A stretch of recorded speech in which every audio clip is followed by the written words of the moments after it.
It's the night shift. I'm your mob boss, Mr. Puckett, alongside Jason Kaplan. Yes, that is the real Jason Kaplan. And ZP, who is fresh off and sucking souls in Deadlock. ZP, we're jumping into the games tonight with Europe once again. What are you excited about? Honestly, excited to see what has changed with all the mini patches we've gotten over the last week. I think it actually is going to have a tangible impact on the meta. I think some heroes that we haven't seen as much maybe coming back into the fray. I'm looking at you, Calco, and maybe even looking at a Victor, but especially looking at maybe the return of Mirage to Europe. Production. Now, I am using NVIDIA broadcast software that's going to track me when I move. Can you try and center me? See if it can be done at the start Why of the do show. you have a name tag on, Puckett?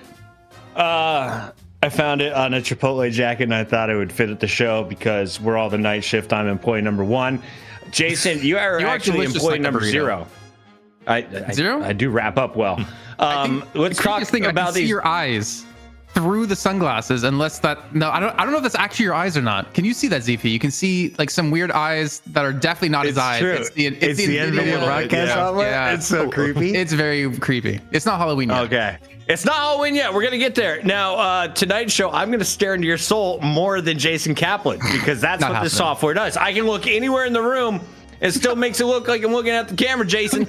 Not there. You look a little cross-eyed the farther you went. little hammered right now. We're jumping in with the European teams, though. And ZP, for anyone who hasn't seen the show, how does the format work here on the night shift? Well, the format is pretty straightforward. We have our challenger match, which is a best of 1, and the winner gets to go on to play against the champion of last week in a best of 3. We go out of our way to reach out to the top teams in each region. In this case, kicking off with EU, where Abrahams and Buff Enjoyers have basically been in a back and forth tug of war to be kings of Europe, and feels like every week we see another chapter saga added of great Deadlock gameplay. But there's always the potential of Abrahams getting knocked out in the round of 1, even though it hasn't happened here just yet. Oh boy, tonight is gonna be fun. Shout out to everyone in the chat, especially the early birds. Let's get it. We got to take a look at these teams. Kaplan, who do you like on team number 1? The Abrahams have been the reoccurring challengers. They are the team that everyone knows and loves. They're probably going to the finals, right? But who's gonna get them? Said the early bird gets the worm, and maybe Abrahams could be the team to get the worm today to get into the finals once again. But if I'm going to talk about anyone on the team, I mean, how do you not talk about ABL? I think you almost have to talk about him because he's always that explosive player for the team, whether it's on Pocket. We even got to see him, I believe, on Shiv last week, if I'm not mistaken. Pretty much any of the heroes he kind of touches always has that carry potential that you need to see out of these teams. But honestly, I almost at some points don't want to talk about him because I'd almost rather talk about Saint, because I feel like Saint's been just solid on any hero he's ever played in the night shift or even in DFN back in the days. Pretty similar to Obi Kim. I would definitely put him on the same kind of level, but such a strong player and a selfless player for the team. See, a lot of talk right now about some Mirage play. Of these 6, who would be the Mirage main for the team, ZP? In terms of who'd be playing Mirage, there's a world where you could put Jamside on it, where realistically speaking, Jamside is going to be the person to get thrown on the hero that is going to farm most of the game and then come in later and be a force. But I would assume it would be Jamside. I think there's also a world where, depending on what you're valuing, you could put ABL on it. I wouldn't expect to see Task together or Saint on it, though, given the roles that they normally play. But, realistically, if I had to go, maybe Jamside, but that would only be if they don't get something like an Infernus first. Let's take a look at their opposition for the evening. Abrahams have always made it to the grand finals. If you've been watching the start of Night Shift, they've been there 8 of the 9 times, if not 9 of 9, if they get there this evening. Space, Bean, Ruben, Crow, my names, and Kevin in their way. As we take a look at the lineup, I've seen Space. Bean has made an appearance on the show. What else do I need to know about this lineup, ZP? Honestly, this lineup, we don't have as much data as some of the other teams have come to play, but we got them in because they had a pretty good scrim record the last time they played. And, while they did lose in the Challengers match, this is still a team that, has some decent promise on mechanical skill level. Despite their logo they chose, these are all Eternus players. Do not be fooled. Initiate not quite enough. But, to me, it's kind of one of those potential teams of maybe this will be the week where they've just been in the training room long enough to make an impact. Also, it's best of one. Anything can happen, even against a team as good as Abraham's. It will be a quick game, potentially. We've seen them go as fast as 18 minutes and 18 seconds, as long as 38 minutes. Predictions Throwing a lot of tonight, numbers at me Kaplan. right now. He's throwing so many numbers at me that my How head close? can't, Okay, there's a 20-minute gap between our longest game on night shift and our fastest. We'll simplify it for the middleman. How long does How about this we make game a go? deal? Do you want to make a deal, Puckett? No, and With the ZP. devil? All three of us. Do we want to make a deal here? Okay. You have to Whoever's show your hands on closest- camera, whole show. No, whoever's closest Okay. to predicting how long this match lasts, even if going over, the furthest has to cut a slit in their eyebrow. One No. slit? One slit, and it has to be visible. It can't just be like a little, oh, I separated my eyebrow hairs and oh, there's a slit. No, you have to. I haven't Slit. signed the Call of Duty League contract yet. Can we wait for the ink to dry? Give me 2 weeks and then I'll make you this bet. Let's. Yeah, I'm in. fine. Fuck We can it. wait. We can Fuck delay. it. I'm We in. can I'm delay. going 22-30. 22:30. Okay, ZP. I'm not in on the eyebrow business. No, That's big- one thing I Oh, will come not touch, on. but I will No, say you my don't get to prediction. predict. My prediction's 23 minutes. I don't even want to 22-30, bother. He goes 23 minutes. Okay. if we're not all what, in what this was your together Price doing is Right predictions? answer here? It was 22, 30, and 23, so 22, 45, right? It's like right Oh in my between. Right in the middle. Wow, you guys are all playing it safe, and I am the thought leader on this process, chat. You guys are all screwed. We've got our teams, we've got the matchup, and we've got our friends at Intel backing us up once again. Thank you, Intel, for supporting the night shift. We're going into episode 9, and we've already dished out some serious cash. ZP, when we started this thing, the crowd had to source the money. We took it from their wallets, and we gave it to the players. Now Intel is guaranteeing the $1,000. That's right. We couldn't be able to do this level of prize pool without the support of Intel. Intel, one of the first and biggest friends of the Deadlock competitive scene. Cannot thank Intel enough for just how much they've helped foster the competitive scene over the past year, where you stop and think about it. We've now just sort of hit our 1-year anniversary of doing shows as a broadcast team overall. I mean, the names may have changed, but in terms of people doing competitive Deadlock broadcasts, this format essentially has existed for about a year now. That's pretty crazy. You guys are at the very front of it all, and Deadlock is getting bigger and better every week. This matchup is coming up, though, in just a moment, and we've got our picks and bans ready to go. You're banned first over there if you're a bot. What are we getting rid of? What's the Abraham's biggest Kelvin. threat? Gun Ivy? Kelvin. Kelvin. Kelvin. I agree. Sure, Kelvin. Their Kelvin Shiv combo is the scariest in the game that we've seen so far, ZP. Yeah, and case in point, Kelvin ban immediately comes on through. Now for Abraham's, seen what this. they're going to ban in turn. I read the script. Yeah, you got a few options that they could go with here. My question is, do you value something like Bang the Ivy? Do you get rid of the GT? I don't know if GT holds the same level of prio after some of the nerfs he got, especially when things like Infernus are really, really good here at the moment, when things like Mirage are good. Instead, they take out the Viscous, so GT is free to be used if they wish to do so later in the draft.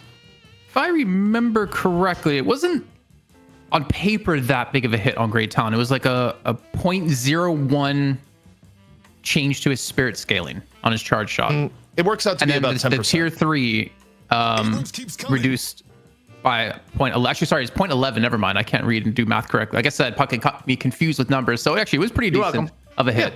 Thanks for that one. So yeah, Shout out to Twiggy, by the way, our 616th Prime subscriber. If you have Prime, put it to use for free. Look at the numbers on your screen, and while we wait on big information to roll in, you guys could get a free little emblem next to your name. If you have Prime, you have a free sub to this channel. We got a Paradox locked in and Abrams locked in, and the Squishy Goo guy will not be on the map. They don't want to deal with the Viscous. Is that a respect pick, or is that a composition that they're just trying to avoid on the evening, Kaplan? I mean, Viscous also had some tweaks trying to nerf the alt fire out of him, which was something that worked really well with his spread shot, which made him have a ton of damage. I almost want to say it's kind of a precursor to them wanting to maybe pick like a Mo and Krill at some point as well, who did have some tweaks on top of him. As I'm looking at here, the Infernus gang picked early, not too much of a surprise. Some of the Scrimbucks were saying Infernus was getting picked higher and higher over the course of the week. I think the explanation given to me was that the shop changes really worked in his favor, and also people just valuing carries a little bit more with changes both shop and spiritual overflow. But Mirage comes in for bots, so the Mirage stock's definitely up, which is no surprise to anyone who's done any form of pubbing in the last week or so. Okay, so 4 weeks ago, Mirage not picked at all. Last 2 weeks, he's been in the mix. Why is Mirage a bigger threat now than ever, ZP? If I'm just coming into Deadlock, what does he do? What should we expect from this character? The biggest change is that Jin's Mark now gets impacted by CDR items. So if you get items like Spiritual Overflow, you can apply stacks of Jin's Mark a lot quicker, and it makes him a much bigger threat in the mid to late game when his itemization comes online in terms of just you the get a raw bunch of damage he's marks, putting out. and then it pops, and it's kind of like burst damage, and Mirage is going to take you down. You got Billy locked in on the other side. Shiv is here without the Kelvin. Does it work, Kaplan? What other friends do you pair with him?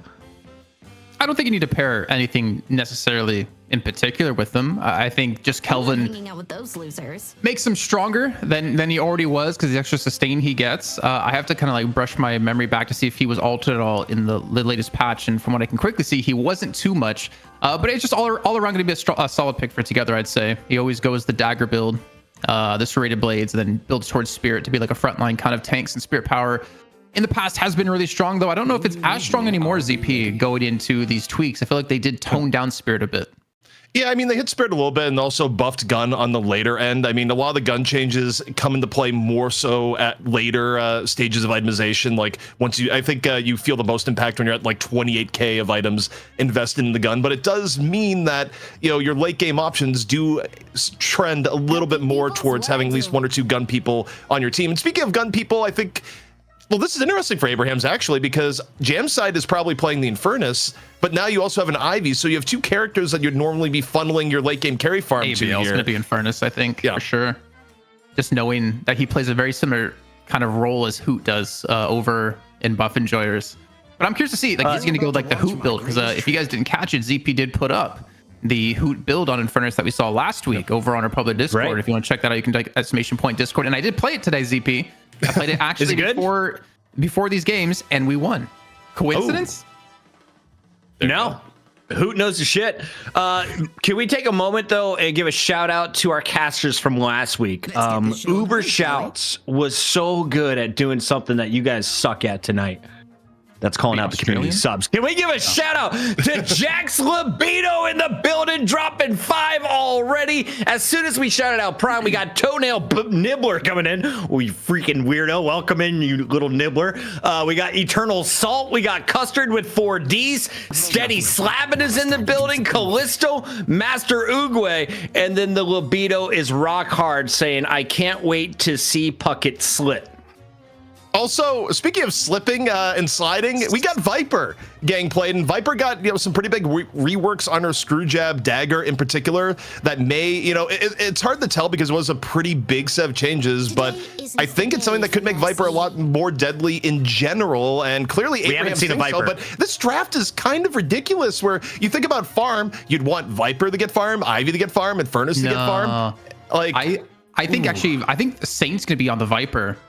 I don't know why. I feel like, because I think Viper does have the potential to be similar to the new Vindicta with the shred that she has on her screw jab dagger. And the thing is, if you played Viper in the past, you would never really use that ability because it was pretty much useless to spend your time actually using it in a fight.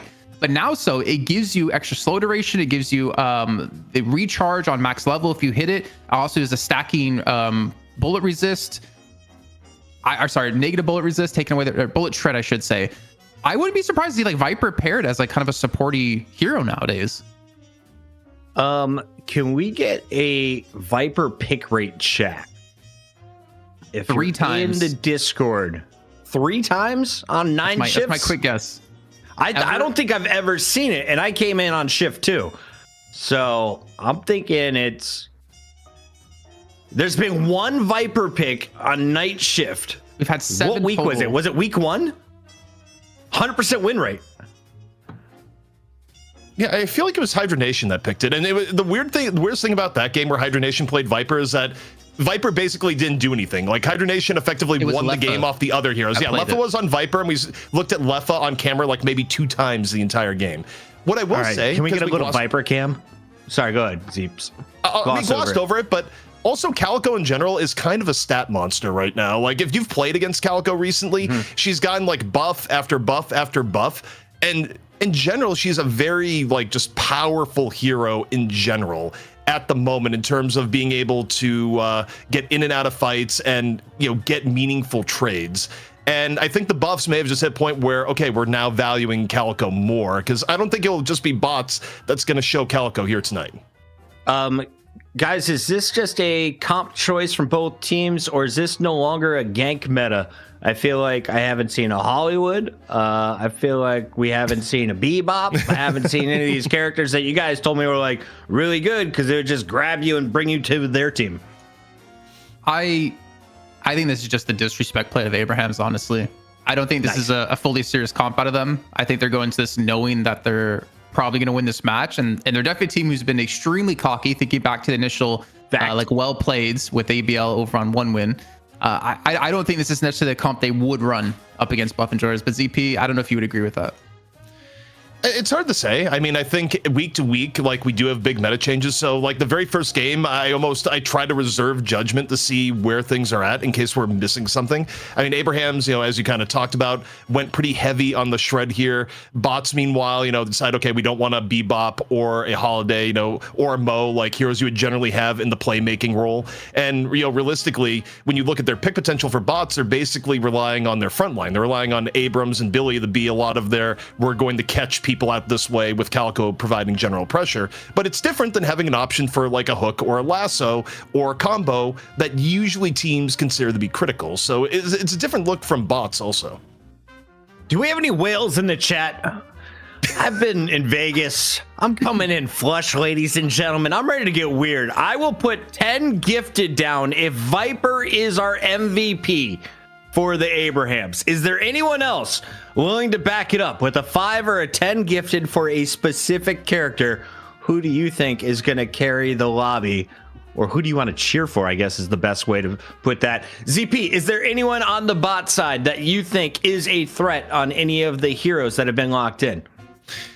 Yeah, in terms of where it's going to go, I mean, I'd be looking at their captain Bean, not necessarily like which hero they're going to be on, but just, you know, I remember seeing Mechanical play is that bots actually looked reasonable in the laning phase. It's just a matter to me if bots can keep it together as you get into mid game and late game, where, you know, probably the most improved area Abrahams has been over the last few months in comp, and why they always go back and forth with Buff Enjoyers is that even if Abrahams like has a tough early game, they can usually pull it back in the later stages of the game. Whereas, you know, to me, it's kind of the hallmark of a lot of your up and coming teams that they will play the laning phase pretty good at times and then fall apart at the other stage of the game. Right. That, you know, your top teams have just polished to perfection. Where the teamwork starts to weigh in, especially around those major objectives. Guys, this is going to be a fun one. Shout out to everyone behind the scenes making it happen. We got Solomon at the helm, our executive producer, Lotu, and friends on the keyboards, making sure we're up and running. We've got some incredible stuff coming down the line as well from Trolley. In fact, if you didn't have enough Deadlock, Jason Kaplan, we've got more coming their way. Do we? I don't know. Do we? If I remember correctly, we were just teasing it now and not actually announcing anything until later. What do you mean? Just tease the fact that we have a partner, or that we have a show coming? Who knows? They sent me candy. I'm pretty sure Trolley is going to be the partner, guys. I'm pretty sure. I have no proof. I'm almost I'm going to get fired before the show's over. Screw it. That's what we do here. It's a community show. It's for the people. They gave me candy. I'm already jacked up. It's going to be an extra special weekend coming your way as we will reach out to our friends at NA and EU, as we always do here on the night shift. But for now, we focus on the $2,000 up for grabs, $1,000 for EU, $1,000 for NA. Abrahams has contested. They have won it 4 times. Can they get a 5th crown? They got to get through the bots. ZP, are we about to get in this game? Right now, we're waiting for the players to get fully into the lobby. This is a weird misstep for EU. EU's usually prompt and timely, and they're taking a little bit of extra time in this instance. But in terms of what I would expect nothing less than for Abrahams to get through and for us to get another day where we go to 3 maps in the money match. Because look, you look at things historically, that's usually where we go. However, it is clearly a different meta than what we've seen the last few weeks based on the draft. And as a result, anything can happen in one game where, you're looking at the Abrahams draft. It's quite a bit different than what we've been seeing recently. And if the Abrahams read is wrong, it's only one game. So they could get knocked out if their read is catastrophically wrong. So I'm curious to see how this pans out. I don't like this. I don't like Puckett staring at the camera the entire time with this technology. It is freaking me out. And creepy. How am I supposed to win a staring contest with this man? But did you know last week, Puckett, we did break 1,000 subs on the channel. It's just this is our 1 month since we had a sub button. So we dropped like 400 subs because of it. I was gonna say we're now back down to 627, but we were looking flush there for a moment. We were there with the thickness. Also, I just got my first ever night shift paycheck. I was like, is this real, Jake? He's like, yeah, we actually get paid on the show now. So thank you all who are supporting the show. I am putting it all in a little Disney fund to take my 3-year-old who gives up her Wednesdays to let me hang out with you guys. Let's talk a little bit about Jack Slobita, though, because he just keeps gifting stuff. And now we have the Prime subs coming in. The Prussian Pancake is here. Bella Tick is here. We got Trax DL hanging out with the sub button now. Jester DM, Chesco L, BillyWitch.com. Thanks for being here. Jason Kaplan, you desperate bastard. He's prepaying in the future, guys. He's guaranteed 2 months. And of course, we've got a whole lot more friends, including a 5 gifted from Anthropocene GL. Thanks for all being a part of the night shift crew. You guys and your support. We love it, and we hope you guys enjoy the show tonight. We're waiting on the players. I'm trying to buy time for these freaks, but they're taking forever. Go ahead, hit me. Don't worry. You don't need to go on here, okay? If I screw on the lid to a jar so tight that I can't unscrew it, am I very strong or am I very weak? I'm gonna go with weak. Yeah, weak. Yeah, because and you have no stamina, which we knew already. Stop talking to my wife. First of all, no one ever judges your strength by how you screw a jar together. It's just, can you open the jar or not? And not being able to open the jar always looks weak.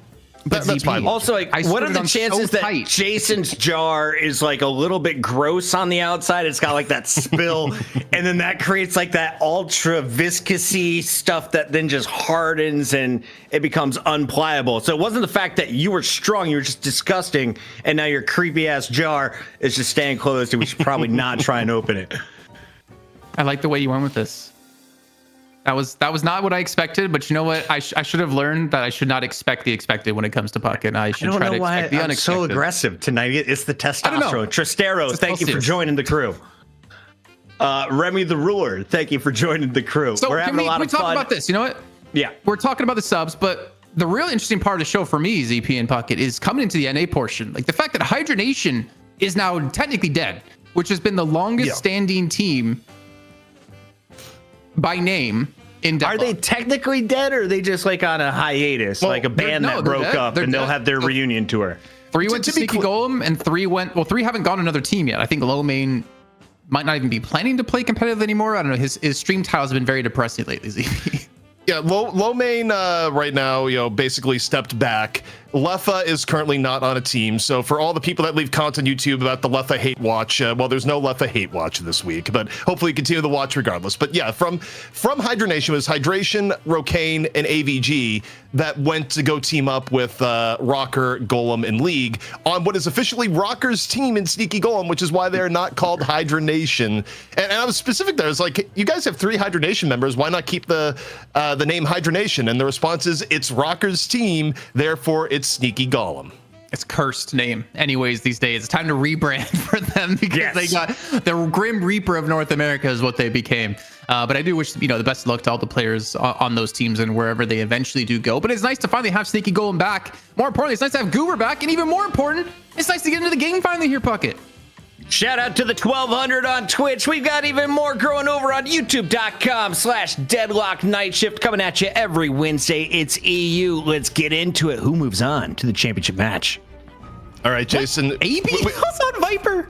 Yes, I was going to say, it's Jamside on the Infernus. Jamside just basically says, I want to be the guy, the farm for the late game. You can't take this away from me. And ABL is who's on the slip and slide, and it's Saint on Ivy. So is this the end of Gun Ivy and the return of support Ivy? Jason, I think that may be the case. Real quick, if there is anyone down to do a bounty, if ABL on the Viper earns MVP for this game, I'm dropping 10 gifted. Feel like matching it or one-upping me? I dare you, chat. You won't do 25 gifted Puckett. You won't. Wow. And clearly he won't. Well, I think he stepped away after he said that there. So I'm not even sure he heard, the jab at the very end. But taking a look at these lanes, Mirage getting put here into the middle along with Abrams. So we'll see how this pans out against the old Paradox Vindicta setup. And also just how Vindicta is played here. If Vindicta is still going to be built more in the support style that she was when she was permanent first pick, first ban, or if Vindicta gets played a little bit more towards, a carry role. I'd imagine it's a carry role with South playing. And already off the bat, Crow does go down to Jam side as they get aggressive with Infernus and Viper together in the left-hand side. But yeah, I mean, if it's Saf on Vindicta, I don't expect it to whatsoever be like a support. I think it's gonna be more towards, I don't know, Gun or Spirit, because like we were talking with was it Poshy Pop and Theorize? I think it's Poshy Pop theorizing like a Spirit Vindicta might be back if you go for that Assassinate Max instead of Crows. Yeah, it's going to be interesting. I mean, I still think Vindicta carries a certain level of power in the early to mid game, just in what you get from Assassinate as soon as ults come online. I mean, she definitely got hit in relative to her old support build, but we'll see. Goes for the Rusted Barrel as the first item pickup here, which definitely is not Suppressor. I mean, it helps with Mirage. Yeah. For sure. And I mean, I guess technically can help with Abrams a little bit. So if they want to get aggressive, though, I think in their lane, they're just trying to survive it.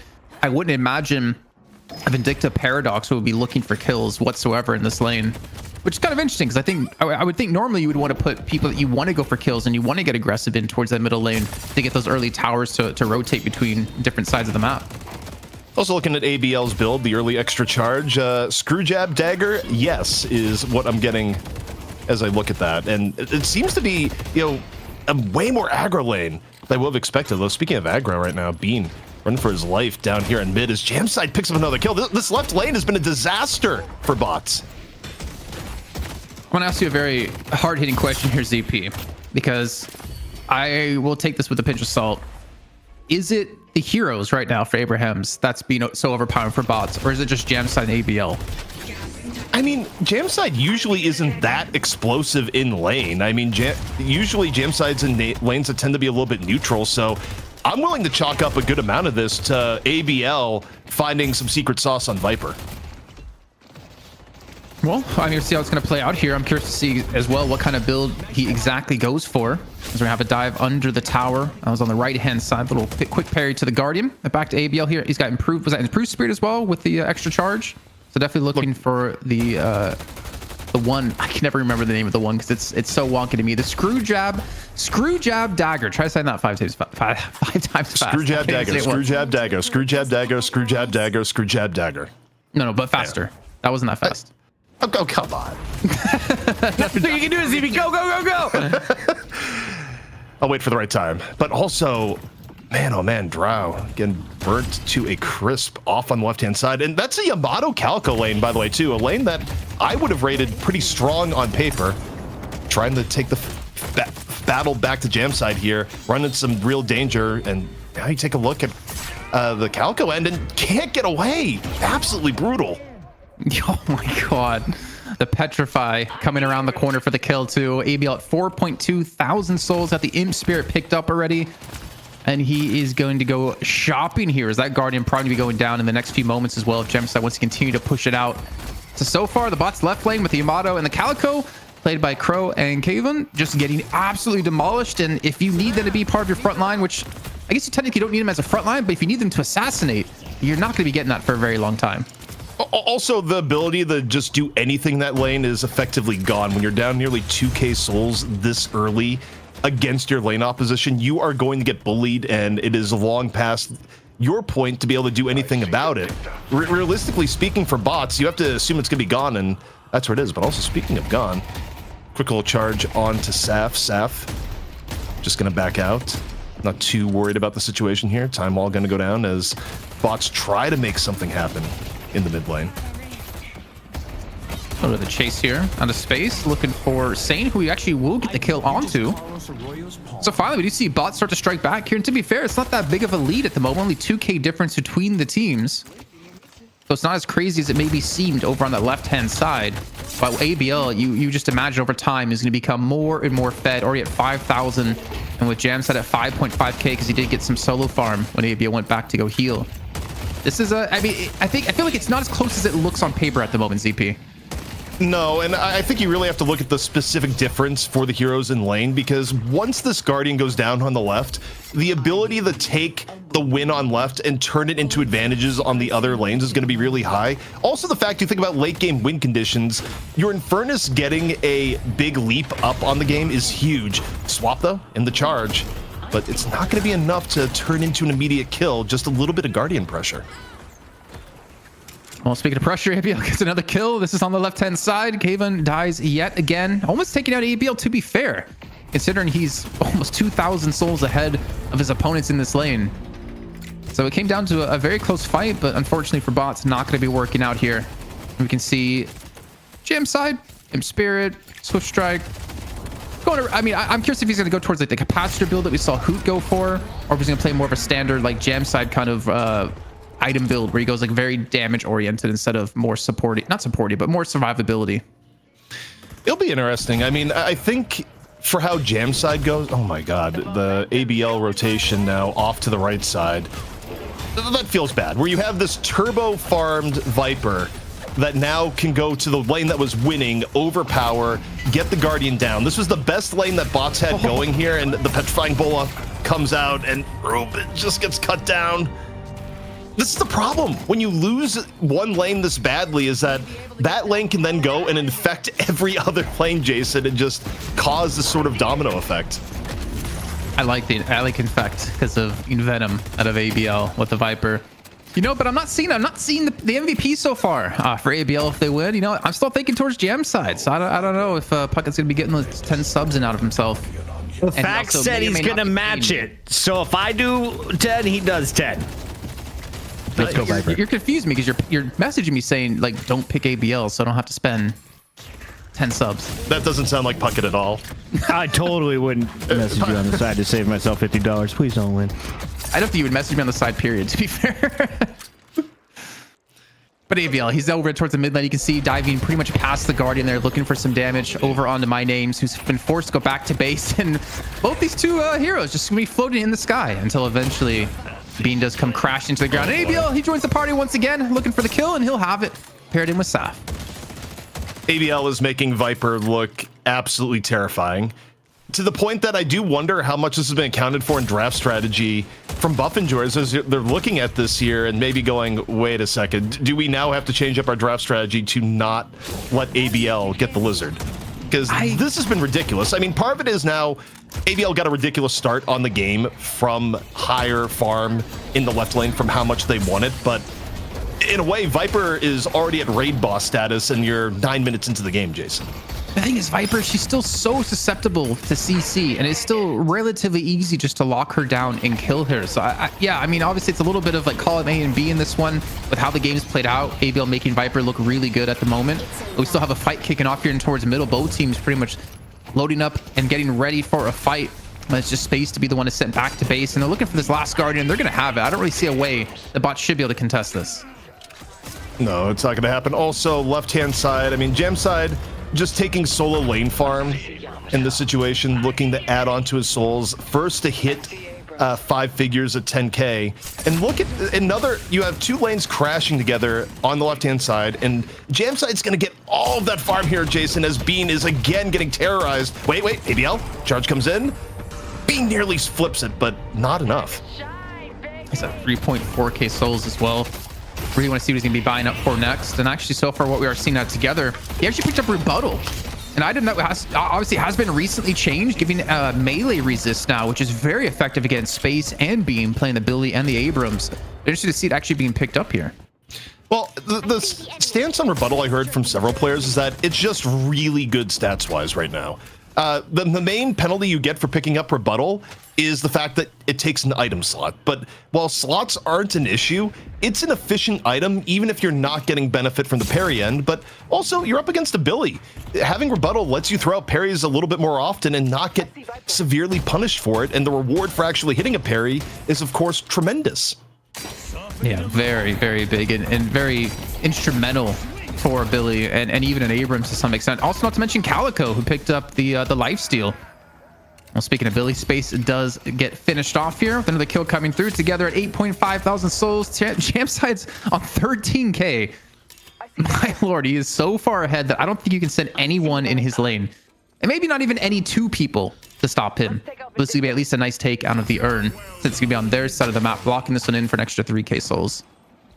Yeah, I mean, you get the comeback end of the urn here, which is nice, but the rest of the map, there's just no control from bots. They are still reeling from what was effectively a destruction in the left lane that spread to the other lanes. They still haven't been able to get their flex slot from the Guardian because right Guardian is still up from Abraham's. But the bigger issue is when you look at the map, the amount of invading that Abraham's has been able to get away with here from their pressure and their lead is ridiculous. And oh, the benefit from rebuttal, Kaon gets hit.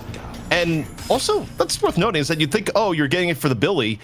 Calico tries to throw in a lot of quick melees and, you know, get extra melee damage in. If you actually nail her with a parry, it shuts her down. I mean, yeah, there's like 3 different heroes I'm looking at in particular. Even Ruben, depending on what kind of build Sinclair's going for, where we did normally see the melee charge build on top of it once you pair in with the Hex. Get that extra reload for yourself. We did have a Veilwalker picked up for ABL, so obviously with the changes to Veilwalker, interesting to see if it's going to be as played as much as previously in the last few weeks, where it doesn't give you as much healing and has a little bit longer of a cooldown on top of that.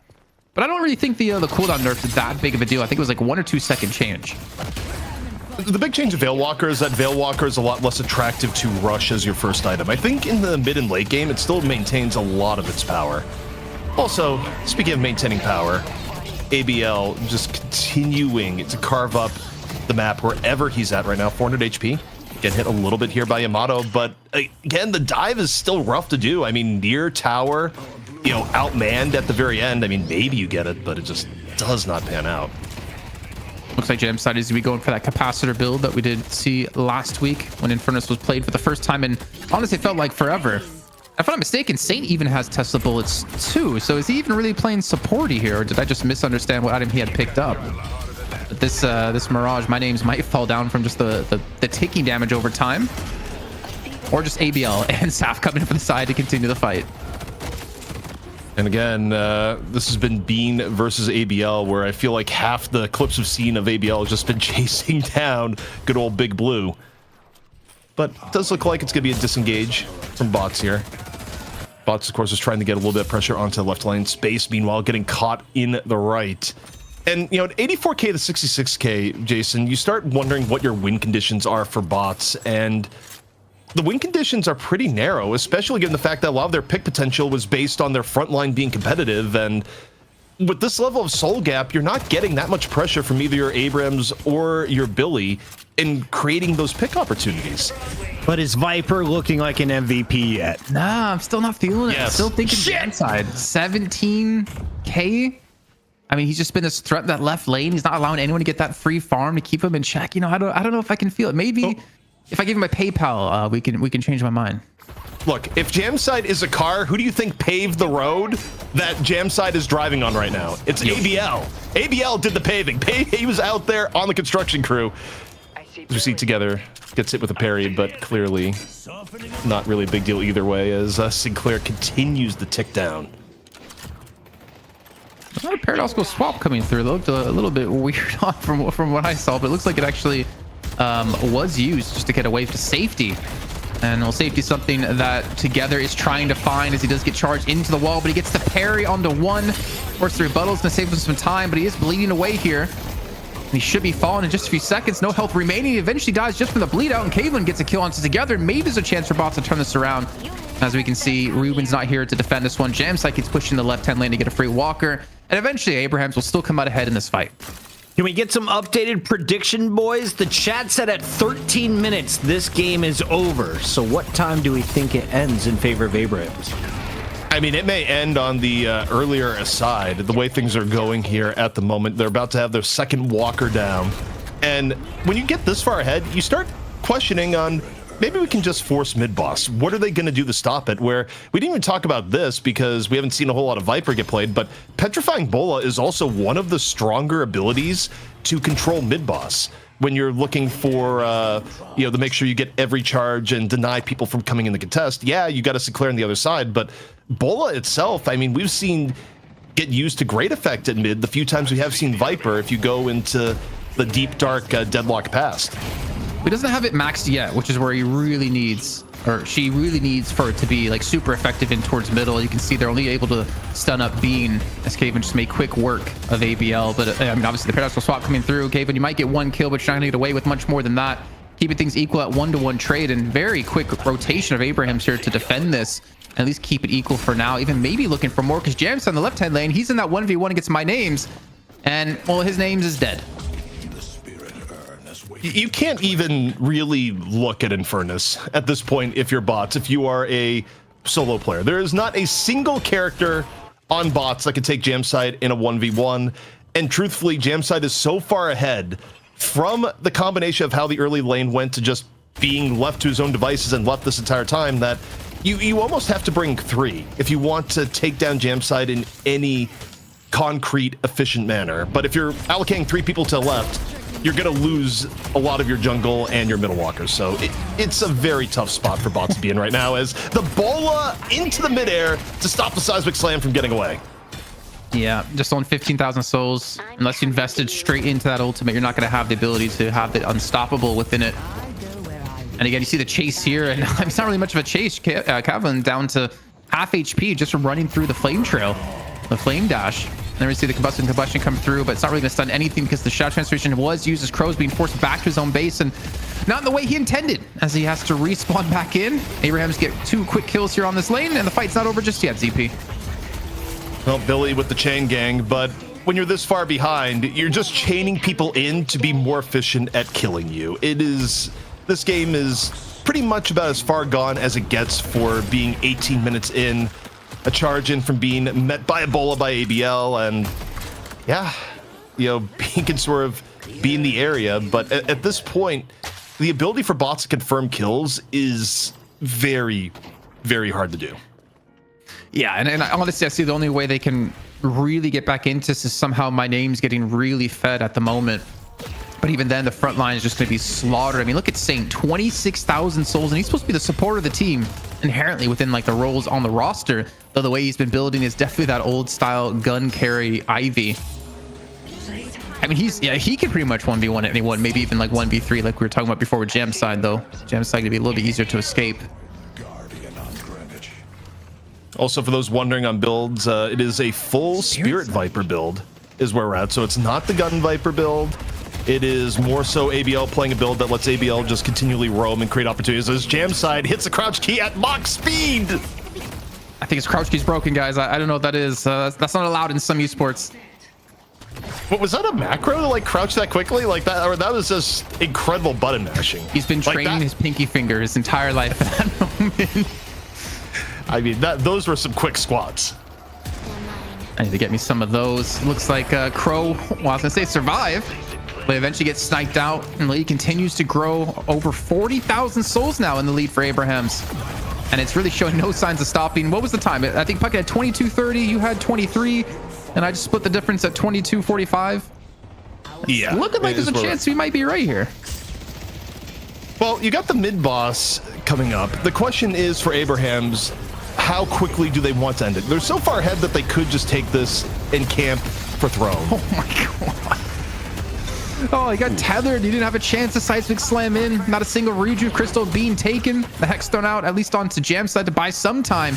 The time is not going to be on the side of bots. It's just Crow and Ruben trying to survive, running back in towards their mid lane walker. The chase down out of Jamside's going to be here. The Spectral Assistant will buy some time for Ruben, who goes back towards the mid pit, and I think Jamside is exactly the direction he was looking to go. 28,000 at the moment for Jamside. Also, back into the middle. Taking a look at Tass. Looking for a little battle versus Sinclair. Back and forth. Swap comes in. A little bit of magic of Tass's own, and Ruben not going to have anywhere to go at the very end. The final pickoff here. All walkers now gone for bots. Now getting picked up by ABL. And again, if bots looks to contest the urn, it's going to end in disaster. 2 rejuve crystals and this level of soul lead. You simply can't fight that.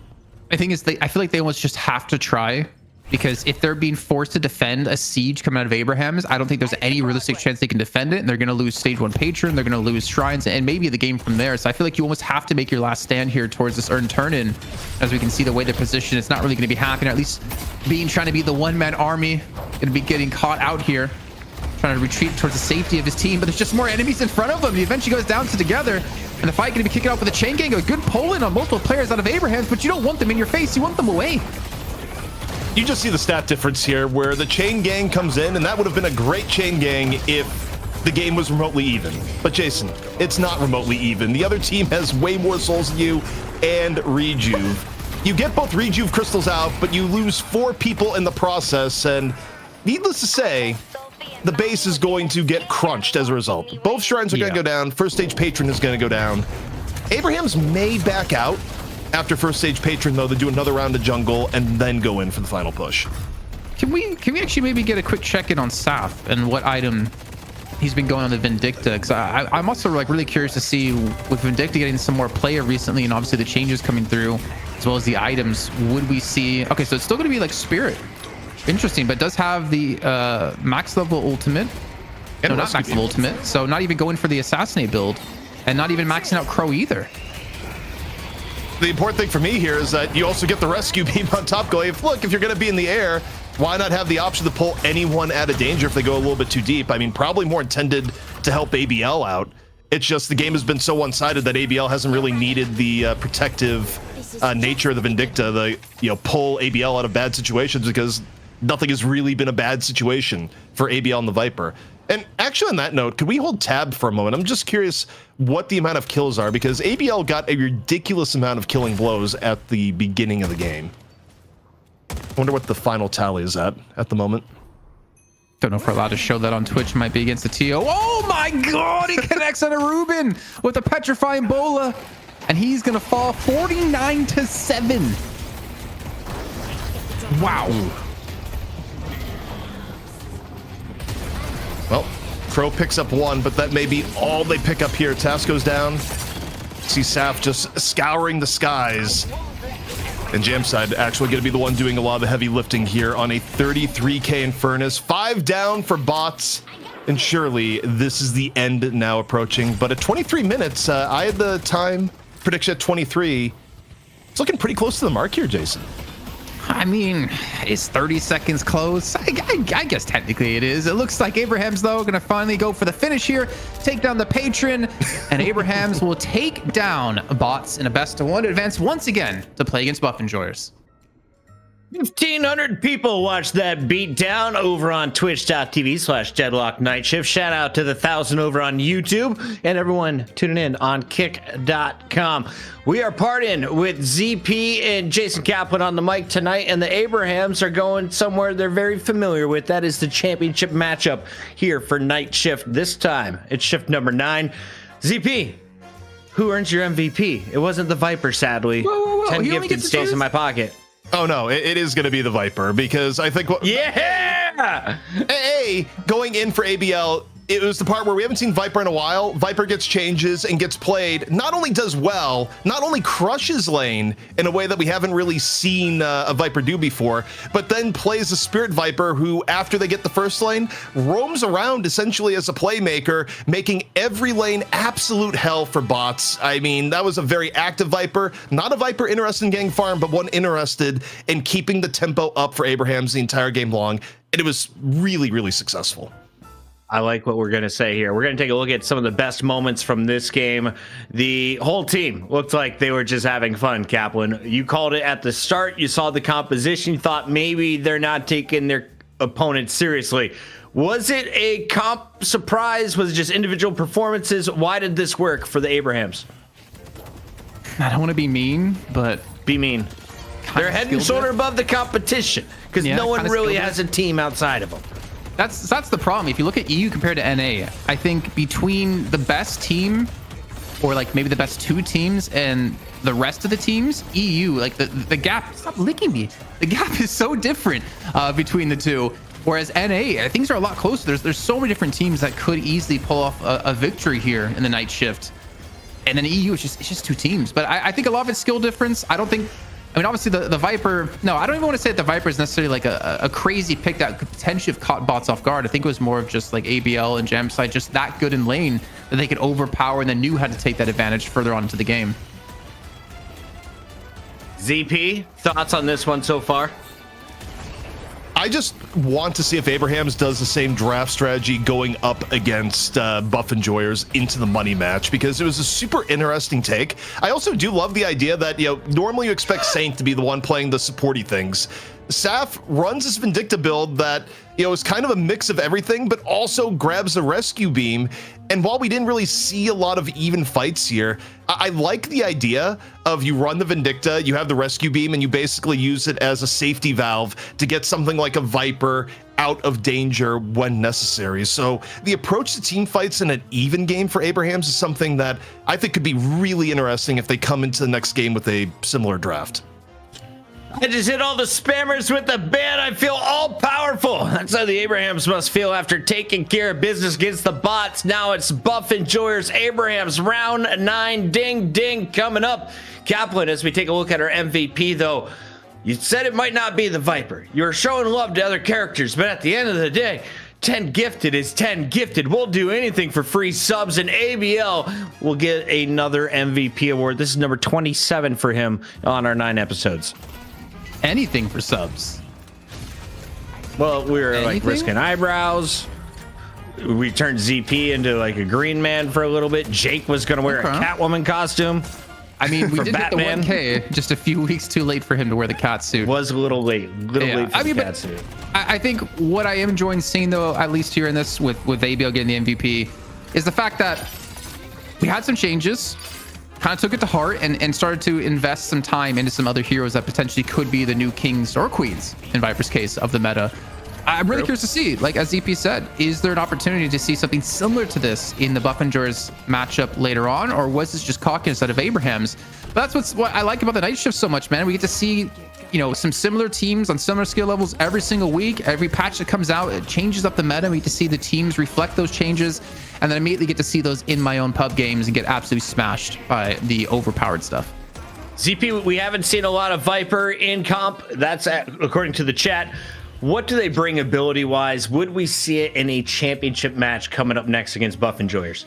I mean, I think what we saw there is that with Viper, with the changes, you're bringing a lot of shred, you're bringing a decent amount of disable, and actually quite a bit of ability to shift a team fight with the Bola. So, I mean, you saw how ABL played it. ABL is playing it super aggressive, super divey, and it went from laning phase throughout the entire course of the game. So Viper was effectively getting played as, one of the most aggressive playmakers that we've seen in a way that would almost be a playstyle similar to how you'd run something like a Holiday in ages past, but almost more in your face with more team fight impact. I am terrified with the use of AI tonight. My eyeballs are more straight at the camera than Jason Kaplan's, which can never be done. Even when he's looking at the dog, he's looking at you guys at home.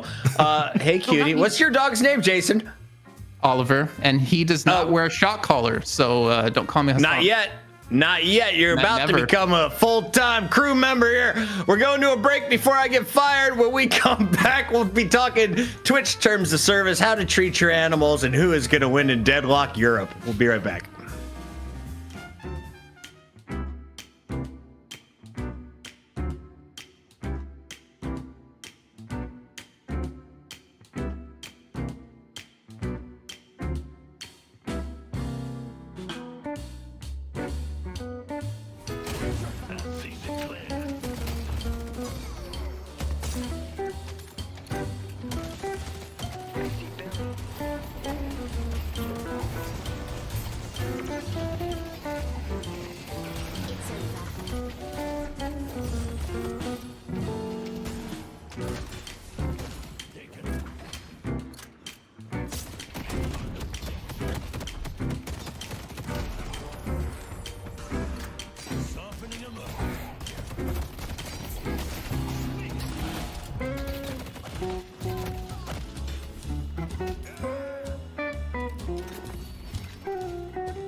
Welcome back to the petting zoo. Jason Kaplan just sent his dog to make more dogs. That's right, we're raising an army. We got ZP on the mic alongside Kaplan for another battle of EU supremacy. It's Buff Enjoyers versus Abrahams, a battle as old as time. ZP, we have seen it 9 times. What's the current scoreboard? Well, I guess 8 times. This will be number 9. I think now we have a 2-match lead for Buff Enjoyers. I think it's 5-3 at the moment. So BE is actually got a bit of a lead, which means they're well overdue for Abrahams to retake the throne. They're due by anyone's standards now. Jason, for anyone who didn't understand your shot caller comment, would you like to elaborate? Do you want me to elaborate? Because I don't know if we're going to hit some TOS here lines. If I do. Production says no, move on with the show. Okay. If you guys are bored, scroll Twitter more often during the day like we do. Solomon said do it. Definitely do it. We got Buff Enjoyers, we've got Abrahams, we've got the rematch. We're not going to do a Mo 1v1 to decide this one. Abrahams will have the edge as the challenger. So ZP, what's the move as we head into our bans and protects? And before we even get there, what should we know about Abrahams as they match up against Buff Enjoyers? Let's take a look at the roster.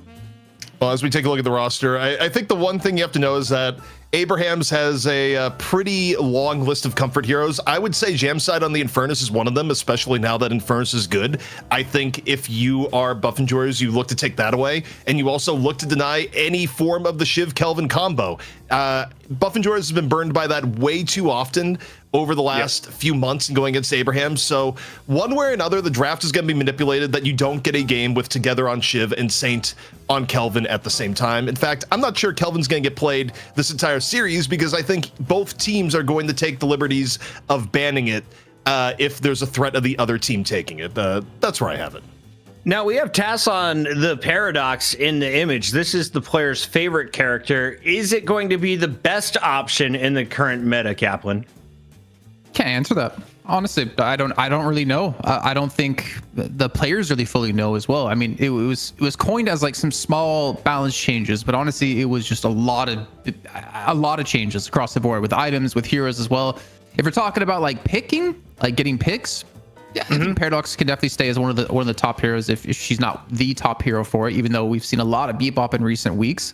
But in terms of like strongest in this current meta, I think the only one we can kind of safely say when it comes to pro play is 100% going to be Kelvin.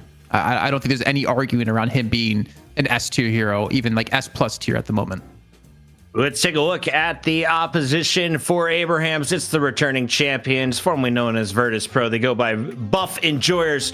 We got Sherik, Dimov, Listic, Obikim, Hoot, and Zergy. I want to start here with Listic. He showed me the Mina first. He busted out the Billy when we asked him to. He'll showcase any new hero. He's not afraid to do it in a championship match. What's his best, ZP? What would we want to see Listic on if you're a Buff Enjoyer fan? Look, I think there's one answer to that and one answer only, and that is Abrams. It is Listic's most signature hero of all time, and Abrams is still very top tier in this particular meta. It's going to be something that Buff Enjoyers is going to prioritize in their draft, but a second thing here would be the hero we have on the graphic currently for Listic and Calico. Listic used to have a really, really good Calico back when she was at her peak power in ages past, and her power may be back now. So if the draft ends up going away where Listic can't play something like an Abrams or a Billy, a Calico I think would be very likely for him to bring into the fray. Zergy won a few MVP awards with his trackball playing 7. Do we expect him to veer off of that character tonight, Kaplan? What do you want to see Zergy play? I mean, it for sure won't be 7. I mean, we didn't see him played at all in recent weeks, and then 7 got nerfed as well on top of that. So I don't think we'll see. You know what? I think I can. No, I'm not going to do that. I'm not going to make a prediction that eventually could go wide. All right. I don't think we're ever seeing 7 in the next few weeks. I don't think he has a place at the moment after being one of the most highly sought after heroes for such a long time. Months and months ago. But Zergy, I mean, what is he gonna play? I think I wonder if like Vipers maybe in his kit, though. Again, I think that would be more Hoot-esque, but I think Infernus might be legitimately one of the most contested heroes between the two teams outside of like your Pockets and your Kelvins. ZP, you have been able to monetize Hoot's hard work and labor by creating the Hoot build and putting it on the internet. What should I expect from this big name streamer? If you're new to Deadlock, Hoot will be one of the names on top of the going live section constantly. So what should you know about this player? What are his best characters? Hoot, I mean, generally speaking, it depends on which era, right? Where Hoot, I think, first made waves when he was a player for Maidong and was playing Bebop and had one of the scariest Bebops around at the time when Bebop wasn't really getting played a lot. But as time has gone on, Hoot has sort of become versatility man, where especially when there's changes to the meta, Hoot will be able to play basically whatever is needed and probably is one of the most flexible players, if not the most flexible player on the Buff Enjoyers roster now. And I would actually say if BE wants to run a Viper, I actually think it would be Hoot playing it in the same way that ABL was playing it for Abraham. So Hoot could be on alert to play something a little bit off the wall here today relative to previous weeks. Zergy Loxon Page here says, Greggy, will we see a Page lose again? She has 0 wins in my presence. Did she win last week when I was gone, ZP? No, because she sucks. Paige never wins on the night shift. I just assume. I don't know. Kaplan, let's jump into this. She got some buffs. We got some bans coming as well. What's the Abraham's first move? They get rid of the Mina. Why is Mina getting out of the game back-to-back times for the Abrahams? I think you saw Zergy last week in our player of the match. If you didn't check it out, you can go check it out over on our TikTok or on our YouTube. Our player of the match short from what exactly went down. His Mina play was stupendous. He was so hard to lock down with the cooldown on his Sanguine Retreat. Like he was around constantly with the Ethereal Shift as well. On top of that, very slippery hero, very high damage, even though they did nerf her damage to objectives. But she's the hotness right now. So hot. So gone. Same with Kelvin, the icy boy, put in the freezer. Next selection will be the Abraham's first pick. ZP, look in your crystal ball. What do you go with? Okay, it's Infernus. Nailed it. Yeah, I mean, this makes sense to me just because I think, as we kind of talked about, both teams really value the Infernus at the moment. I think there's no chance that with 2 consecutive picks, Buff Enjoyers would not pick the Infernus in turn. But now, BE, I think for sure they pick up the Abrams. The question for me is it paired with a Paradox? But Abrams, I think, is going to be going in this first round. They go Pocket, and that has to be for Hoot. Someone put a blindfold on this Kaplan guy. I don't know what they're going for, but I'm into it. Some Harry Houdini shit. Someone also won a some shot historical pieces. I can see it. A shot caller on Jason is a different stream. That is after midnight. I know he's in Italy, but it's still Eastern time where I'm at. We got a good matchup underway as Shiv is going to be locked in by the Buff Enjoyers. Not going to risk it falling into the hands of Abrahams, but who's good with the Shiv on BE? Who actually played it? I'm going to quickly check back because it was someone I didn't expect to play it last week when we had Buff Enjoyers. It was D-Mob playing it actually when they played against Abrahams last time, and they lost that match. I think, I mean, it has potential to be him. It has potential, I think, to be a couple of different players as well, though D-Mob's probably most likely. But one thing I really like about the ZP, though, with the Pocket and the Shiv, if you get a big affliction off, Q and do, as we saw last week, Shiv could easily pull off cleanup with the resets on Killing Blow. There's a very high potential to just pull that off and just chain through the entire enemy team. But then again, I mean, D-Mob just didn't have the opportunity to get anywhere with it last week. I think it goes deeper than that, though, Jason. I think the reason why they're going Pocket Shiv, I don't think these are Buff Enjoyers' favored heroes in a vacuum. I think, though, they realize that ABL has done way better than expected at times on the Pocket, so they don't want ABL to play it. And when you look at comfort heroes, there's nothing more than Together and Shiv. There's a Wraith? Third pick? What's happening? Gun buffs. She got some Did the buffs come in? The buffs? Are they that big? I mean, so she got her base bullet damage was increased. Her bullet damage growth increased as well. Or sorry, decreased. And I know Lightbringer, if you guys checked out his stream, has been cooking up some builds for Wraith in particular. So it doesn't surprise me too much, though. It seems like ZP, we've gotten back to some realm of normality within our picks because we didn't see Wraith forever. We didn't see Infernus forever. And now we're starting to see them picked more often. I think what you're seeing here is that there's a higher priority on your carry heroes in a patch that has made carry heroes more effective, because Buff Enjoyers picking up the Wraith to me sort of signals you have no Ivy potential and no Infernus potential because they've gotten picked. They didn't want to risk Wraith getting banned in the mid-stage bans and then being even lower in priority for heroes to put there. But it also means when you think about heroes that have gotten buffed that they don't value Mirage as highly in that role, because they also could have picked Mirage or had that as a fallback, but they decided they needed to pick the Wraith here now, and they grabbed the Doorman on top of it. This is a very different draft for BE than what we saw last week. Fayreer is very upset that I'm not taking off my sunglasses. So, in your honor, sir, I've returned the eye ability to come through my sunglasses and distract you from this next pick. Gun Ivy is going to be locked in. No, but Yamato. Can you look a little more down? Because I want to read these notes you have written. Mm-hmm. Do you want to see it? Jason Kaplan is awesome, but I need to stop bullying him. Mm-hmm. Never stop bullying Kaplan. Keep him balanced. Balance in all things. Yamato comes in for Abraham. What do you have on there? Okay, these were all the names that we should call out for subbing. I've got a list of them. Should we read them now, or do you guys want to talk about this draft? Because it's real exciting. We should totally make it longer per pick, Solomon. Like 45 seconds per character. Oh my god. I'm gonna take a quick nap then. Just wake me up when we're ready for the game. Vindicta's real. For those who are wondering, it's like, oh, is Vindicta just getting played for spots? No, Abrahams wants to run it again, and it's probably going to be Saf on it with the rescue beam one more time. But you're wondering who's going to be playing what? Well, with Billy getting picked up, it's probably Listic on the Billy and Dimov on the Shiv. That makes sense to me as I look at the BE lineup here so far. Is it Saf, though, on Vindicta when you have a Yamato as well? Because you have Together probably on Abrams. Unless ABL's would pick up the Abrams, which I don't want to see. It also could be Together on the Yamato. Together had a period of time where Together is playing tons of Yamato. So it's, I don't know. I think this is really cool. And we also, Puckett, hello, look at your screen. Hi. The Ginge is back. You'll see it. You'll see it. Don't worry. So, it's coming. I know, but they're going to lose now. So let's just fast forward to map 3, shall we? No, I hate Paige. I hate people with 0% win rates. I was so against Victor until he got a dub. Drifter's still on my shit list. Paige is on the shit list. Who else is there, ZP? We got a few from a different game. Mantis, don't want to see her. I feel like you're I love indirectly... how once they're on the list, it's very hard to get off the list. You just look at those even if they're doing suck good, forever because of that. When you say 0% win rate, I feel like I'm kind of indirectly being insulted here, by the way. Why? Because I have a 0% win rate?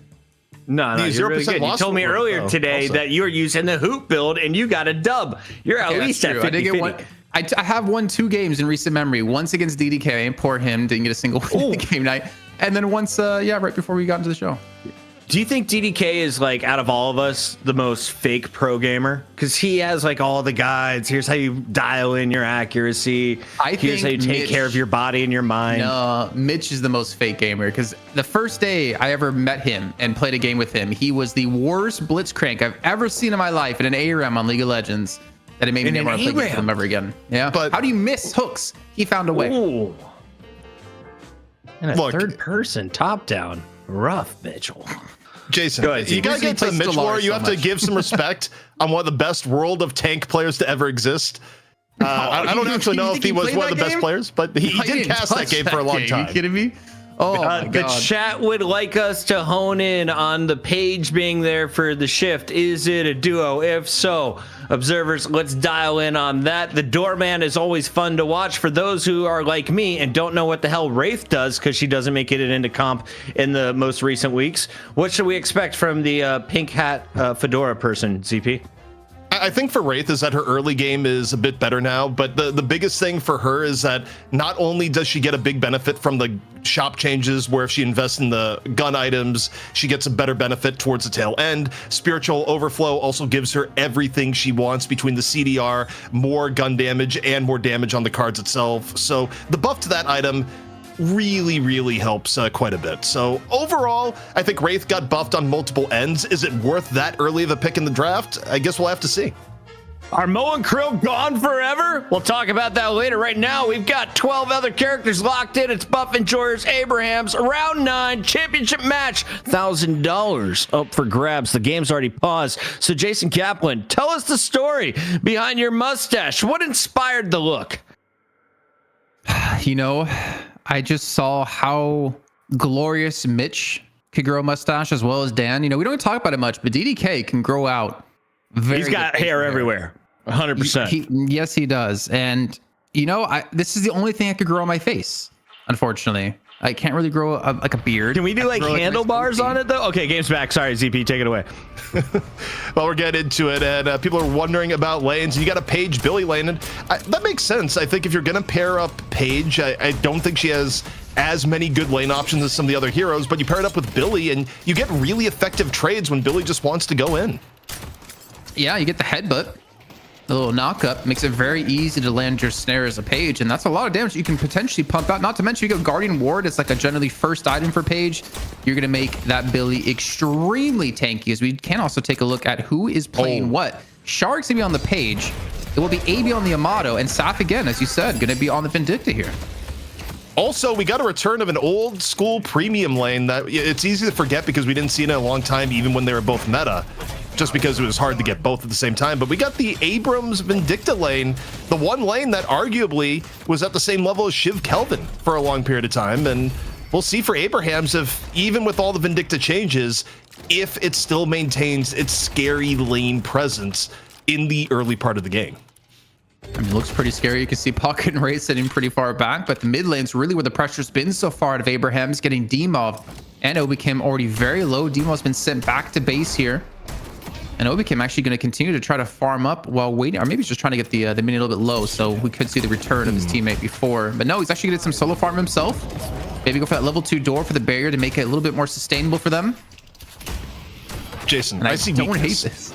right now. When you look at Obikim and your first item on Doorman has to be extra regen, that means you've gotten just crunched in lane. And it's not getting any better as Demov also gets hit with a hook, loses a bunch of HP after just healing. The amount of pressure getting put in at the moment by this Yamato Bebop lane is pretty scary for buff enjoyers. Like, it's not the start to the lane you want, especially for your Shiv lane where, ideally for Shiv, you want to go at least neutral in the beginning. Well, that's not going neutral on the right lane. Hoop picks up an early kill onto Together, who looks like got a little bit too aggressive here, getting caught out by just the raw damage that himself and Zergy could apply. If we're talking about, ABL and Yamato, if we're talking about the domination so far in the mid lane, cast your mind back to when mid lane had that very high archway that you could sit on top of and become a battle cruiser Yamato, because that's where ABL kind of really came onto the radar, I would say, of like what he potentially can pull off. He was a very, very strong Yamato. Though I don't know how relevant Yamato is at the moment in the meta, considering all the other heroes we have now. Yeah, I mean, that was also... I'm trying to remember if that coincided with Express Shot Yamato right-click, which was absolutely awful at the time, in the sense of having to deal with it. The Yamato just looks at you, and you lose half your HP in the early game. But, yeah, middle lane getting heavily pressured in favor of Abrahams, but the right-hand lane... It's kind of interesting. It's applying good pressure here, Jason, despite that. But Obikim just barely slips through the door to get away and may not be out yet. 15 HP. That last shot nearly connected. Yeah, so you need to see buff enjoyers have a response for this. They're getting dominated way too hard in the mid lane. You can see Emov's going to be down about 500 souls. The constant pressure, he's gone into Wrestle Shot, which is going to be a typical item you pick up. But this Guardian, it's going to die before the 4-minute mark here. And this is where Abrahams, we've seen in the past, when they did take victories against buff enjoyers, really get things going by taking an early Guardian, able to chain it into multiple Guardians, give them such a big lead that they were able to just snowball with that. I mean, this is a 4-minute Guardian. This is so early into the game that you're not really able to get help. And also, speaking of, Bebop has gone to overload on the left-hand side.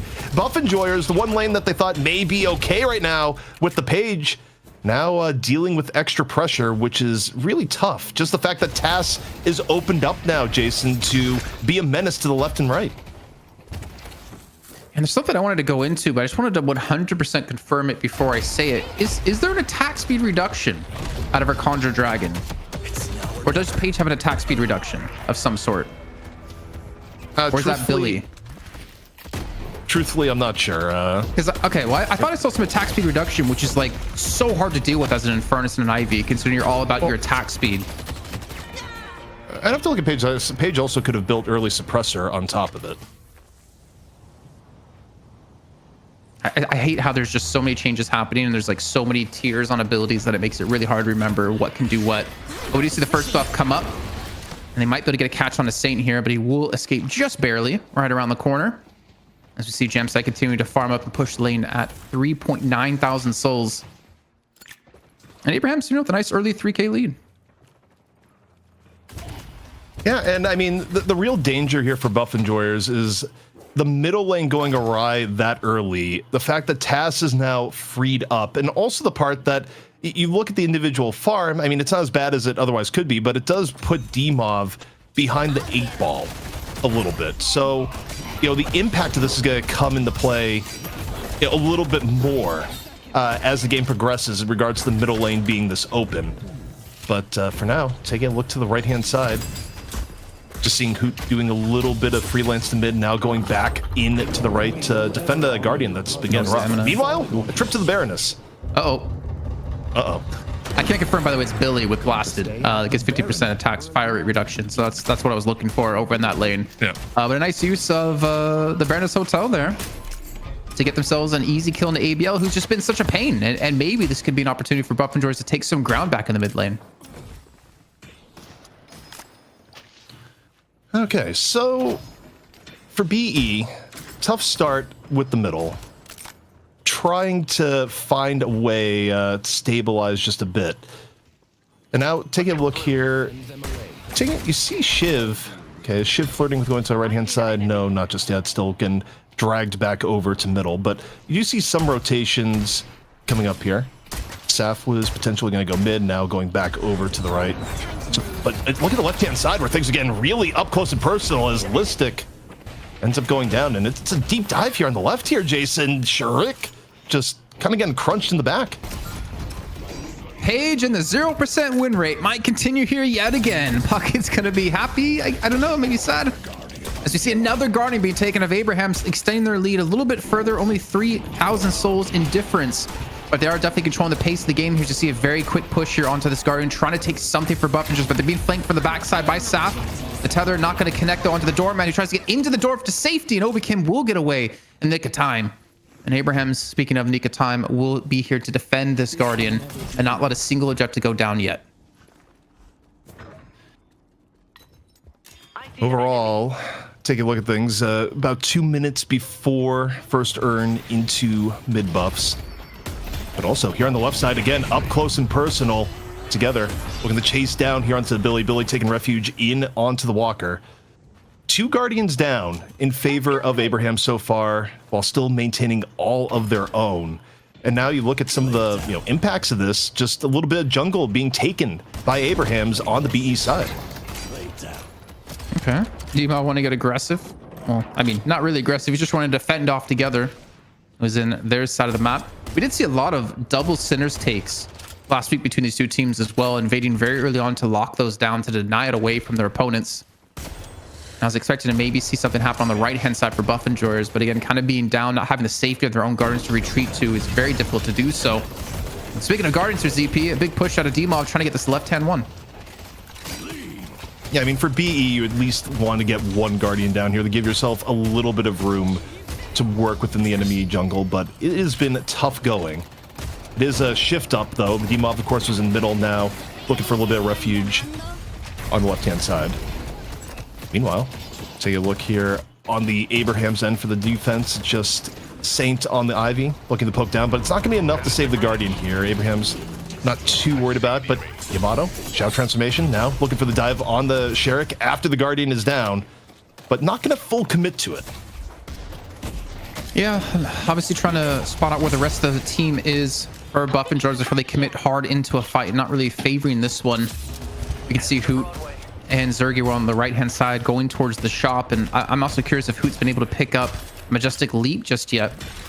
And Majestic Leap also had some tweaks to it. I believe it's with the amount of shield it gives you. Yes. Where you need to boon it before it gives you like the max level shield that it used to have.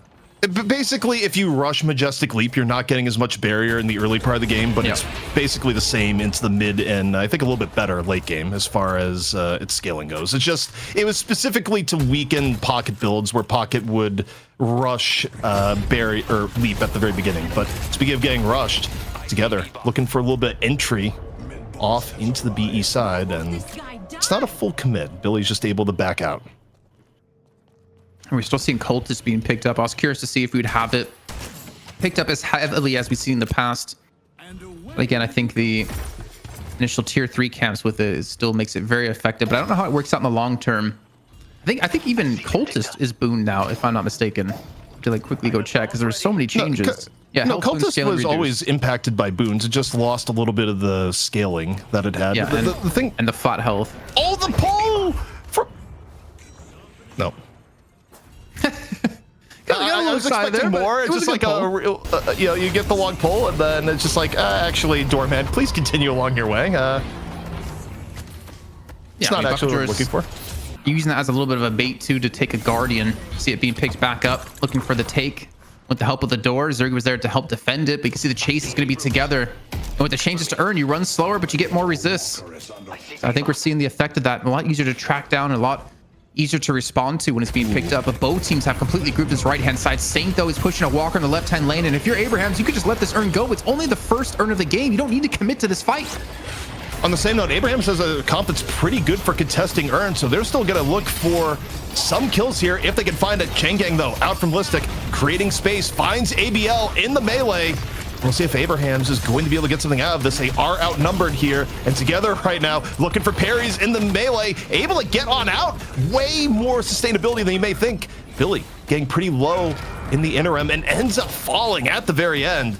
Burned from Jam side, and while the earn turn in goes the way of Buff Enjoyers, they end up losing the Walker for it, and they have to spend a lot of time at earn turn in too. I think that was a pretty successful contest by Abrahams.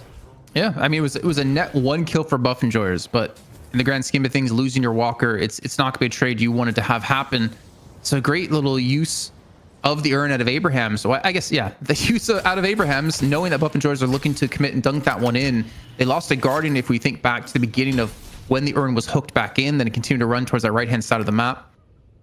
And that Walker, I mean, Saint, he didn't really get much souls off of it. Was there a change to the amount of souls you get for solo taking objective? Because you only got 1,000 souls for killing that Walker. No, nothing has changed as far as that I've spotted in recent times. But yeah, take a look.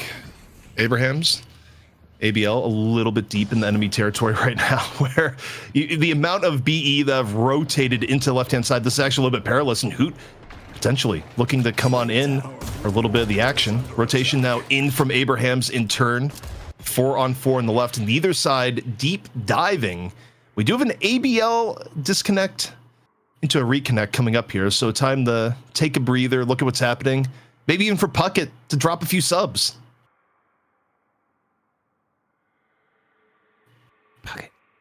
Puckett, this is your time. It's your chance, Puckett. Jason Kaplan with the 2-month sub with his prime. Big thank you to him. Fantastic to see. ZP as well coming in with another sub. Oh, and the game starts, so no, can't do any more. All right. Well, 13 minutes in. Abrahams up on objectives here so far. 1 Walker, 2 still having all of theirs up. And a mild soul lead. You know, one thing we haven't really talked about here is advantage late game between the both teams. And, you know, overall, I would say in terms of scaling, I do give a small edge to Buff Enjoyers in the late game. But to me, this draft between the two teams isn't as definitive in late game versus early game as some of the other drafts I've seen in recent memory. I mean, if we go to like late game hold W carry, it's coming down to like Zergy versus Jamside / Saint, assuming Saint's feeling the same way he did from the last game, which was very damage heavy, the old school, well, not even the old school, the previous Ivy builds we would see for Gun Ivy. And then, yeah, I mean, you still have like the hook potential at a task. Like, the thing is, if you think about initiators, what does Buff Enjoyers have other than kind of depending on that Majestic Leap Affliction to catch? They don't really have a way to facilitate kills for ZP. I think Billy can sort of be your initiator at times, and also Doorman does have pick potential. It's a little bit more awkward than some of the other options, but Obicam can definitely be the first mover in some of the cases. I think the real worry for Abrahams is that Vindicta does tend to fall off in the late game, Bebop tends to fall off in the late game, but most of everything that BE has, with maybe the exception of Doorman, depending on how you rate his scaling, actually is quite good into the end game. And it's going to be difficult to actually get in on Zergy, who's going to have all the space in the world from Billy and Paige and Shiv. And Zergy is the actual massive threat that I think Abraham's going to have a more difficult time dealing with if it is even as we get to, say, the 30-35 minute mark. Yeah, it's been a long time since we've seen Zergy on Wraith. It's going to be, hopefully, a thing of a beauty. Looks like buff's coming up in about 5 seconds time. You can see both teams immediately grouping towards his right-hand side. The buff hunter is leaving Demov towards the left to pick up a buff. Big contestation going to be breaking down here. And it looks like it was secured. I want to say for the buff enjoyer's side, if I wasn't mistaken there. Even a hyper beam being committed on a task out of Abrahams to defend against this. And it looks like both teams are just going to disengage without a fight, though. ABL picks off Listic somehow. ABL was just able to chase down, gets rid of Listic, which, by the way, that's actually another thing that's looking a little bit problematic, is that Listic is kind of poor for Billy now, but the turn, Hoot dives on in, 2-man Affliction, looking to pick up the urn off the Chaos here, gets the urn pickup, so B in control of the urn, now gonna look to rotate it around, but can they do it without suffering any casualties? Tass and Jamside having to back off, definitely pretty helpful here off the Affliction, and Tass gets caught by Demov towards the very end. There we go. Trackball taking over the camera here. Spots out together and immediately like, yeah, no, I don't want to fight this though. Maybe we'll see actually Hoot come back in towards the fight here because he's in towards the mid lane and they kind of need his help. A great slam bash down comes down, connecting onto 3 here, and Demov quickly picks up 2. Buff and Joris with the urn in hand have turned this fight around. Eventually going to be giving him the soul lead. Demov feasting. The one thing you don't want is the Shiv finally getting his well-earned meal. And also, where that fight takes place is in middle. So the easy call is to go direct to that mid-boss. This is a huge game shift so far for buff enjoyers. But, they're in a spot where I think they're still going to be contested by Abrahams if they full commit. So they look at it, they kind of look at Demov's health and decide maybe now's not the time. That's probably one of the worst case things to happen for them too. And if they go down off the back, this because they don't get earned, though it has been picked up out of Shark, trying to run it back over, but it might lose a couple of players. You can see who may be getting caught out here, using the air vent to get away, and he will be safe to find another day. So luckily for buff enjoyers, they don't lose anything off of that. Well, technically they do, because they don't get the earn turn at least at the moment. Now Abraham's realized, well, you guys backed away, you're low health, you're gonna have to go heal, and you're running the earn. This might be our opportunity to take the mid boss here, ZP. Abraham's with the old switcheroo. Is this going to be the right move, though? Because buff enjoyers, they're certainly going to come and contest. Do have the Amato with Shout Transformation. One punch goes away of Abrahams. Abrahams gets the entire rejuve. Now, can they defend it? 2 down already for buff enjoyers. The contest for BE may have been ill-fated indeed. They're on the quick retreat. Abrahams in hot pursuit. They got nothing to lose here, but certainly a lot to gain. And now, 1 rejuve crystal down. And it starts evening out a little bit. So, okay, 2 rejuve crystals at the very end. BE able to even it out towards the end of it despite losing 2 at the beginning, but overall that's net benefit, Jason, to Abrahams. Yeah, that's so painful for buff enjoyers to have such a good fight, to not get earned, to not get mid boss, still having 1 crystal left for Abrahams, who pick up the urn themselves to run it across the map. And you'd almost have to wonder, is there going to be another fight right off the back of this for Abrahams to lock in the urn and potentially extend this lead even further, up to 8K now, 18 minutes in. Tass even going to be teleporting over to the left-hand side of the map. Even though it's just 1 rejuve crystal, I really don't think you want to contest this if you're buff enjoyers. Like, contesting urn when the other team has rejuve and the game is even, or, God forbid you're behind, it's just generally a really poor idea. I mean, sometimes you can make it work, and Listic is in the area, so it does look like buff enjoyers, they want to make something happen. I guess, the caveat here may be the Doorman. Doorman is able to do some tricky earn plays and make turning things in rough. There's a lot of ways you could get hit with luggage cart to a degree that would make things difficult for you, but this is so scary for B, the contest here, with rejuve still in play. Demov got initial skirmish up against ABL. Gets him very low on HP. And it looks like the killing blow did not get anything out of Demov here, which can be very detrimental to this fight. The Silence Wave comes across a couple of players. We're tagging along with Obikim, who's looking to retreat, but directly into together. He's forced to send him into the Baroness Hotel and escape through his own doorway. No kills really happening just yet, except Listic, who died before the fight kicked off here, ZP, but the urn's still heavily in the hands of Abraham. I mean, they got the final rejuve charge out together, but they use significant resources to get it done. This is why the contest is difficult. You've used your resources, but you still have a fight to fight, and you're down 1. But right now, they're thinking maybe we could get together under pressure from all ends. Has to take the jump pad off and away, trying to rely on the takingness of Abrams. Charge into the doorway, covers into the closet, but no, not enough to get away. Zergy able to finish it off. The urn now rotating back around. BE making it a pretty decent fight all in all. It was a tough one for a lot of circumstances, but to get the last rejuve out and prevent the urn turn in, it's about all you can ask for in that situation. And Hoot tried to go for the urn very quickly there too, as it's trying to reset.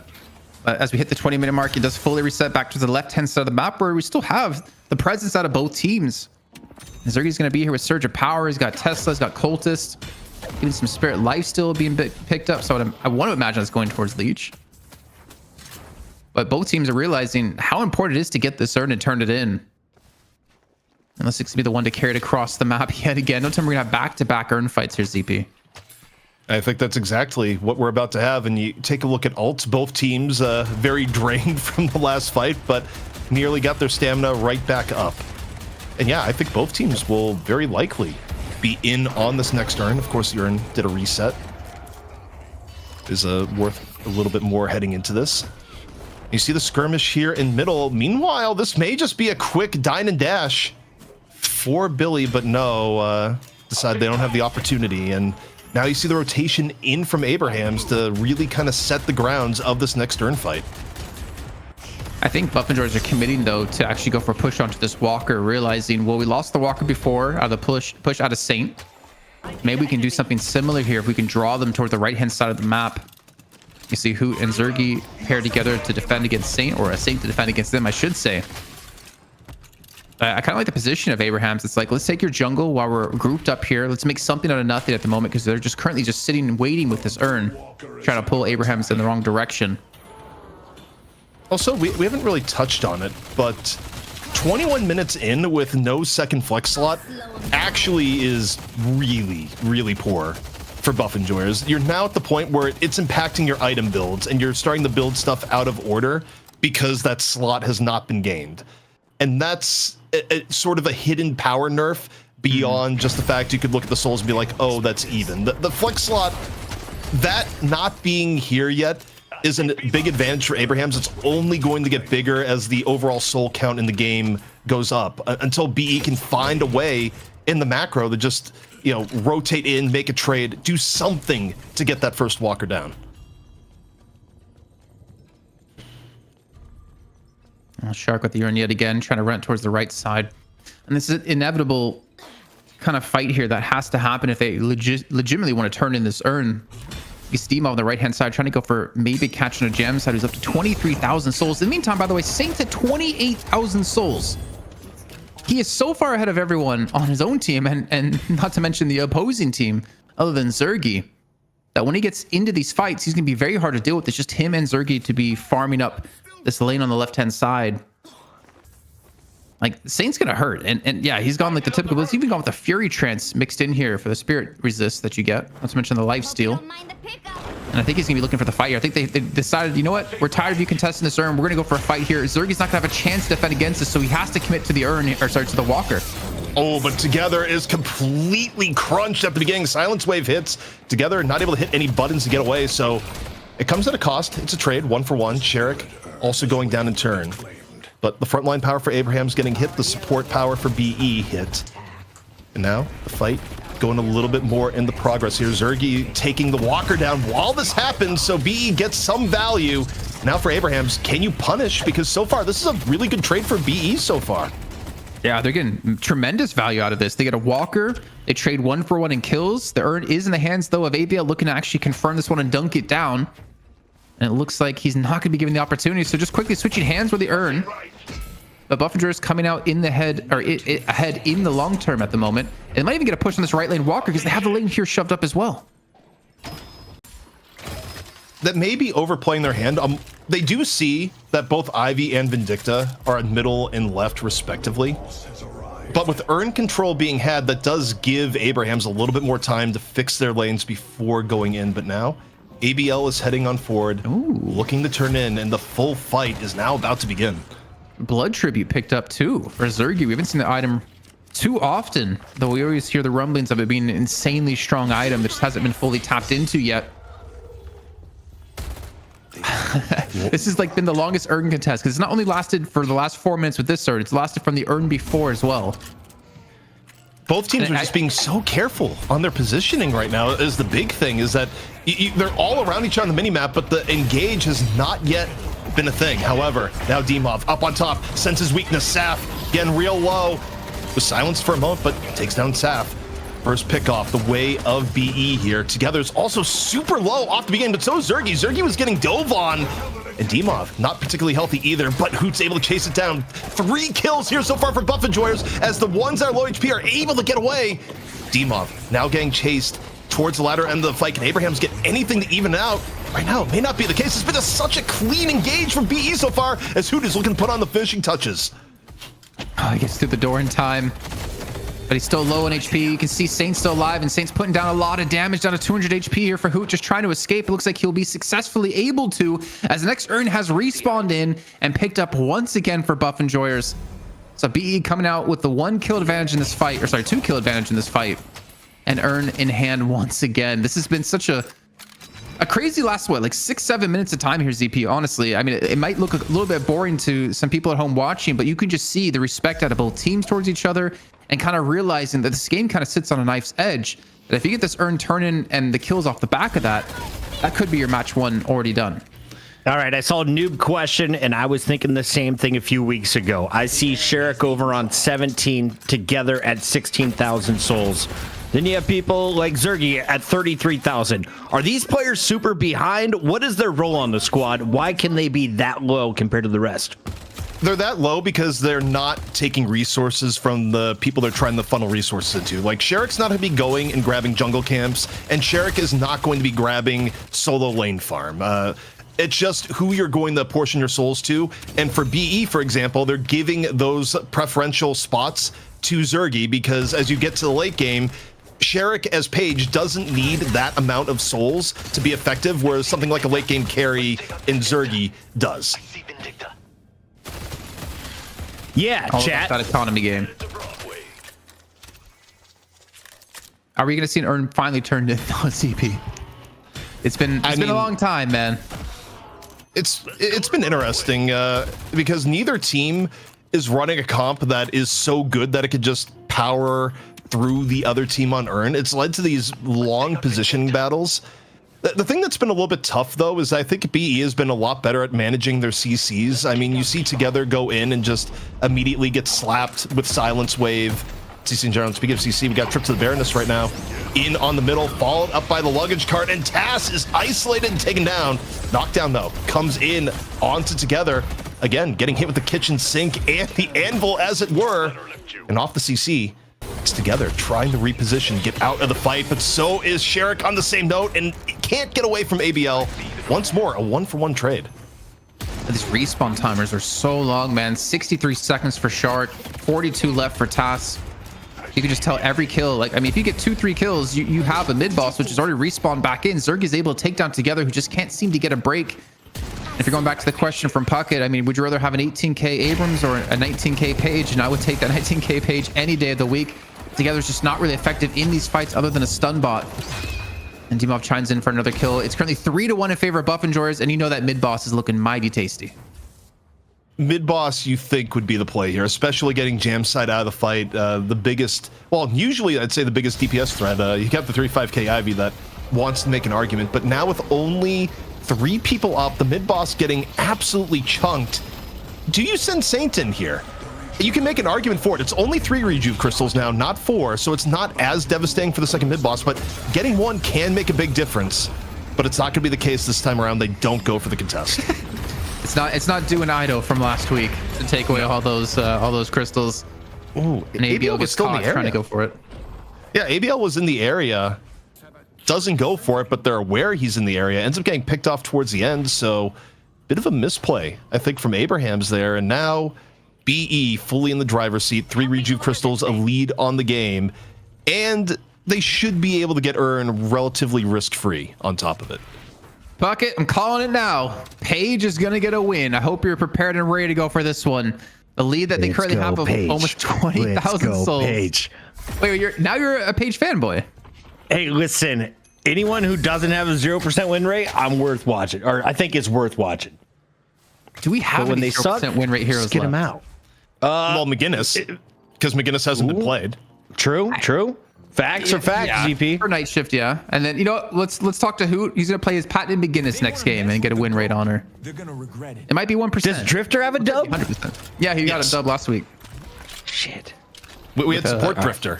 He Ranger, just yeah. continually blinded people.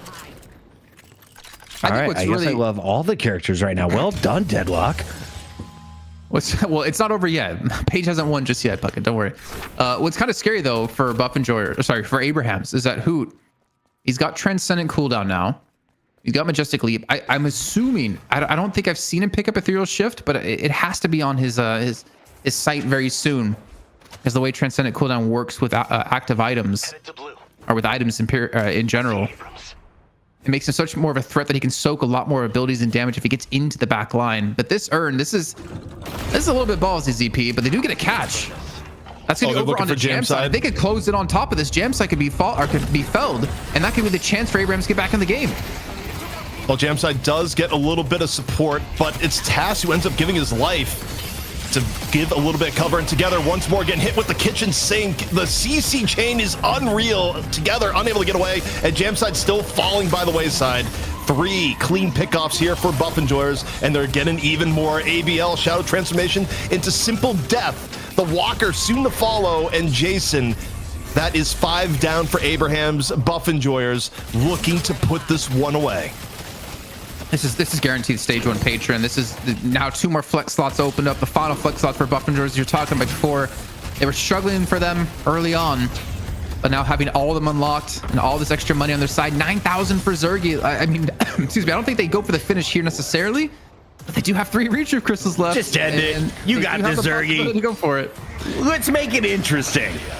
I think they could end, because both Vindicta and ABL are not going to be in this fight. It's a 6-on-4. You can just dive second stage patron. I think you go for it. And Buff Enjoyers, they also think you go for it. We'll see what Abrahams has on the defense, but really all you got to do is click the patron. You got extra lives, you got the damage. It is over, and Buff Enjoyers, they take the first map. Paige gets a W. Rips it right out of the book and slaps it on the Abraham's forehead. Buff Enjoyers holding the first win of 3. That's what you're going to need if you're going to go the distance, is 2 wins to earn $1,000. Abraham's hoping they could force a game 3. Did this come down to the draft? Was it an in-game moment, a comp difference? What do you see, Kaplan? Seeing a whole lot of 10 to 15 minutes of earn running in that last game. It was just pretty much that long... Oh man, what is the name that you light on like a firework? What's that thing called? Marathon? Sparkler? Fuse? No, Fuse. The fuse was lit. It took about 15 minutes for it to finally go off. Thank you so much, Bucket. And when it did, Buff Enjoyers are able to come out ahead with all 10 fingers attached for a first match victory. ZB, did you answer Sparkler? Yeah, I did. That's fantastic. You're talking about like fireworks are just on for a long period of time and not doing a whole lot. I mean, that is a sparkler. It does last a long period of time.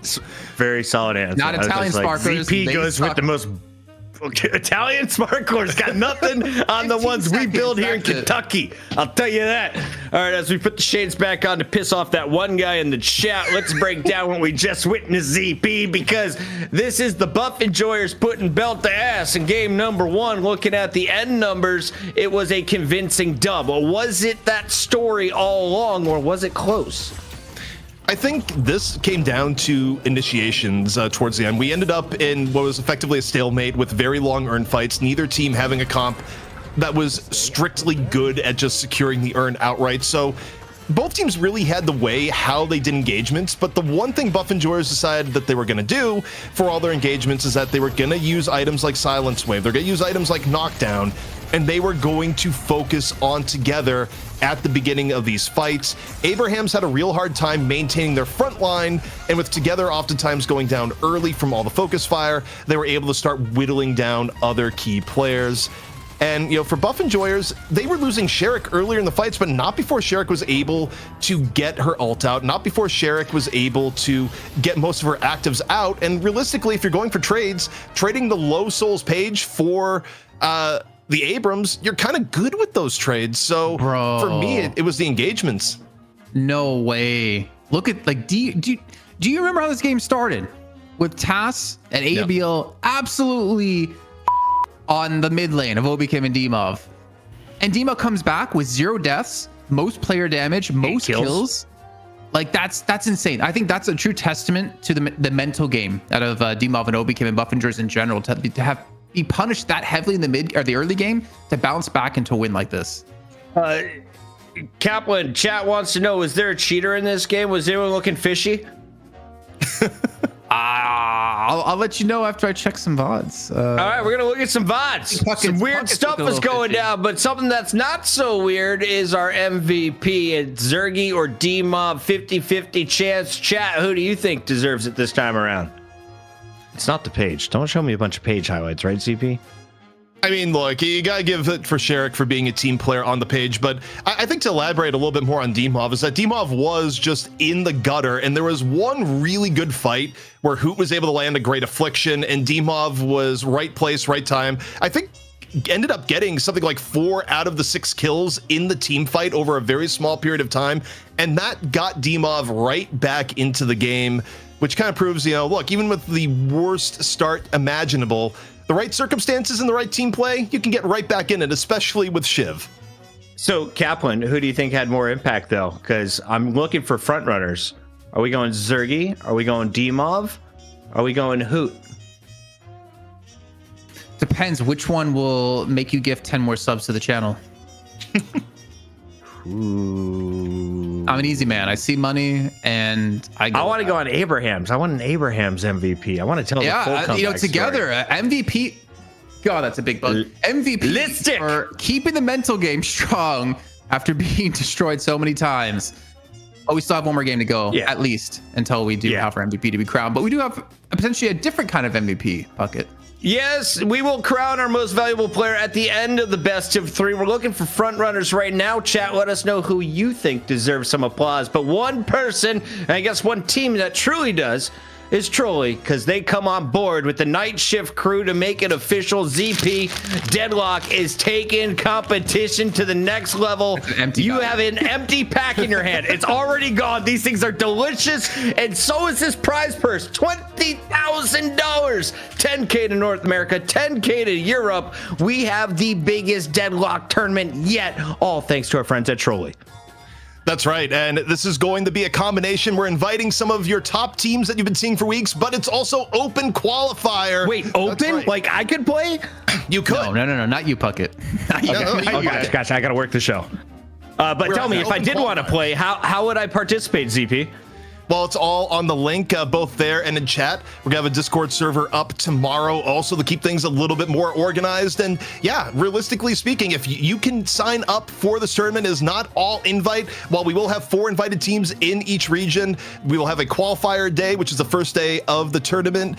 And that's where we'll get our other 4 teams. And you'll all be playing for a $10,000 prize in each region, 10,000 to NA, 10,000 to EU. And, you know, look, it's Halloween is coming up, and, you know, we had to make people aware of some of the best candy around. We have an awesome producer, executive producer, Solomon, back there. He also presses buttons to make things happen. Solomon, do you see that left side? Night Shift, the Abrams. Can we zoom in?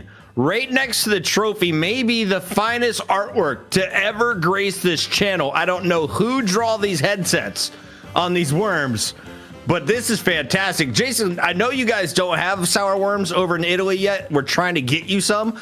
But what do you think tastes the best? The blue, the pink, the orange, or the green side? Because I know you bite them in half. There it is. If I was, okay, the best tasting one, of course, is going to be the blue and the pink one. But if Blue and I pink, were to relate myself to one of these 2 worms, I got to be the orange one because I'm freakishly tall. Very tall. Very good looking. He's got a headset on. It's Jason Kaplan. ZP is the weird one on the right. I'm your host with the most, Chris Puckett, and that is game number 1. You could be involved in our next show. Remember, it's the Night Shift Trolley Open. You don't got to be pro. You just got to sign up and own. And with best of ones, anything can happen. ZP, do you got like a pro tip for my team that is not allowed to play, but if I was putting together a hypothetical team, how would I take down a top squad with some cheese? I mean, look, find out what their comfort heroes are, ban them in draft, and just do your studying, because if you're a new and upcoming team, you know everything about the veteran teams and they know nothing about you. So, leverage that to your advantage. Lies. Absolutely. The best way to get a foot up in the qualifiers is to pick yourself up some trolley gummies, eat them on the fly to give you all the energy and focus you need to take those victories and get into the money. That's what's coming up in the next 2 weekends. We're not doctors, but it sounds like wise advice from an old sage man from a European country. That's Jason Kaplan. We got ZP on the mic. We got a game 2 on the way. It's Buff Enjoyers taking on the Abrahams. Do you guys need a break? Should we just roll into it? Should we force these kids? Fine, Europe. Take your pee break. We'll keep it humane. After this, more video games. Thanks, Charlie. Sub to the channel.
We got worms, and it's the good kind you can share with your friends. We got Jason Kaplan, ZP, Chris Puckett here. The shades are on, ZP. Do you have like the little connector set that just flips on top of your regular sunglasses like a really cool kid? I do not. But you know what I do have, Puckett? I got some extra details that came in where people are asking questions about the trolley tournament coming up, and a few things. The sign-up page is just for the qualifier day. The qualifier day Okay, so I sign up for a qualifier. That makes sense. Okay. And the qualifier day is double elimination BO1, which wait, so it's best of ones, but it's also double elimination? Like I get 2 lives? Exactly, for the qualifier day.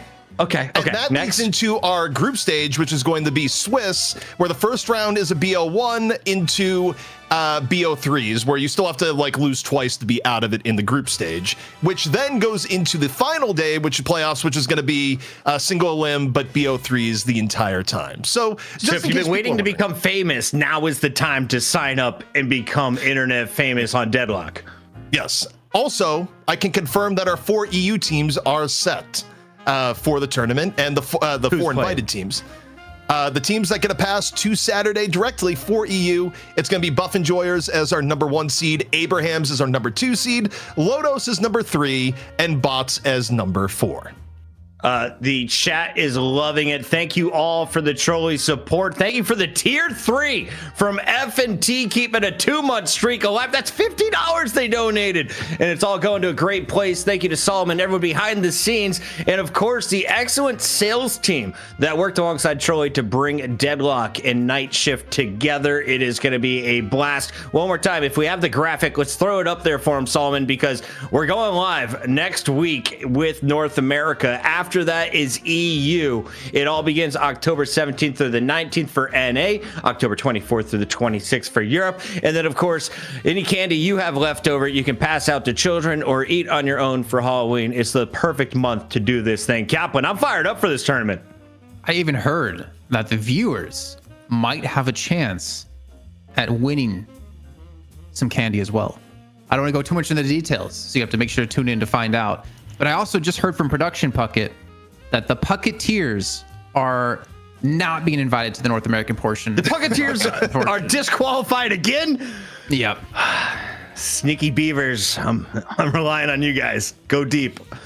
You could go to Rocker. Yeah. You could go to Rocker and be like, your name's Sneaky Golem, you know, if you want to appease Puckett, you could become the Sneaky Beavers. Like, just, change that Golem to a beaver. Rocker, how much we talking? Because I got sponsors now. We got Intel. We got Puckett. Sugar candies, trolleys. It's going to be great. Puckett, but when they won last week on Night Shift, I see my boy Rocker tweeting his new Porsche that he just got. So,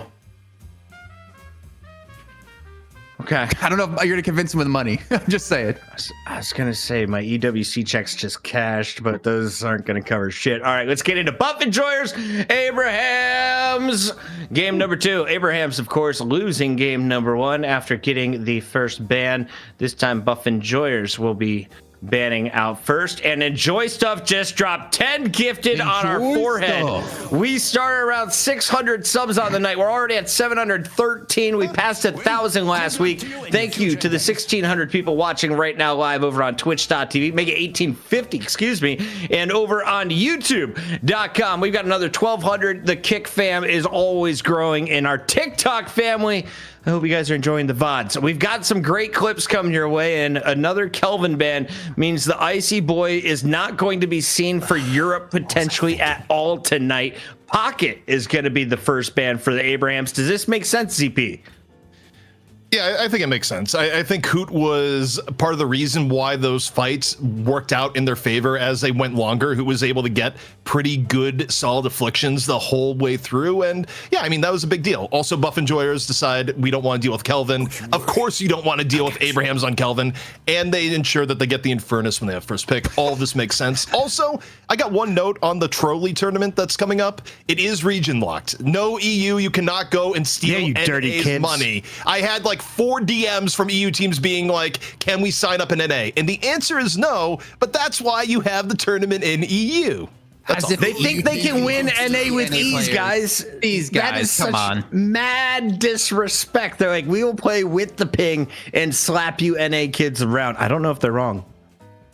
By the way, Enjoy, who gifted, I think, 20 subs now, he just subbed for himself finally. So he gave out 20 subs before even subbing himself. I think Paige is our MVP. I think we have to get. We can call it now. All right, it's loaded up. Paige, for MVP of the series, even if we're not done yet. Kaplan's giving away 25 gifted for a Paige MVP here. I didn't get an EWC Paige. Crazy. So it's crazy.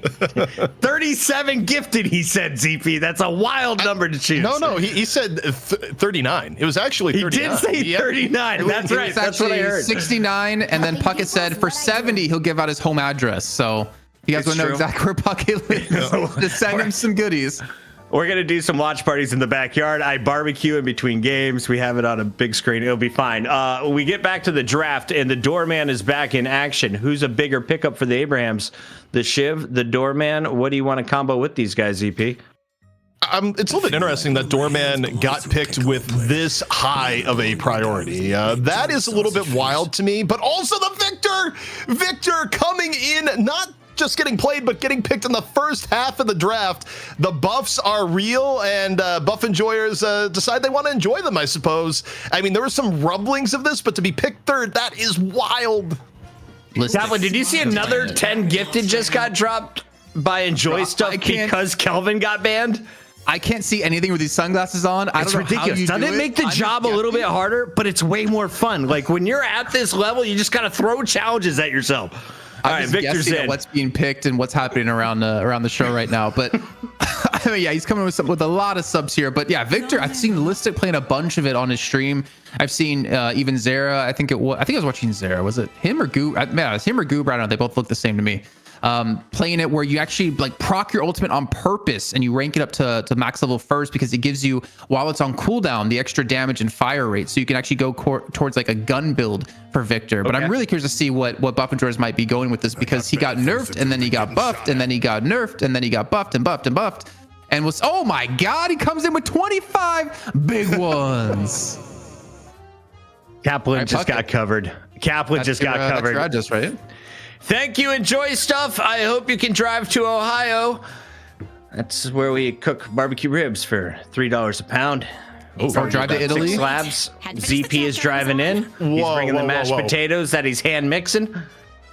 I mean, yes, that's true. Also asparagus. But Paige now getting picked by Abrahams as they're taking a lot of notes from buff enjoyers on their draft and deciding, yeah, we actually think Paige is pretty good after the buffs. Right.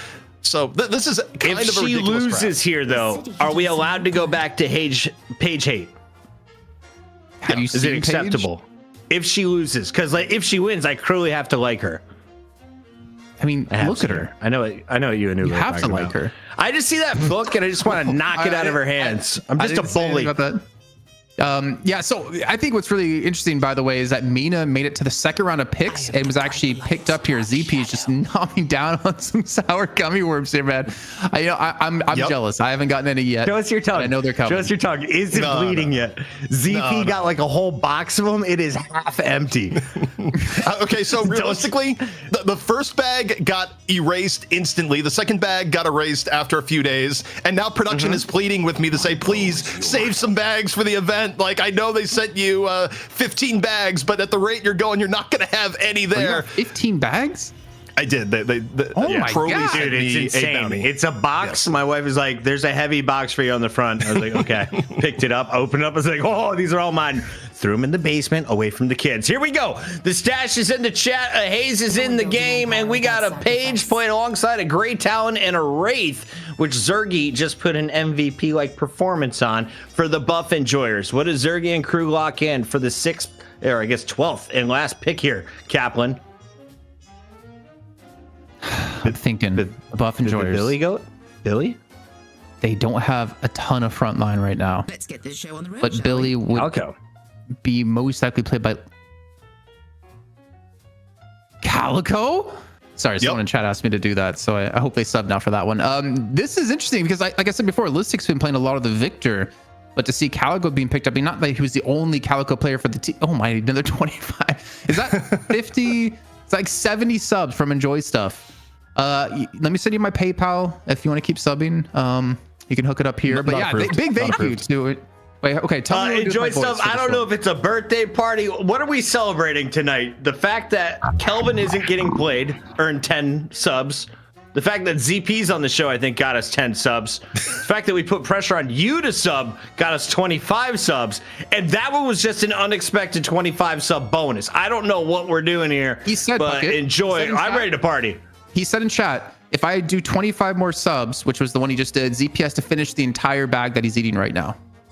I mean, that's going to happen done. regardless. Done. I don't even Show need it, a ZP, slice. show All it. at once, Show it. like right now. Show How it. many trolley gummy Show worms us do you the fit in bag. your What are mouth? we up to? I bet it's halfway gone already, chat. It's Told kind you. of getting close. I to told that you. already. I told you. All right. Don't worry. It's They're I've done good. the math. It's around 700 calories per bag. In case you Oh, can't have lunch, you just need to have a little sustenance to keep you awake on a road trip like ZP. Go ahead, ZP. Show us how many of those worms can you fit in your mouth? That's 25 gifted, I'll work up to ZP. that. I still have to cast the game. Like my tongue, can only take so much sourness. Are you doing NA as well? Because this is I'm a 2-0. It's definitely a 2-0 tonight. There's no way there's a game 3 coming. Did I you think see it the could be a draft? game 3. They look, got you Mina gave up and a PT. gun Ivy. It'll be interesting. Also, my God, in terms of who's my playing eyes. what, I think it could be Listic on the Victor, and then maybe it's going to be the old Dimov Calico, which is a thing if you go deep enough into the history. I am farming. That is right, Chad. Unfortunately, my time is over. ZP has survived, and he is now crowned the king of the mic. Take it away, play-by-play guy. You know, Chad, I just looked, and Jason, there's a lot of demand to have me have shades, but okay. Yeah. I was looking at and You got share it time. on the Calico. We're going to a third game. You got time, ZP, to quickly run and get. Dude, it's a vibe. I'm never casting again in esports without shades on now. Puck is converted. You're welcome. It's for the boomers. It helps us. No migraines, no stress. The wrinkles settle down on your forehead. It's great. Can you Also, help me regrow my hair on the top of my head? That's by the way, only question I have. look at the swap Yes. that's going on right now. They got the Doorman Page swap for Abrahams, where they are full changing up their lanes.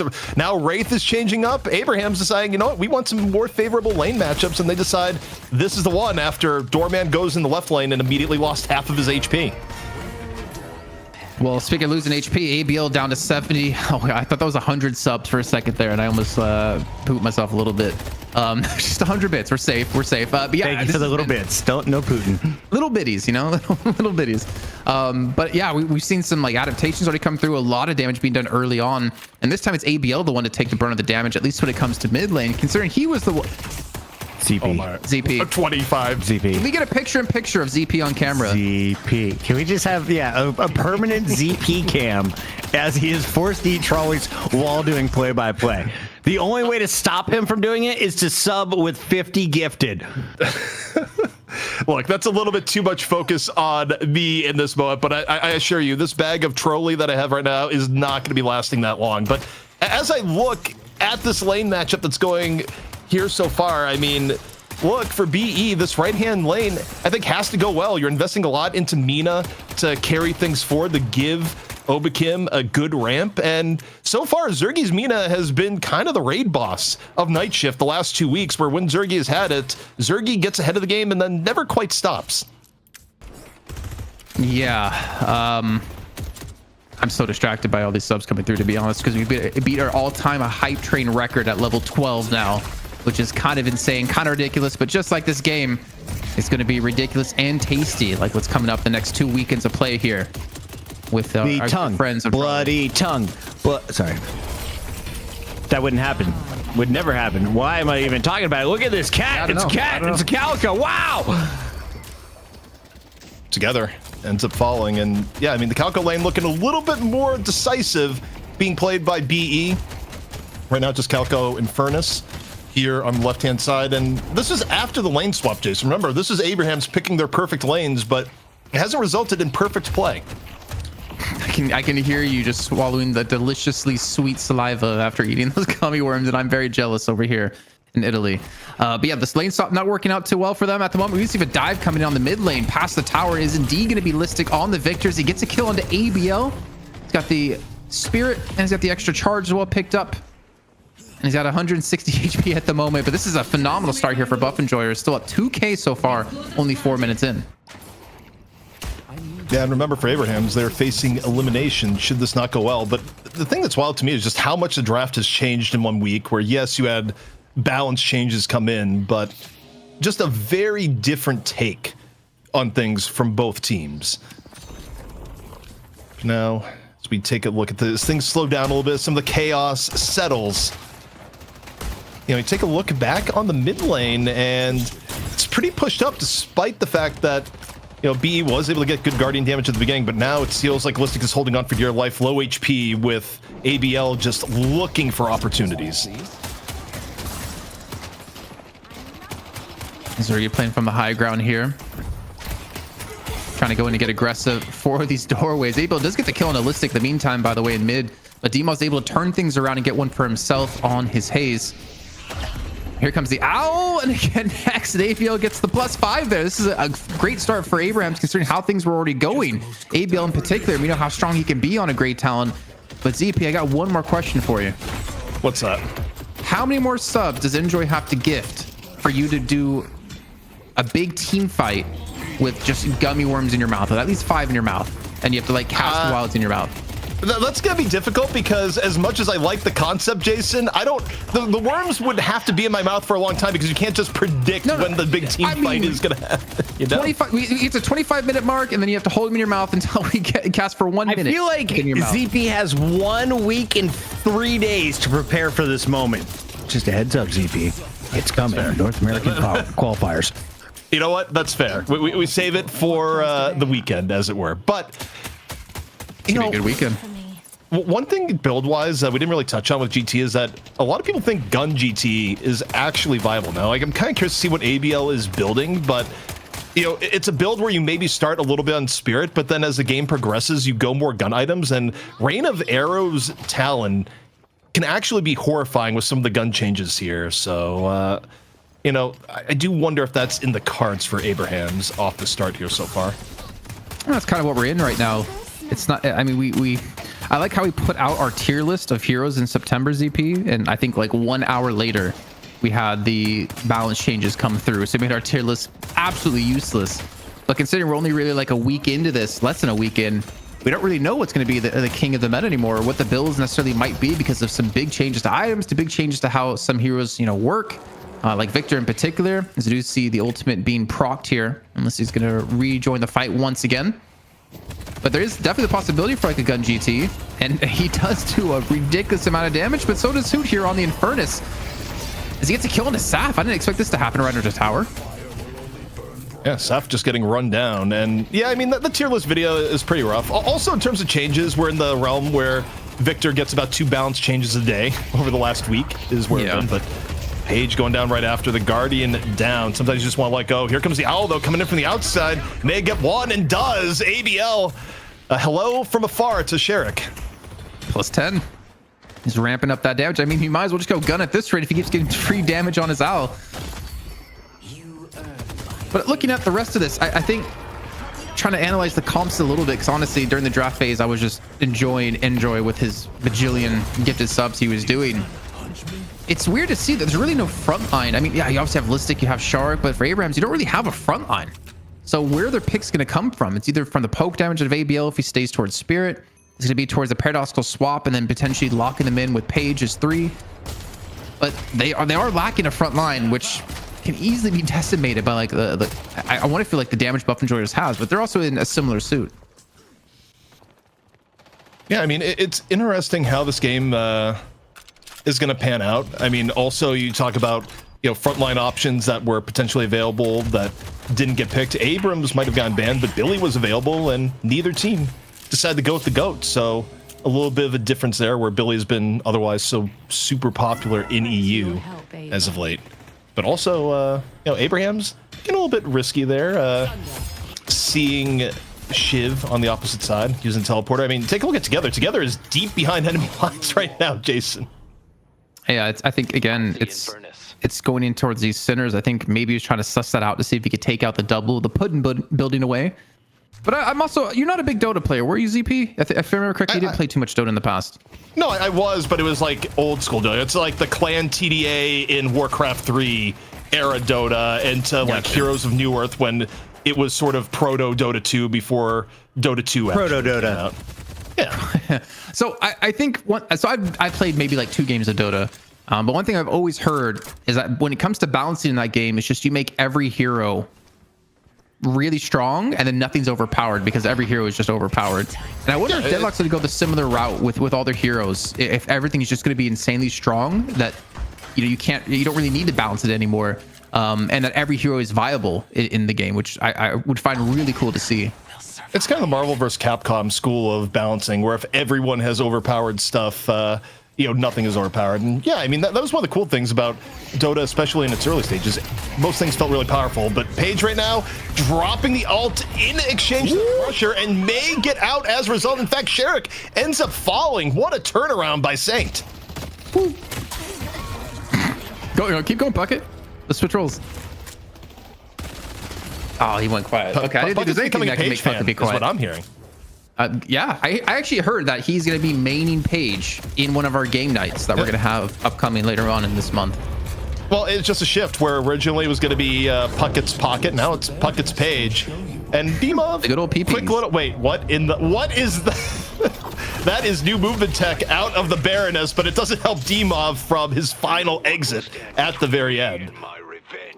Yeah, the exit is, I guess, the entrance to his base in that sense. I do have the urn being picked up, and obviously in the last game, if you missed out on that one, we had about 15 minutes of our 25-minute game be just the urn, and I'm really not over exaggerating, to be honest, when it came to that one. The urn. It's in the hands of Shark. Yeah, that seriously was, that game was decided by the urn. I feel like you live by the urn, you die by the urn. All right. Well, looking at things right now, 54K, the 55K. Objectives on the map. Abraham still maintaining 1 Guardian. Same for Buff Enjoyers, so both teams still looking for their flex. The urn rotation, though, is going to be in control for BE. And we'll see how much the urn plays a role in this game here so far. I hope not much, and at least for this first one. It's not really worth contesting so much, as Listic just charges straight through and Saint will fall on the Page. If anyone is out there that can make Paige look good, I would definitely think it's going to be Saint, but not when he's being rushed by 3 different heroes. And beside ABL, takes a lot of damage from that pain battery, to be fair. He's got his owl ready to go, already plus 10. Might be looking to add some more numbers to this. Now, back over to the urn. And it's going to be a relatively quiet turn in here. Sherrick just able to walk forward. Abraham's not committing too much. You got an owl. Coming a little bit late to the party. Up, over. Who do you want to take an HP tax from? It's going to be Hoot. And Hoot's like, you know what? I don't care. I'm going to look for this Guardian here. And they will get the flex slot unlocked, maintaining their own away from Abraham's, as the left Guardian is still going to be there. And Listic's at 12,000 souls. I think Listic, he's one of those players that doesn't necessarily matter what hero he's on. When he gets ahead, he does a really good job of staying ahead, which is really difficult to do considering like the role he plays for the team. But I'm really curious to see how he's going to do it on this Listic. Torment Pulse has been bought up for him already. He's going to have jump starts. Even if he doesn't escape in time, he's going to have enough healing to get out of this one. Or maybe not with ABL there. Well, either way, even if he goes down, you're just triggering the ult at the beginning. You're going to have fall through on the rest of it. Sherrick dropping the Return the Shadow, a little bit of covering fire. Together, though, getting awfully low. Listic still wants a little bit more and shares the pain with Together. Walks on over. And now, is Saint going to be under the gun here once more? Lower HP on the Page. And the backup for Listic is there as the lead continues to grow here so far for Buff Enjoyers. Not only is that growing, so is our sub goal, man. Jax Libido with 25 subs coming in. He gifted quite a few earlier on today. He's gifted 65 in total so far. To the guys, I think I made a mistake. They asked how many subs for Puckett to Page cosplay. I said 1,500. Jack instantly responds bet and drops 25. Let's keep it PG, children. I don't need red hair. Yeah, PG, Puckett's the GOAT, is what we heard there. And you know why Puckett's the GOAT? Because Puckett is going to look like Paige, is what I heard from all of that. But, yeah, as we delve into the game, I mean, this is a little bit different from last time, Jason. Last time was very even until finally the dam broke, but Buff Enjoyers pretty firmly ahead here thus far. Seth going on in. Still has the trip to the Baroness in the ready, and Sherrick using Calico's unparalleled mobility to just get out from what could have been a rough situation. The Owl in pursuit, but not low enough HP to go down just from the Owl. And we can actually take a quick look. He's got what, rapid recharge for ABL. We were wondering if he's go towards a gun build or go towards a spirit build. And it looks like it's still over towards spirit at the moment, but uncharacteristically, I should say, ABL only at 11,000 souls. Jamside still farming away at 15k, very far ahead of his team. And ABL still gonna have impact with the Owl. Oh my God, Jamside just demolished the suit. But ABL's not gonna have that kind of punching power until he gets a couple more items online, and if he can maybe catch up to the rest of his team, because he's going to spend a lot of his time rotating between these lanes. Thinking about things that Abraham's needs for win conditions here, the upside is that Jamside's looking pretty farmed on the Wraith. The downside is that their front line is looking almost non-existent. Their main frontliner that you would expect to be creating space is Together, and Together is at a paltry 10k. And Listic, who is playing Victor, who's essentially Mr. Run at you, is at 15k. So in terms of bigger team fights here, it's quite honestly going to be Listic holding W against Abrahams, and they're going to have to work pretty hard against it. I mean, maybe you use your hotel guest on Listic to buy time, but the way team fights go, it's Abrahams that has a much tougher problem to solve, even if the soul count was even. Oh man, he's got survival buff as well for Listic. If you're talking about run to enemy team, jumpstart plus that, it's gonna make him even more deadly and more difficult to take down, especially if he starts building into some resist. But that was one of the big changes to Victor in the last patch, is that spirit resist does not prevent damage from or suffering that you take, and I think they eventually dropped it down to 70%. So it kind of changes the build a little bit, though. I would imagine against this team he's going to go a relatively similar route, and D-Monk gets caught out by 4 players out of Abraham's. But look at the second urn in enemy territory. That's just kind of the sign of how this game has been going. But you know what? Abraham's like, you can have the urn, but we're going to push into a walker here and try to get it. Yeah, be more than willing to extend their advantage if possible on the left-hand side. On the right-hand side, Abraham's, of course, would like to get their walker down, and things getting a little bit heated down into the lower right between both teams. Page Elk comes out towards the very end, and the walker looking like it's going to maintain its life here on the right, or BE so far, unless Abraham decides to regroup and take another crack at, which they very well might be right now, Jason, as we see Hoot drop the dash, try and get out of danger here. Task, meanwhile, burning at the same time, and things are very back and forth here on the right. This is tough. Hoot's getting very low on HP. Al is not up just yet, and it seems like Abraham's are really committing for this fight. But they'd be so careful. Listic's gonna be coming in from behind, and he's ready. Pain battery ready to go to chip away at everyone on the other side. Jamside already extremely low on HP. As you can see, that's Shark looking to go for the chase. Listic will get locked down, but I don't think Jamside has a chance to escape. And Listic, the machine, at 17,000 souls, picks up 1 kill and finally turns this fight around. Also, I really want to point out the build that Victor is going here so you don't troll your own pub games after playing Listic. The pub builds for Victor are outdated. You don't go Spirit Resilience early. Look at what Listic's building right now. This is what you should build by comparison. You know, don't do the Spirit Resilience rush. Try and win your Victor games. You know, I was watching Lightbringer's stream, and he was like just making up some builds. The enduring speed he was talking about being such a good item now with the recent changes for the extra speed you get around the map, the extra regen you get as well, and the regen starts like immediately. It's not like you need to wait 10 seconds for fortitude being out of combat before you start to regen over time. And he definitely put a lot of emphasis on this being like a very strong item that goes for quite a few heroes. I think enduring speed is generally good and is even better in pubs than it is in comp play, but here's the trade. You know the other team's going for urn, it's a rough urn position. You go, okay, you can have the urn, we're going to try and take mid-boss. That's a calculation that Buff Enjoyers has made here. We'll see what Abraham's able to do for the contest. Remember, you do have Doorman here for the contest, and you have Page, but Page doesn't have ult up here, so you're not going to have the Page ult up. Are there going to be Doorman shenanigans? Here we go. Both teams all into it here. The Rejuve in contest. Both teams on it. Sap Tass able to grab the Rejuve hits. It's all Abraham's here in the middle, and this could be the turnaround they need. No, that's one crystal already been taken away. I think that was Together who went down. He's still low on HP. But you can see the Buffingers, they lost out on 4 players. Demov and Shark immediately forced back. And Abraham's to get the urn and the contestant time, take away all the rejuves and maintain 2. The perfect turnaround play to get them back in the game here. And the lead that Buffingers had, well, you can say sweet goodbyes. That is one of the most horrible swings I think I've ever seen go against Buff Enjoyers, where usually they're good even when they're losing, Jason, of making it, you know, a reasonable loss, to lose both earn and get just crunched in middle when you have a soul lead is just not something you see happen very often. But this puts Abrahams not only back into the game, Jason, it's going to put Abrahams in the lead. Your spirit will be forged. It was going so well for Buff and Joyers. Tass at 20,000 souls. Jamside at 24. ABL starting to finally catch up, but Saint is falling behind at only 13, but it's not really going to matter at the moment with that fantastic turnaround. And Buff and Joyers, you can't really afford to go for a fight anymore, at least for now, while these rejuves are still up for Abrahams. A Walker would be a tasty morsel that would go so well with some Trolley gummy worms. But it's not to be had right now, and there's really no chance to go for it anytime soon. You know, as you say that, Jason, I'm looking at my bag of Trolley and I'm just going, do I go for another?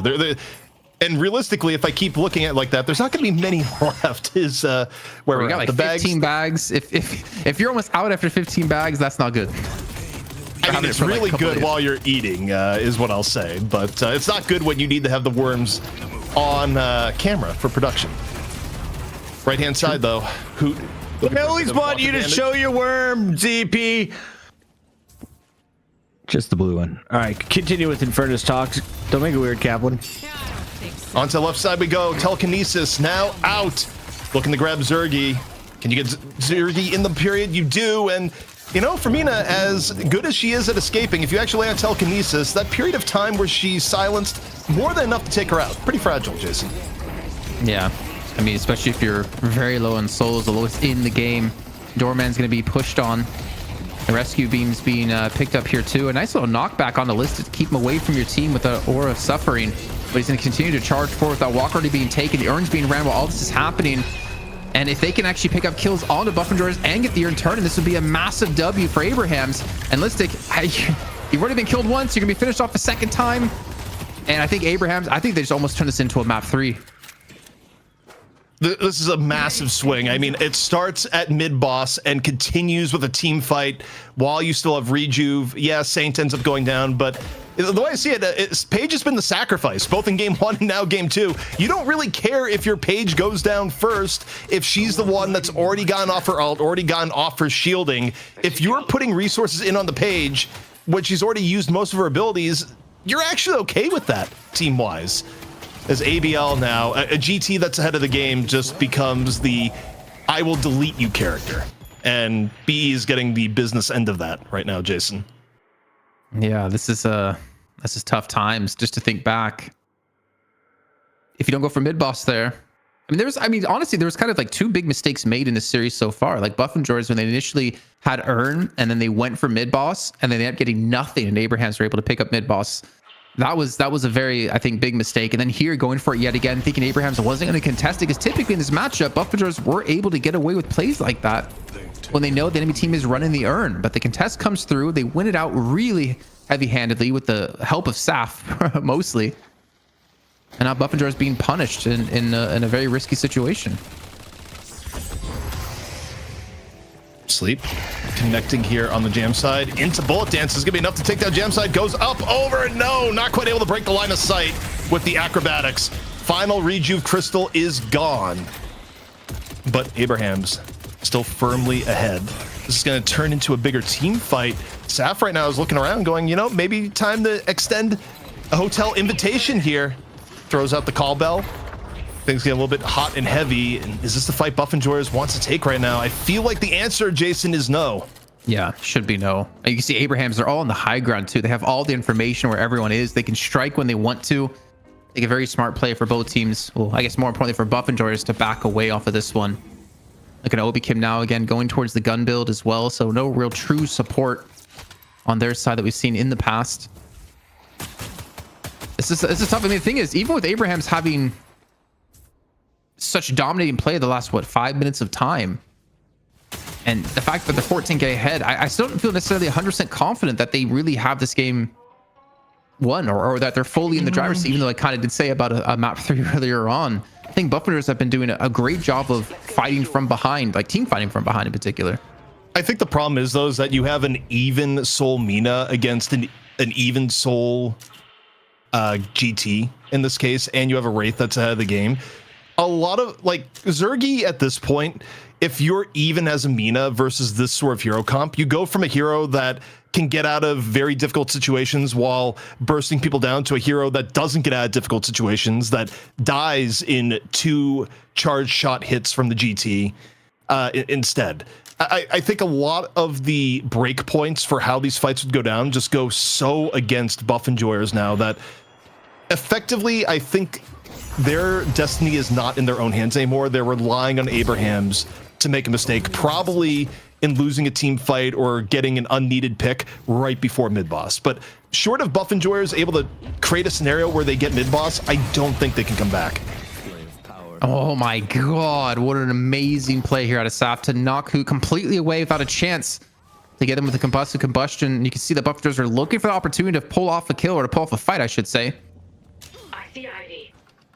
Jamside's at 31,000 souls, just FYI. He is so far ahead, constantly farming away. I don't know if buff enjoyers have a solid answer for him unless they can catch him with a sleep dart into, or sleep dagger, damn it, into a silence wave like they did before with Demov. But he's also been able to get, was that spiritual overflow, if I'm not mistaken. Be even harder to kill now.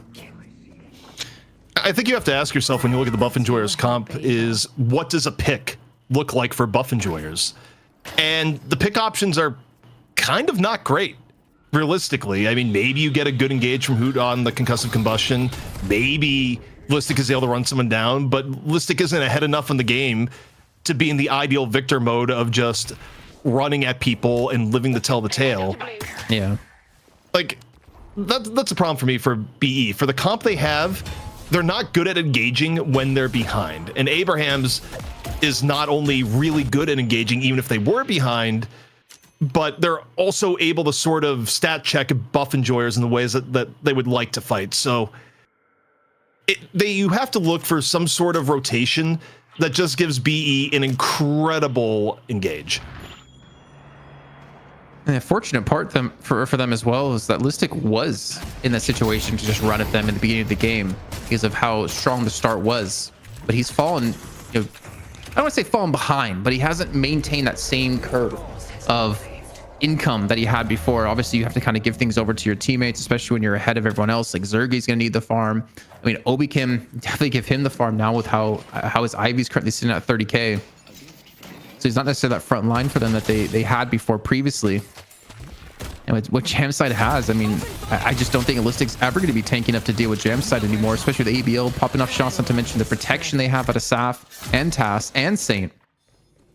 But yeah, I completely agree. This is going to be, I think, very tough for buff enjoyers to get a fight that they can win pretty heavily, or even just to pull off the pick that they can use to snowball into a fight.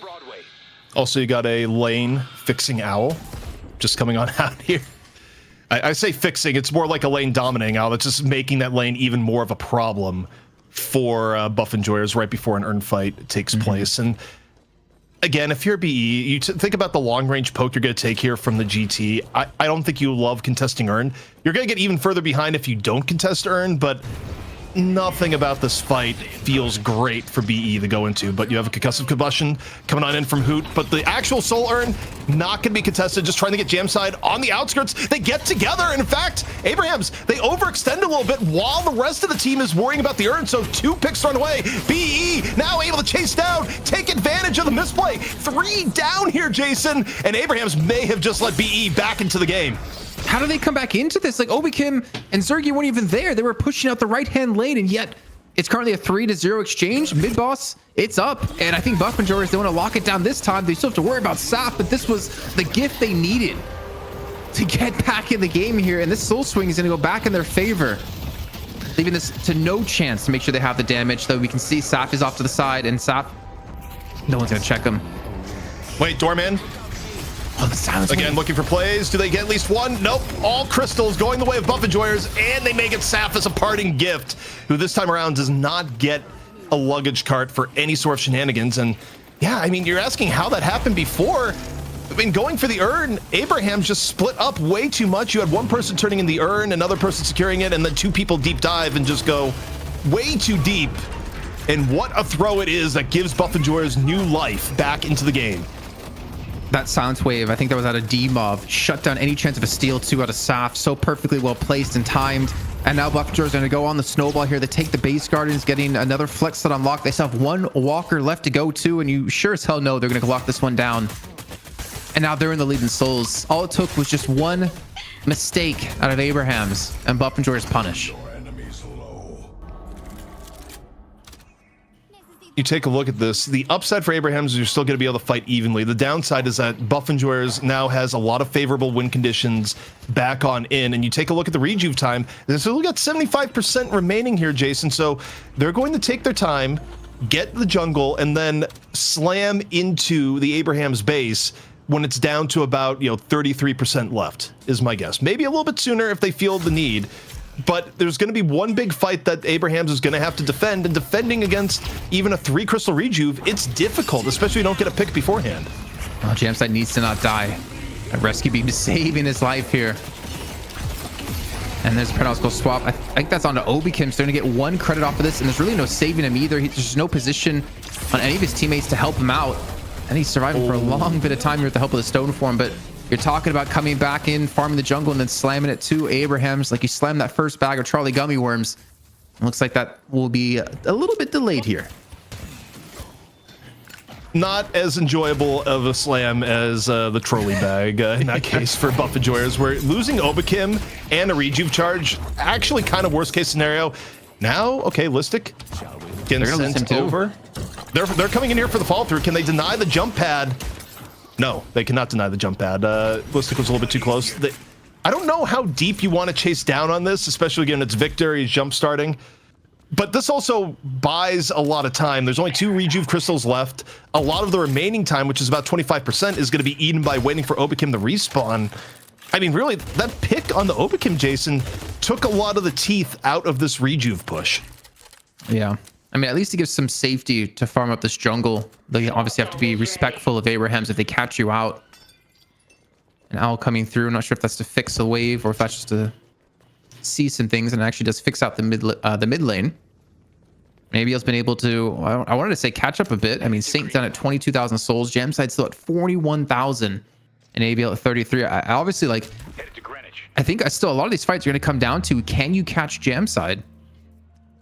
And I know we've talked about this in the past. I know we've had a game where he was playing Wraith and he was like 20k ahead of the rest of his team. And I remember, I think it actually was Buffenjoyers just diving into him, giving him no chance to actually use those souls to his advantage. I'm not sure if you remember the game I'm thinking of in particular, but it was on the old map.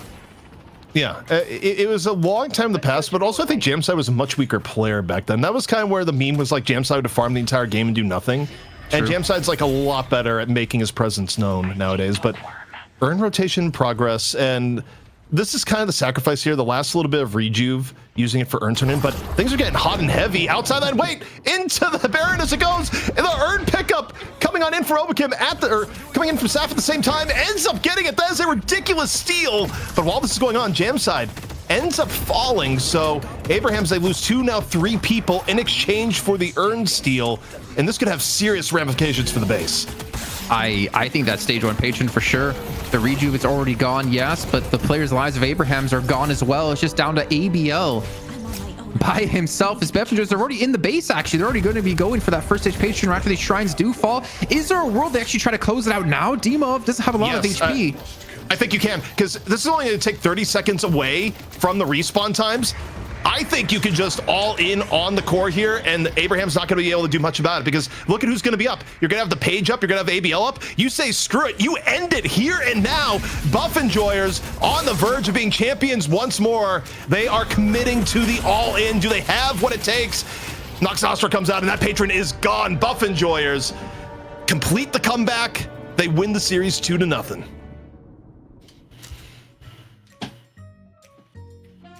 Oh, here he is. 3 weeks in a row, Puckett. 3 weeks in a row. It feels like it's been a very long time since we've been able to say that we have one clear dominant team in EU. But I think it's the undisputed Buffenjoyers now. Getting it done once again, and just when everyone thought we weren't going to see a 2-0 sweep, we thought we were going to see a game 3. What happened at 25:30? All of a sudden, there was a big moment in the game that flipped things around. ZP, was it a team fight? You mentioned there was an urn. Was it someone out of position? Where did the Abrahams throw it? It was Abraham's trying to make space for the urn turn in, where they did successfully create space for Taz to turn in the urn, but they weren't all on the same page for the actual team fight to follow. They end up being out of position to where they give up 2 picks to a Buff and Joyers team that was in a really weak spot, and those 2 picks just snowball into mid-boss, into more objectives, into a game state that eventually was not recoverable for Abraham. So, you know, as we kind of set up, they needed a positioning error to get back into the game, and they capitalized when one happened. She got nerfed, and she still did that low 2 from our staff, losing his mind towards the end. Fantastic performance from the Enjoyers. ZP, we got to get you some shades to celebrate that one. Yeah, it's true.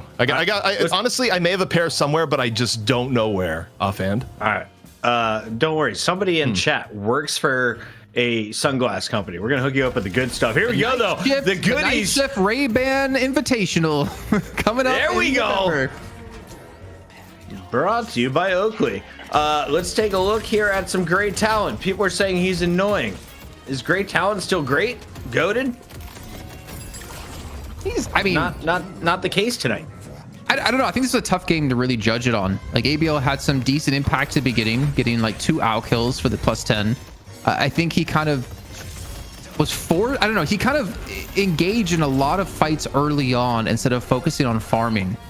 And they allowed Jamside to continue to farm instead. And he kind of, I don't know, ZP. I'm not really sold that he's out of the mix. I think it was just the way it was played in this game that made him not look as impactful. I don't know. I think ABL was doing what he needed to do on the GT throughout most of the game, and it did end up leading to a really, good circumstance. They just had a rough throw, but here was the mid fight that ends up giving Abrahams a big advantage for a while. You see the cart come in and the spirit snare, and Abrahams had to get here, by the way, under duress. They had turned in the urn. It was a rough rotation, and they still made it and ends up winning the fight. That should have been a game-losing mistake from Buff Enjoyers, but one good throw deserves another. Look at the minimap here. Look at where people are positioned as the first pickoffs come on in, as Jamside gets picked off with together the 2 picks that spelled the beginning and the end for Abrahams. The Mina play that everyone enjoys. Zergy with the pop-off performance in game number 1 on the trackball. Looked maybe even better game 2. Kaplan, what was his stronger performance? I don't think it was his Mina that gave him the game here. I think it was definitely in the first game when he was on his Wraith. I think he looked a little bit better. There's a lot more impactful. I don't know if that's, I would say impactful, but I feel like he looked stronger. I think this was more about Hoot having some really good impact, Ballistic creating some space, and Obi Kim doing a bunch of damage. I think Zergy solid all around for sure, but I don't think necessarily it was him carrying the game, as you can see here. And we go back to hating on Paige. Paige, 1 win on Night Shift ever. On the other side, Listic and Victor get another W alongside Zergy on the Mina. Hoot also very impactful, as you mentioned, but who do you give the MVP honors? I see you guys arguing in Discord. Did you decide on a final answer, ZP? I wasn't even aware of the argument going on in Discord, but from the eye test without any other input and where we're at here, I think to me it would be between probably Hoot and Listic here today. I mean, it's kind of difficult in the second game because it was more of a team effort all in all. I also even think you could make a case for Sherrick back in game 1 of just being a sacrificial Page that was able to just make the hero look really good, even though every team fight was Sherrick dying first. Job was still well done. If you look through the builds, anything that stands out to you that you want to call out, Kaplan, one of the coolest things you guys have been working on is taking some of the builds from our pros and making TikTok content. Bro, I cannot see through these sunglasses. Maybe the blood tributes. We've seen 2 blood tributes being picked up, one for Jamside and one for Obi Kim. And then we've also seen Alchemical Flask come into the mix as well. I think we had Lightbringer on a graveyard shift 2 weeks ago on a Friday. And he was saying that Alchemical Flask is probably one of the most underrated items right now, and how strong it can be, especially with the change to bullet damage kind of being a primary source of damage for teams later on in these games.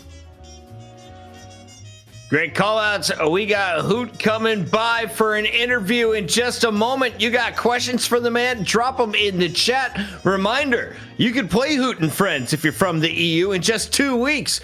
The Trolley Night Shift combo is coming your way, and you can sign up for our open portion of the competition. Hoot and Friends will be invited, of course, to the later portion. Kaplan, what do you got for me? Okay, read the corner. Oh. Is that another 20? Is that another 20? Enjoy. My God, settle down, my guy. Another 20. I just double checked. I was like, hey, you're not like risking rent or anything, right? We good? He's like, nah, I just love this product. Want to support you guys. Rent taken care of. So enjoy stuff. We enjoy your presence. We appreciate the gifted. Also, we got up to 2,400 viewers. I think that was a peak on the night over on twitch.tv. At the same time, we are at 1,800 over on YouTube. So spread the word. We're getting bigger every single week. And it's like performances like this that bring you guys back. Here it is. It's your MVP. Let's take a look. I don't know who they decided on, but I think it's a good fit for Infernus and Hoot. 6 kills, 2 deaths, 13 assists. He was a team player. Walk me through his performance. What did he show you throughout these 2 games for the EU title in Week 9, ZP?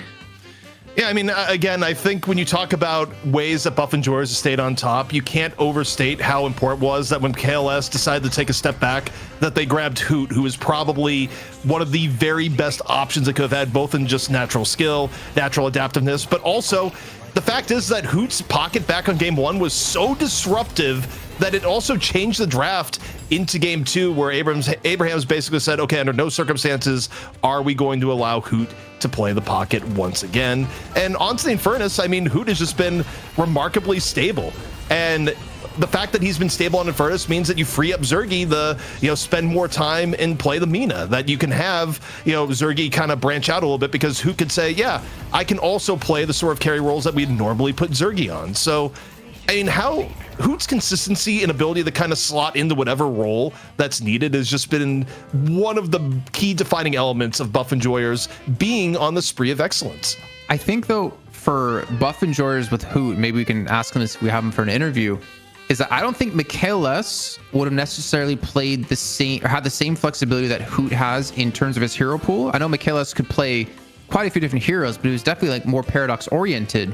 I think Hoot gives him that little bit of additional flexibility that maybe Michaelis didn't have, but at the same time, it also weakens him a little bit, because I don't think anyone on the team, like D-Mob, does not play Paradox as well as Michaelis does. No one on that team played Paradox as well as Michaelis, but luckily for them, Paradox hasn't really been the #1 go-to hero every time.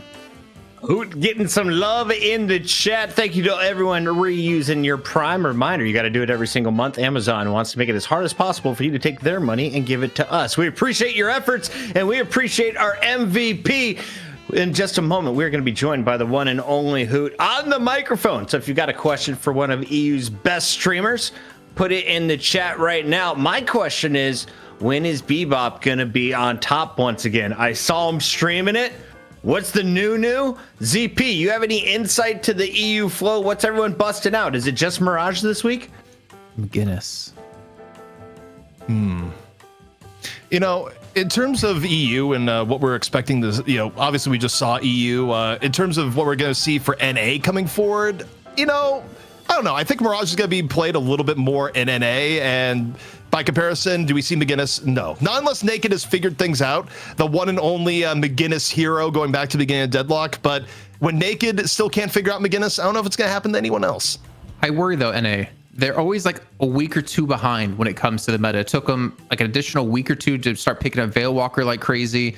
I don't know what they've adapted to with the latest patch. You don't have to worry about that right now. We've got Hoot join us live. Hoot, congratulations. Another $1,000 in your pockets. What's it like to be the best team in all of Deadlock? It feels good. We're ready to win this next tournament as well. The big tournament. So this is some huge news. So Trolley coming in, they upped the prize pool to $20,000. That's $10K for NA, $10K for EU. And also, we already see that 9 teams have signed up since we went live on tonight's show. So you're going to have more competition than ever. Do you think there's any new players or new teams to look out for coming into the tournament in 2 weeks?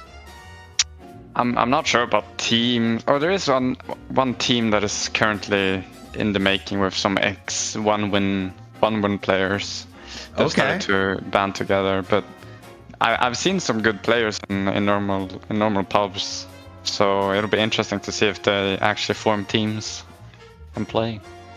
Kaplan, all yours. Hoot, I have a really serious question that I've actually seen asked in chat quite a few times. I need to hit you up with.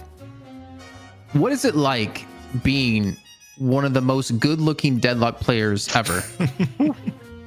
Why do we always come back to my looks, Jason? Why is it always you that ask those questions? I can appreciate beauty in all forms. Okay, Hoot. He's an artist. Just don't let him draw you. Feels good. I know I'm Jason's number one lover. Feels good. Stop tier. Stop tier. Oh. Can we ask about your gameplay? What do you think you do better than everyone else right now? Because you're a special creature. You're always someone that's in the MVP conversation, regardless of how your team finishes. I think I would like to think I play a lot for the team and like really try and I don't mind playing on low economy or high economy. I'm just gonna I'm gonna go suicide into the walker if I have to. Like, I don't care. I'm gonna kill it just for the team. I almost feel like you don't need motivation there. Just like almost the impression is like, guys, do I need the go suicide in the walker now? It's like, no, we're fine. It's like, no, but guys, I really want to. Like, I need to do this for the team. Like, let me just throw myself into the walker. Yeah, that's the impression I'm getting from you right now, Hoot. And then Furnace is especially good for that. He absolutely shreds the walkers. Hoot, I've had a lot of people talking about this game that haven't been playing Deadlock yet. If they're looking to get their hands on it, what are your pro tips? What do you want to get started on? And I know you're streaming constantly, so what do I want to try and learn by watching pros like yourself? I think the biggest part of this game is the movement system. If you can learn the movement system, like everything else will come naturally. So if you put good time into movements, you'll 100% rank up. Because I'd say it's the biggest part. And we saw the sneaky golems forced Hydra Nation to explode. Do you think you have the Abrahams in a similar position? No, they're not gonna disband. They're good at the game. This rivalry is too good to end right here. You guys are up big on them though. After tonight's win, we'll let you go celebrate with the team. What? No, don't leave yet. Who? Oh. I have a You real want more? Go ahead, Kaplan. Get weird with I him. also have a question. You first. Again, a very serious question here. Okay. Uh-oh. When a new patch comes out, like we just had happen last week, as a team, what do you focus on when adapting your style? Like, how do you go about processing the patch that's happened internally within the team, and then how do you figure out where you want to go with what you play going into that week's scrims, then eventually into that week's night shift? Yeah, I mean, the first right when the patch drops, we just try to see what's getting nerfed and seeing what we can replace that hero with, if it needs replacement. And we just try and experiment with 1 to 3 heroes every scrim, and just see how they actually play. And we've got good success with it. So you can test up to nerfs, 3 heroes at once? No, maybe not at once, but maybe 2 heroes at once sometimes. But yeah, we're mostly focusing on nerfs, I'd say. Buffs are, I think usually there's just outlier heroes that are too strong, and the rest is they're just good. Okay. And so if the strong heroes get nerfed, we just look at the good ones. My question going in is that you guys had in game 2, you guys were in a good spot. You had Abrahams basically having the turn in Urn on their own side, and you make the call, okay, they're turning Urn in on own side, let's go mid boss. And then not only do they contest mid boss, but they're able to just jam you with abilities to the point that you get completely rolled at mid boss. You give up every single rejuve charge, and realistically, if they don't make the positional throw at Urn later in the game, that could have lost you the game outright and forced to map 3. I guess from your perspective, I'm wondering, why did that mid boss go so poorly in the moment? Like, what was unexpected from them? I don't think we weren't expecting them to go as hard on the mid boss, and we saw here after the game that they had counter spell as well on Paradox, which caused a big problem. But we also just used our buttons not as well as we could. We could have delayed some things after the counter spell. It should have been a lot easier, not as clumsy. Hoot, final question. Where can we watch more of your content? You can watch me on HootDL on Twitch. I stream sometimes. What's the DL stand for? Times DLNS. Donglong, baby. That is Hoot. He's got to go. We are going to a break. When we come back, it's North America. Just kidding. We got to show you a bunch of graphics and stuff. Kaplan, come on. We can't be PG all the time. Let's get a little spicy. It's the night shift here. We're in Italy, for gosh sakes. Look at our sunglasses. We're partying and stuff. ZP, North America has a graphic. Trolley has a graphic. Which one do you want to talk about first? I think first off, we're going to talk about the schedule coming on up. It's Melee Creeps versus Chain Gang. That's right, the Baroness Hotel. They have retired for now, and NA has now split into new teams. You may be wondering, what happened to Hydra Nation? Hydra Nation's dead, but 3 of their members joined Rocker on Sneaky Golem. So the core of Hydra Nation, Hydration, AVG, and Rocane, they still exist now. Sneaky Golem. And that is why they have the Hydra Nation spot from last week. Melee Creeps, kind of back to a similar old Melee Creeps roster, but now plus DMB against Chain Gang. That would have been the same, except they have a sub coming in where Division has bad internet, and Rhino is now coming in for them. So, just another week, more NA roster mania, but, a lot of similar themes all the same.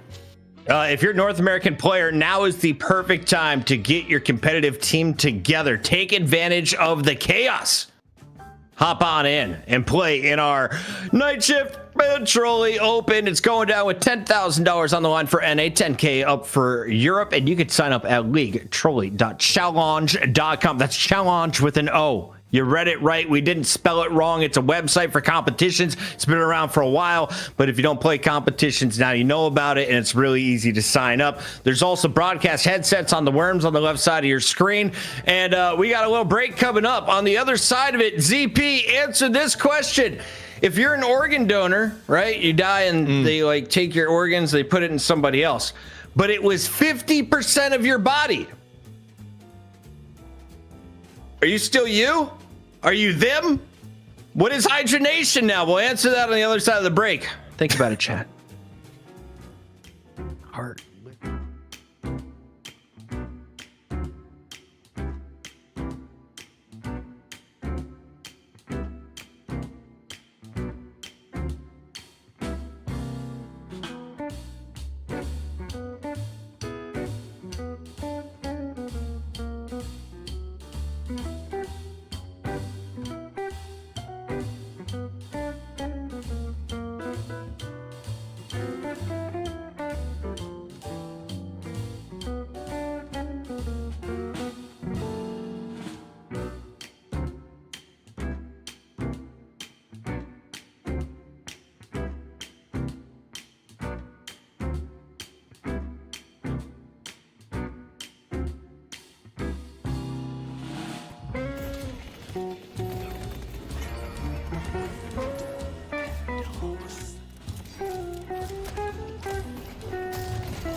Finish your smoke break, you slackers. It's the night shift. We got DK and Jake, aka the baby faces, joining you live.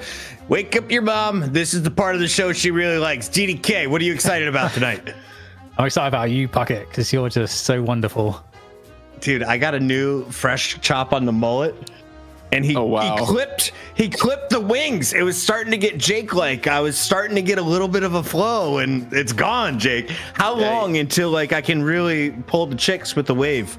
You gotta commit to the wave. That's the thing. The wave, it doesn't just arrive. You know, you gotta be looking for it. You gotta be working for it. That's all I can say. I can't say more. You know, it's a closely guarded secret. Well, we're still trying to figure out how to pull chicks. We're pulling all the dudes. I've been told it's been all dudes sign up so far. We've got over 10 teams in Europe. North America is signing up like crazy. And if you guys didn't hear about it, we have a $10,000 tournament for NA and a $10,000 tournament for EU coming up thanks to our friends at Trolley. Tonight, another $1,000 is up for grabs for North America. As always here, presented by Intel, it's the Night Shift weekly competition. And DDK, for anyone who doesn't know the format, how does tonight work? All right, fuck it. Well, we have a team that stayed on from last week because they won. And then now we'll have invited teams that will play in our first match to decide who goes into the money match against our previous winner, which was Hydronation. But there's a bit of lore, I guess, now to fill you guys in on as we'll get the graphic up. Rest in peace. So they win. They have a convincing 2-0 against the team Baroness Hotel, who had given them trouble 2 weeks in a row. And then they do the most Hydronation move ever. They no longer play together as Hydronation, and 3 of them are now on Sneaky Golem. Is that the situation, Jake? That's pretty much it, right? You know, there's okay. North America in a nutshell. North America in a nutshell, there's always going to be roster shuffles. There's always going to be chaos. I think it'll be quite some time before we see more stability. But also in this chaos, I think there's room for not only new teams to come together and compete, especially in big tournaments like the one we're going to be running over those next few weekends, of course, sponsored by Trolley, but also as individual players, right, coming on to some of these rosters, people finding their place, other players maybe taking a step back. And for me, that's what I'm most excited about when it comes to the NA Deadlock Night Shift, is just seeing those up and coming players and just seeing what they can do, what their innovative, creative approaches to the game are. Jake, did you leave a competitive game early? Are they complaining about you or one of the players in the lobby? Someone's just whining. Anyway, we'll deal with him in a moment while the camera tries to find the center of the screen. I'm up here, camera. Come on down. DDK, can you tell me a little bit about the competition for the Challengers matchup? Melee Creeps is a name I know, and Chain Gang has the best logo in the game, but who are the Creeps? Yeah, so with Melee Creeps, obviously you're going to be recognizing some of these names because we temporarily had the Baroness Hotel that were kind of staying on whilst they were winning, which featured Ido, and it was somewhat of a mixed team that just kind of stuck together because they were winning. But this, I think, was always the intention, was to just have this team, Fishcake, DMB, Lord and M, John, Scout, and Sire. Obviously, a lot of these players like DMB, John, Scout, Sire, we saw them, on the Baroness Hotel roster that was doing so well. But Lord and M coming in, a player that's mixed himself in with the top NA teams. We've seen him in a lot of different rosters, but he's here. He was previously cut from Hydronation, but maybe that is something that you could say for basically everyone. I feel like that's the right passage if you're an NA player. If you haven't been cut from Hydronation, you haven't been playing competitive Deadlock in NA long enough. It's just a matter of time. Although someone's got to resurrect that name and take over the roster, if only to just cut their players aggressively. I love this. The NA family tree is a goddamn tumbleweed. You got it right, Sketchy JJ. It's all twisted, incestuous, and fun. They mix their teams up, and you never know who's going to come out on top. Tonight, the Melee Creeps are taking on a familiar opponent. Let's introduce the Kermit the Frog with the Thanos glove. Chain Gang, Arctic, Connor, Erebus, Pashi Pop, Matt, and Rhino. It's not Mott, chat. It's Matt. Took me 2 episodes to figure that out. Rhino, is he a star player? Pashi Pop's definitely someone that we've highlighted for MVP performances. Who is the shining star on this squad in your eyes, Jake? You know, this is a team that maybe Pashi Pop has to step up and have a big performance, but there's also been some players on Chain Gang that have started to impress me. I think Connor on this Abrams has looked pretty solid if he's able to get that comfort pick. And so Chain Gang are a team that, building up over the long haul. I don't know that this is going to be their week, considering the strength of the two teams that have just come together to oppose them. But nonetheless, this is one of those teams that I think is absolutely going to be making an appearance here in the Trolley tournament. And with, a bigger slate of prize pools, right? There's real value to have been a team like Chain Gang, who's been working week after week to, build a synergy as a roster and continue to step your game up, because now there's more prizes to win and potentially a bit of cash up for grabs, even if you only get like that 3rd or 4th place slot. Big shout out to Enjoy Stuff, who has now made it 138 gifted subs on the night, and a negative shout out to HEW714. I think that's Hugh714, who says, "Damn dog, I can't get a gifted to save my life." Meanwhile, they have a blue Amazon Prime crown next to their name. DDK, can you explain to my guy how he's failing at life and using other people's money for good like Robin Hood? I mean, you got to do it. You got to do it. Get your primers going, or else Pocket will get mad. This is Happy Pocket. You got it. It's sitting there. You don't have to see beg a stranger to give it to you. You give it to you yourself. You just got to click the link. He's going to get Hulk mode eventually. He's going to get into Bruce Banner mode. Right now it's the green in the background, but soon it's going to be the... I mean, what is that? Why you got a name My tag? name tag. It's flying around. It's getting wild and sticky in here. Jake, sorry, back on topic as I just had to shame you 714. Yeah, we got Melee Creeps. We got Chain Gang. This is the Challenger matchup. How important is the draft? I think pretty important. I mean, the best of one, right, always is going to be interesting. I do think, though, name value on this Melee Creeps roster, I really like what I see here. I think that they're a very, very strong team. I think, like, all of these players have been on, championship winning teams in the past. They've all had great success. So, I think maybe getting this first pick, second pick, I'm not sure it's going to be the end of the world. I think I'd give Melee Creeps enough of an advantage to be able to fight their way out of this. I like that, DDK. Can you give us a play-by-play with the little fingers? Come on, man. Hit him with the double parry. Oh, from behind. The double axe slam. You've been axe handled before. All right, and the belly button poke to finish it. Production, who is yellow? I'm very far away, and I'm wearing sunglasses. But congratulations to yellow. What Yellow do you team. earn? You get to choose whether you are going to be choosing to ban first or allowing your opponent to make that first move as you double up on the way back. While we wait for this first ban to come in, shout out to Bubble Feet, a very first time chatter, who says, "I love DDK. Watched him in his CSGO casting days back in the mid 2010s. 2016, great year featuring DDK. He was on TV once. I saw him there. Oh, yeah. DDK, Chain Gang's about to ban something. What do they get rid of? A gray Talon. North America hates that guy. Yeah. I mean, he's really annoying. Burst damage. I mean, it's still like it's kind of unique in that role. I think. I don't think anyone else offers that kind of level of OP-ness. Although we did see it lose at the final game in the that level of what?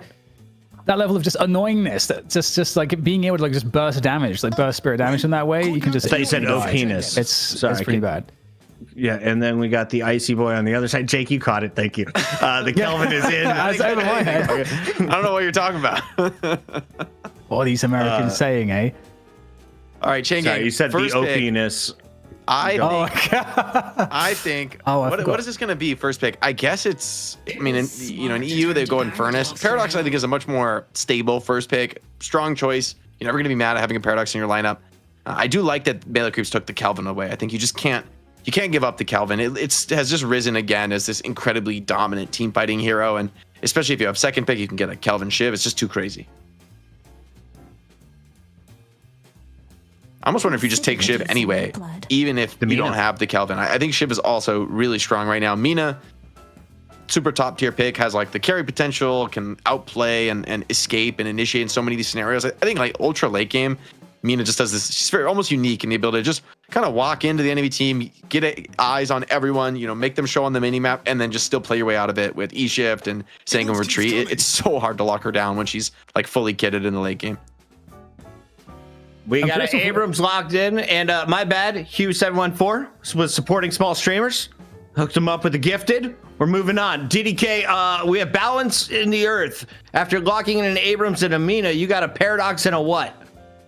Well, I'm wondering if we're going to see a Wraith actually on Chain Gang, and I don't know how early that would go or not. It kind of seems to be, NA always values things a little bit differently, but we had the patch recently where Wraith is getting a bit more priority, and I feel like Poshy Pop historically was always quite a demon on Wraith, so I kind of want to see the return of that. but it's going to be a Shiv instead. And obviously Kelvin's not available, but Shiv has still had some priority despite that, even over Billy, which I think in Europe was always the pick above Shiv. So that's actually quite fun to see the confidence. A second slot Shiv is a pretty bold move. I think Shiv is actually so strong right now. I mean, Shiv Kelvin is crazy, but even if you don't have the Kelvin, just, execute threshold, being able to be, super tanky. I've personally been spamming a bit of Shiv recently, learning the character, and it just feels pretty potent right now. You can kind of like live quite deep into the team fight, and especially against some of these tankier heroes like Abrams, that like the execute is a real problem. It's a pretty massive amount of health that you can execute away. Bebop, 3 wins, 6 losses. Looked good at the start, and then it was a whole bunch of L's on recent night shifts. We'll see what he's able to do for the melee creeps in North America. They get to go again, and the ban is no more Mo. We didn't see it even picked by EU, even without the bans coming in. What are they afraid of, Jake? I mean, Paradox Mo is a pretty annoying combo, like swap into Mo combo. There's not really anything you can do about it. If you're caught and comboed, like as you come in and Shiv executes you, you're just dead to that, right? And I think, you're just one of those heroes you don't want to be dealing with for melee creeps when they want this to be a game more about individual playmaking and mechanics. And I think you put Mo in the game and it does make this more of a question of team synergy and pick-offs. And I think that's tends to be how a strong team can kind of fall behind in a game, is if they're just getting run over by a super tanky Mo. Yeah, and Infernus getting a ban as well. I think that's a good choice, and we're seeing a lot of a big return to Infernus in recent weeks, just due to like playing the kind of gun build with him that's more like catalyst oriented is really powerful, and teams have already started to abuse it. So taking him out of the picture is nice. Obviously, we get to Mirage coming up next, who has been deprioritized for like the last few weeks. So I know ZP was saying we're going to be seeing a lot more of Mirage. So I'm very interested to see like what builds we might see on Mirage, if there's any switch up with regards to how the pros are playing him. So he was describing it to me. The Mirage is basically you're adding more marks, right, Jake? You're so slowly building up, and then they're gonna explode. Break it down for the noobs in the chat. Each time you shoot somebody with your passive, it like puts a status effect on them, and then you can sort of pop it for damage, and it's 1 times, and then it doubles to 2, then it doubles to 4, and if you have it maxed, it can double to 8 again, and the 8 stacks hits really incredibly hard. It reveals them on the map and just a huge nuke of damage. So you're trying to put those big stacks on people, and now you can put cooldown reduction on that effect, so you can build those stacks up a little bit faster. So I do think that gives Mirage like better late game, like better damage. It's a pretty nice buff to Mirage. I don't think it's gonna be radically re-changing what the character can do. I just think it's, if you're ahead of the game and really strong, then you have probably more carry presence than you had in the last patch of Mirage. We just saw Victor dub. He is 2-0 on the night shift. Will he go 3-0? An 8% pick rate, DDK. We don't see him a lot. Yeah, I feel like, we saw him right at the beginning and when he came out, and then just kind of vanished until very, very recently, where teams are finally starting to integrate him a lot better, which is actually really cool, because obviously we've been kind of in this meta where, again, like Billy is like one of the highest priority kind of tanks and brawlers that we've had. We're also having Calico kind of come back in within that archetype, not sort of like the tanky role in that respect, but still, it's good to see this switch up. And Doorman as well, also a hero that people are getting better and better and better on, and Vindicta returning too. So it's really cool. This week we're already seeing a lot of switch ups in the meta. Obviously we had that patch which has changed a few things here and there, but I just love the evolution of this game. It's just constantly changing. The gun doorman is being talked about in the chat. Jake, do you know anything about this? Will we get it featured here from the Chain Gang? I mean, maybe they actually, I guess they're kind of lacking a gun carry. So this could be gun carry doorman. I am sort of suspicious about this build actually being good at the highest level, because I mean, if you get caught and pulled away from your doors, then you just get popped on doorman, right? You don't have like a real steroid on your damage. You're just relying on like the scaling. That it's pretty good on you. There seems to be, for me, a lot of problems with the gun doorman build, but maybe Chain Gang can show me that I'm wrong and that it can work against these top level players. That being said, melee creeps, I think they're running a much more conventional draft. It's going to be, Bebop looking for the pickoffs, Abrams and Victor for team fighting.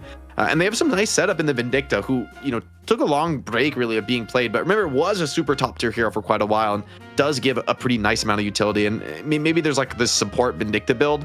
It could be pretty strong, getting a a knockdown, getting a silence, even like a rescue beam. Like, to me, there's still value to be had for Vindicta, even if it's a lot different than it was in the previous couple patches. We have Akalaku said, Deadlock made me hate all the other MOBAs I used to play. Welcome to the stream. Thanks for being here. And ND Norman says, bro, this picture is making my legs weak. I assume he's talking about the three of us and not the Mina picture. No, he clarified it was the Mina picture. ND Norman, stay over on YouTube. It's getting weird in here. We're having a great night shift. This is the NA portion. It's the Challenger matchup. The winner of this moves on to play not Hydra Nation, but technically 50% of the Hydra Nation team you saw win last week playing under Sneaky Golem. It's NA. It gets weird. What comp is better going in for the Challenger matchup? Are you hanging with the Chain Gang, or do you feel the melee creeps are going to be storming in, DDK? I really like the synergies for melee creeps. For me, it kind of feels like pretty well rounded. I like that, Abrams and Bebop can kind of initiate, and then Vindicta can use the stake to kind of, play off of the charge, play off of the hook. So you've got a lot of like utility with respect to that. And it's just a good mixture of like really strong gun damage. And obviously Mina provides really good burst objective. Victor's very tanky. Mirage is going to get pretty insanely strong into the late game and is good, throughout the entire game. So I don't know. I actually think melee creeps have a really well-rounded roster with the most synergy. Yeah, I think it's close. They're both good drafts. Honestly, I think Chain Gang has not put themselves in like a really big hole. They didn't go for something super crazy with the draft. If this is actually Gun Doorman, which I sort of think it might be, then maybe it'll be like a more hybrid build with a bit of utility. That might make a little bit more sense. But that would be probably the weirdest aspect of this Chain Gang build is they don't really have, for me, an obvious character to go gun carry, especially with this patch having just buffed gun carry scaling, right? So, someone presumably is going to be building that heavy gun damage, and we'll just have to see if that is enough for Chain Gang to make it through. That being said, early game, the fighting, the mid game snowball potential for Yamato or Shiv to have a big game, for Pocket to have a big game, very, very real. And Viscous and Paradox and it can kind of maybe spur them along with some nice early laning. So I think melee creeps, they got their work cut out for them. I don't think this is one is going to be as easy as maybe I would have thought if you just thought pure name value of the rosters. Do you want to play against these players? You can do it in our Trolley Night Shift Open. It's coming your way next weekend. For now, it's all about the Challenger match. Melee Creeps, Chain Gang, Night Shift number 9. On the mic, it's DDK and Jake. Take it away, DDK. Yes, Melee Creeps and Chain Gang. This is going to be an interesting matchup. I definitely don't disagree, Jake. Maybe we'll see the Paradox gun carry. If you've got a flick on Paradox, he used to basically carry the damage every game. So true. I mean, that's true. Paradox does build a lot of damage, but maybe Chain Gang. I mean, there's something to be said, I think, for a team that wants to pull an upset is to go for something a little bit more snowbally. And I think they've done that without being all in, right? They do have some solid late game scaling. I don't think they're, Chain Gang are on a clock to like end the game super fast with some wild, super aggressive draft. But I think they have nice tools to maybe get the snowball rolling. But an early parry on the Pachi Pop, pretty painful. Big parries, melee's being traded in the small room, and Yamato's actually pretty strong fighting like this. So yeah, you gotta be careful that back off. Nice job by Chain Gang there in the lane. The Doorman, or Paradox rather, coming in to bail out the parried Yamato. And I like having the Viscous paired with the Shiv, actually, for Chain Gang as well, just given the fact that it's almost like a poor man's Kelvin to a certain extent, where, Viscous can kind of keep the Shiv alive, the Shiv to kind of stay in lane, be aggressive, get the pressure in, and just have a bit more safety. Yeah, Cube is actually quite nice with the Shiv passive because you still, your passive on Shiv of your deferred damage still takes down even while you're in the cube, and you just don't take the damage. So it does just fully prevent some of that damage if you're trying to hard burst down somebody like Shiv. And a lot of poke even on Victor. I mean, like, you can heal up pretty well on Victor in this lane, but I think he might start to get overwhelmed if they're not able to put some aggression back on against Shiv Viscous. Like, there's a lot of pressure coming out from this lane. Yeah, what do you make of the Vindicta combo? I have to say, that's not something I've seen too much of, given the fact that Vindicta's been and Victor has been kind of out of the picture for a while. It strikes me as like the two heroes you had left over in the draft, right? You didn't know where to put in the lanes. I don't think there was really is synergy. I guess there's some shred could be nice, but DMB finds Erebus. Looks like that was a pick pulled in off the hook here from Bebop, and John's Bebop. I mean, this Bebop Mirage lane is pretty terrifying, right? Because if you able to dominate this lane, I wouldn't say we're at that point yet, but if you do dominate this lane and clear that mid lane Guardian relatively quickly, then the game is going to get really hard. Mirage is going to full farm mid, and then Bebop's just going to be full roaming. And Mirage is a very challenging hero to siege into if he's doing super well and is a little bit fed. Yeah, the Bebop gun builds are still really good before this recent patch. And I think we saw the gun vest come out, the bullet vest come out straight away as well for Bebop too. So maybe that is somewhat of an indication. Might see a pretty heavy gun build from him. Mystic Shot here being rushed by Shiv. He's going to be able to do kind of a lot of damage trading in this lane, right? Has gone very aggressive. In terms of the item build here, didn't go for that healing shot early. Yeah, I really like Mystic Shot. I think it's so valuable in these lanes, especially if you have a shotgun actually, and you need to get close to do damage. Mystic Shot allows you to kind of like a restorative shot, be able to like hit that, just connect the spread of the bullets from far away, and you still get that burst of damage. So it's actually really nice to keep that pressure on in lane, even if the fight itself, range-wise, isn't ideal. Yeah, Vin putting a lot of pressure on, and I mean, they've just been spamming a ton of damage into the Victor, but he has just been healing through it. So maybe I overestimated how much pressure this lane could put on. Vindicta pretty much unpressured entirely in this lane. And there's, I guess, just enough healing for Victor to just soak it all. And I mean, yeah, you see he's pretty heavily committing into like a tanking playstyle here.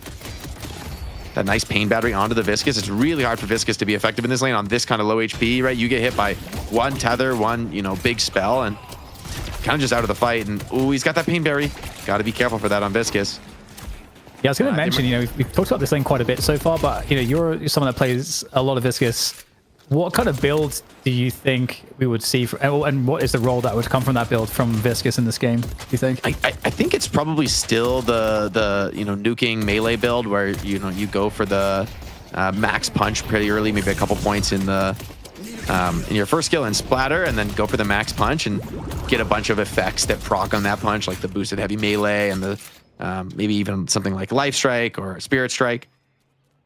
But it's not good in this lane. Like, it'll be better when he's able to fight a little bit more, but Vindicta is always a super annoying character to lane against on Viscous, because just when she's up in the sky, you just have a terrible gun at shooting up, and you can't really hit splatters on her up there. So she kind of just plays out of your effective range on Viscous at times. Throwing stake. Yeah, it does definitely seem to be a hard time. This is really irritating. Well, we're looking at mid, and already John's going to go down. So that's a really good find by Poshipop, who's going to have, I think, as you mentioned in the draft, like a really key role in giving Chain Gang any level of competitiveness in this matchup. Doorman doing some tricky moves. Hold on, wait, maybe came a little bit too close. Okay, gonna climb away from Abrams, but there's going to be a lot of pressure here now on this right side Guardian. Doorman going to potentially struggle to do too much here. Yeah, they're losing like 2/3 of the HP on that one, so this turns out to be a pretty solid lane here for melee creeps. Saya finds Connor, who just kind of bleeds out eventually, right? The snipes start piling up, and I don't think you're gonna be too mad at that on Viscous. You're gonna be able to come back soon. Shiv using the execute just to close the gap here on Vindicta, but doesn't want to commit down for more, so kind of a wasted execute there. Some good damage opportunity here coming in for melee creeps on this mid lane. And melee creeps also really far ahead on the right lane Guardian as well. They've been doing really good work. In fact, the Guardian start to go down. And so this is kind of a problem. Getting Abrams coming over the top with the seismic slam, trying to get anything done, and gets punished by Rhino. So a good pickup there by Rhino. Again, we're curious to see what kind of builds we'll get out of the Doorman. Is it going to be more of a hybrid? That's definitely be more common. Yeah, too soon to tell just yet, but saving the tower there is pretty nice, right? Abrams just thought he could full commit into that one and, get the cleanup, but couldn't find it. That being said, he's back in time, and I think they probably are just going to send it one more time. Big swap deep under tower, though. Bebop does not want to be in this deep. Paradox is going to be running that one down for sure. Goes for that melee, a little bit risky on the hook, but gets away with it, grabs that finished kill. And there's going to be yet more pressure on this mid lane, which has proved to be a real strong suit for the Chain Gang, right? With Poshipop having a really strong start, almost 6K, leading the game in souls. Exactly where you want to be on Yamato at this phase in the game. That being said, it can kind of all be thrown away. This hero really does rely on the snowball and staying ahead. And, Bebop finds one hook deep under tower, and you could find yourself in a bit of trouble. Yeah, we know how important this early lane momentum is, and these two towers are so low right now, so Chain Gang needs to keep that pressure up, keep the sustain up on the lane as well. In comes a dive off of the Shadow Form, and DMB will get taken out here, and there's no real return of damage, so that is another beautiful find, and Poshipop just really staying up here, keeping the pressure, doing exactly what you were saying, just staying on top as the Yamato. Yeah, the heal bane is getting so much value from Poshipop. Went that quite early in the build, but he's gotten already a few kills from it, and that's given him a ton of sustain to stay up in this lane.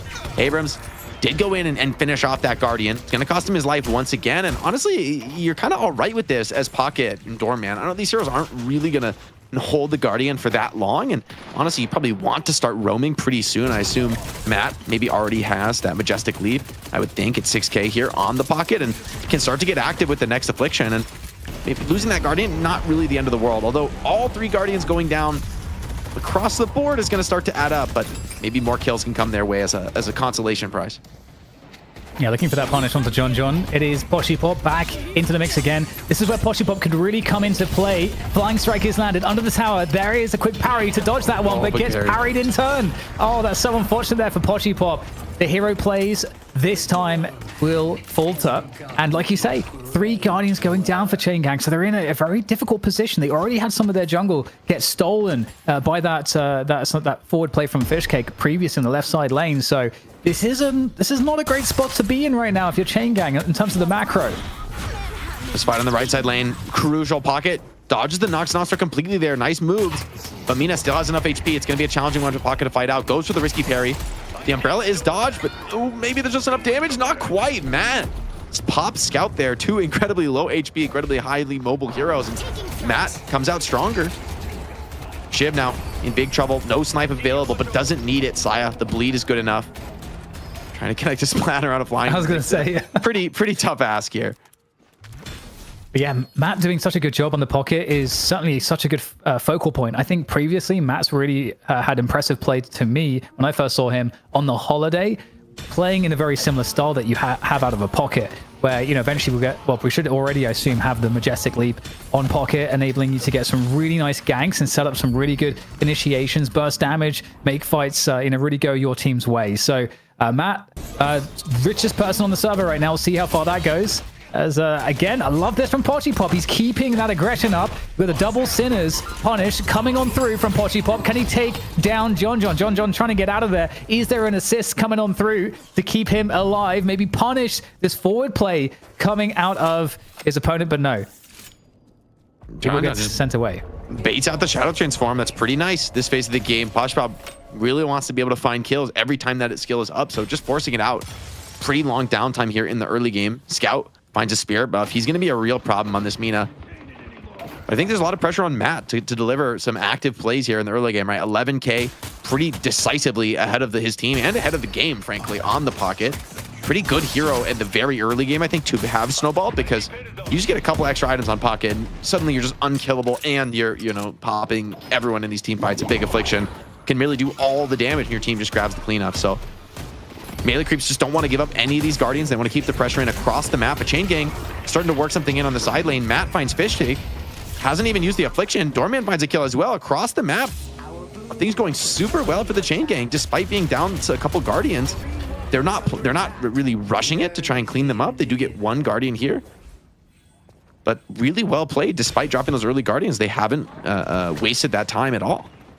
Yeah, they've been managing to foil the aggressive plays from melee creeps. So you can maybe make the argument for melee creeps. These using the macro advantage to be aggressive is not paying off. At least in the defense we're seeing from Chain Gang. Here is a quick attempt from Lord of Them to try to deal with the Doorman. Poshipop's going to go down in the meantime, but it will be an escape through the TP for Rhino.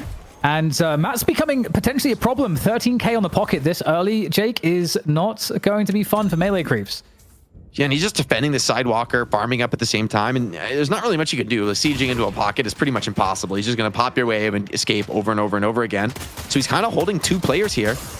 Mina and Vindicta would love to be able to find a kill on him, but he's got to be a little bit careful. If you make a mistake here, things could go wrong. He's used all his skills, committed pretty heavily, but Mina, even with the spear buff, still can't clap back too well.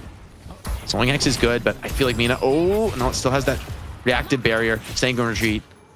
So hard for either of these characters to really kill the other, but for now Matt's been getting the better of the trades, at least, in bullying the Mina away. And this might be another fight here because they're up against the Guardian of melee creeps here on this right side.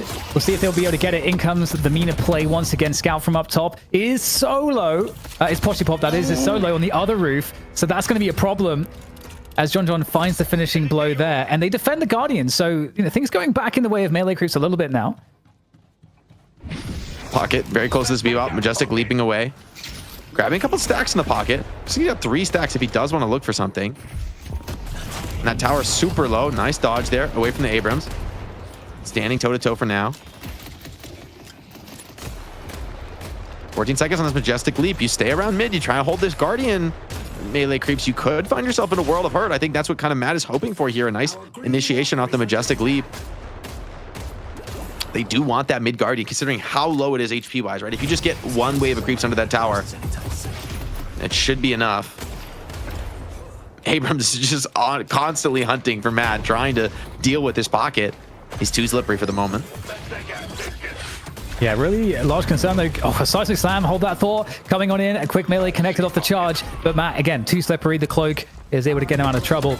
And hang on for 1 second because there's 2 more players. In comes the Satchel, but it's just too little too late. A bomb getting connected onto him at the last second. And finally, Matt goes down, and he's been slowed. I think there's been a big catch-up on the lead that previously Matt had. He was looking like he was getting so far ahead, but it seemed like the game kind of switched a bit, Jake, where we had heavy invades from melee creeps that was getting kind of punished. And then after they switched into just defending their remaining Guardians, which are still up, by the way, they seem to be pulling ahead.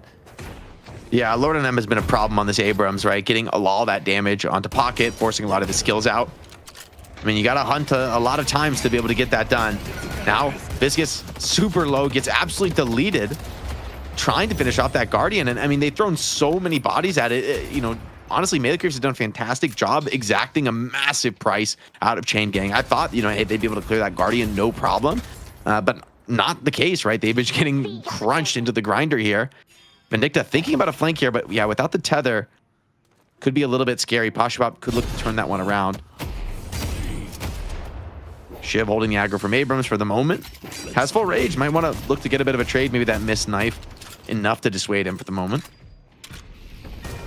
Yeah, pretty scary prospect to fight right now. Not looking to overcommit. Could get kind of dangerous. Big connection on the hook. He will be forced. Trying to slice and dice his way out. The cube comes on in, but he's still in pretty deep. Great puddle punch coming in there to save the Shiv. Arctic will survive, but that was very scary. Yeah, nicely played there. Oh, it's getting scary. Okay, he's fine. Don't worry about it. And Matt's still pretty far out of the game, right? This is the power of the pocket. Scout, though, in very much the same position. Seems like they have caught and killed Paradox, though. So once again, this Bebop just a menace in the mid. And, you're not really able to take control of this part of the map as long as he's here hunting for hooks. Maybe he's gone a little bit too deep, though, trying to fight in. Victor wants to hold the aggro. Execute is attempted, but it seems to be a fail here. John had a little bit too much HP. Victor, popping his shocking reanimation now, is going to be right back up into this fight. Bebop's down, though, so there's a chance for melee creeps to continue this one as they look to fight. Pockets here. Big affliction. Oh, 4. That might be enough. There's going to be follow-up here. You can better believe he's calling that one out. Gets a quick explosion there. Deals with the Mirage. Matt, relatively low on the CDs. Doesn't have so much to work with. Trying to just pop this somehow. Just can't quite get it in time, but the kills are still coming in. The 4-man affliction was good. And Chain Gang get a massive cleanup here. 5 kills around the mid lane. It only cost them 2 bodies.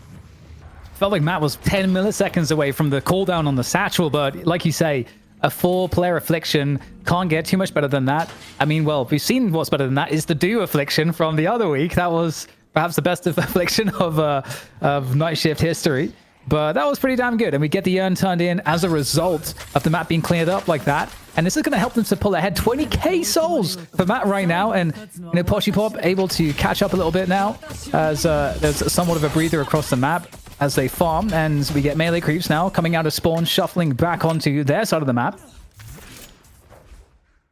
Yeah, Matt buying Transcendent cooldown. It's a pretty big deal on the pocket, right? It's same for Mina, right? These cooldown skills, it's all about your downtime on your escape skills. And you get that downtime low enough, and it just feels like there's no windows for somebody like Abrams to connect, especially prior to things like Phantom Strike. And honestly, Lord and M's a long way away from Phantom Strike here. 14k souls.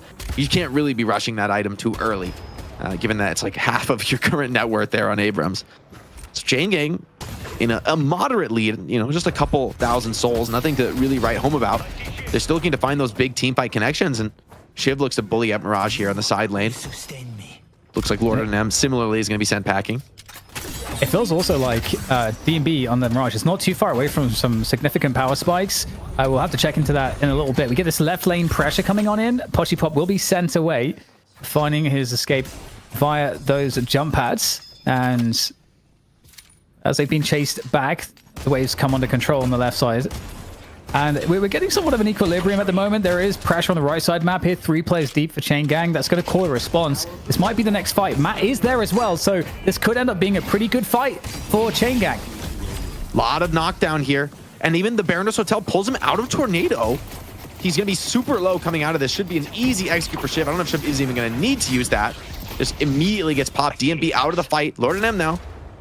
Goes for that ulti over the top. Doesn't seem to have caught anybody. And I think Chain Gang are falling back really nicely. Matt, though, wants a little bit more of a taste of it. Satchel dodges the pin.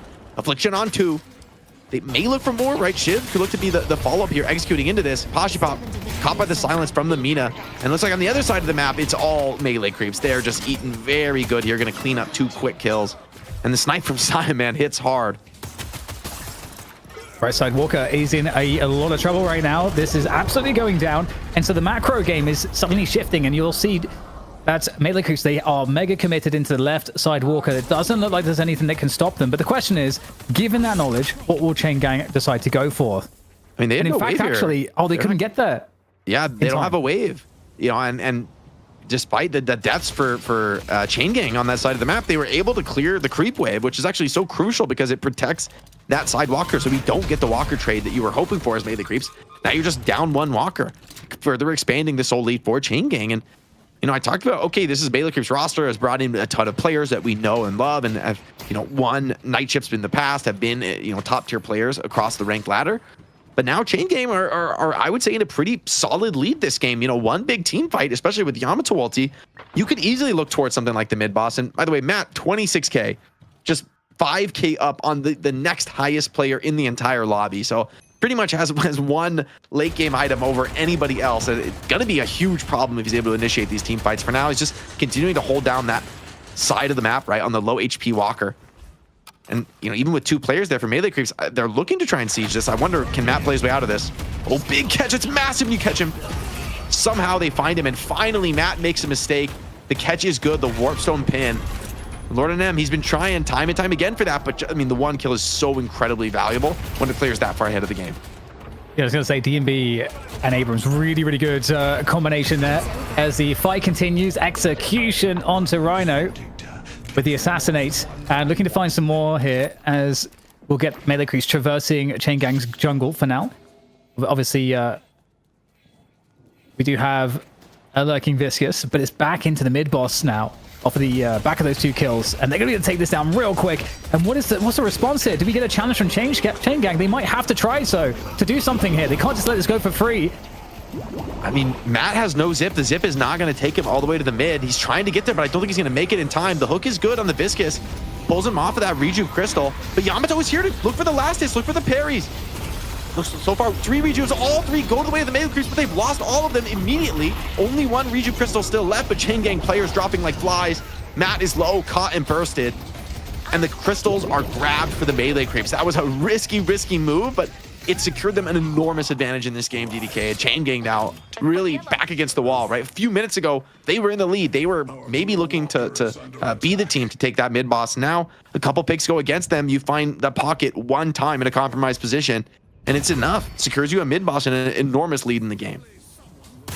And it does feel pretty treacherous for Chain Gang going forward too, because, you know, again, Mina's Nox Nostra, the silence that it does, if for a pocket, you know, you were talking about how it can be impossible to find a timing to kill a pocket, but if obviously he's silenced, that is the best answer to deal with that. And then in addition to that fact, the bursting from DMB is going to start to be absolutely outrageous. And I don't know how well Chain Gang will be able to deal with that as the game goes later and later. So Chain Gang, they're going to have to try to figure out how to dictate the game in some of these fights before things get out of hand. They won't be able to take cover. Yeah, I mean, at least Chain Gang were able to clear off the Rejuves off the field, so they're not worried about the buffs going into the next fight, but it is just a 20k soul disadvantage. We saw a couple big buys there. We saw, you know, the Spirit Burn coming down Viscus now hooked super deep, doesn't have ulti, just cubing to delay, seemingly delay the inevitable, but hold on. Dodges that for one, and Pocket comes in for potentially looking for the trade. Yamato as well, hunting down Bebop with the help of that affliction. Should be an easy kill there onto John. That's a really nice way to start the fight.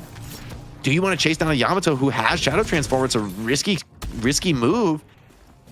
And now Chain Gang able to play the way out of that and find another kill onto Lord NM. So despite the lead, it's really slipping away from melee creeps who've already used a couple of ults. Traveler deployed in that fight just to pretty much stay alive and farm.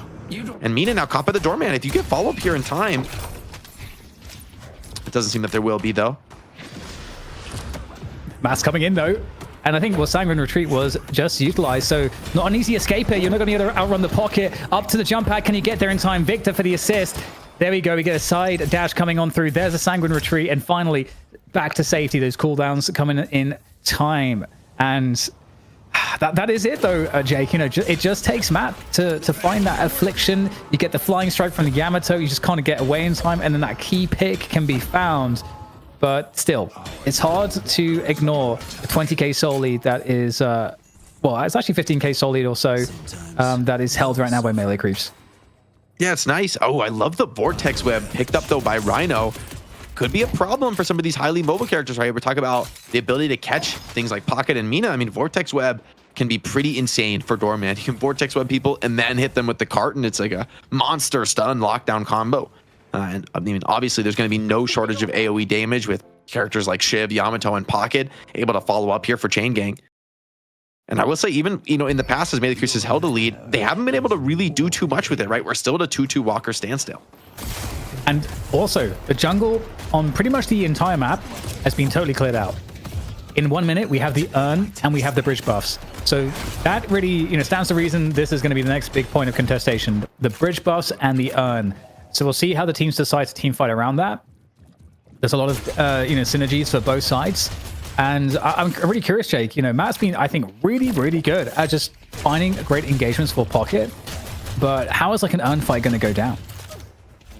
I would think I kind of like the Chain Gang comp pretty well around urn. I mean, actually, both teams have good tools, right? You have Vindicta and Mina who are great at, you know, using that open space. And obviously, the Bebop hook can always be a problem. But on the other side, you know, I think, you know, just having the Doorman is so strong at turning in urns, right? Being able to put the door down. If you're able to get the urn picked up, then I'd give a pretty nice advantage to Chain Gang since they're going to be able to play around that Doorman door.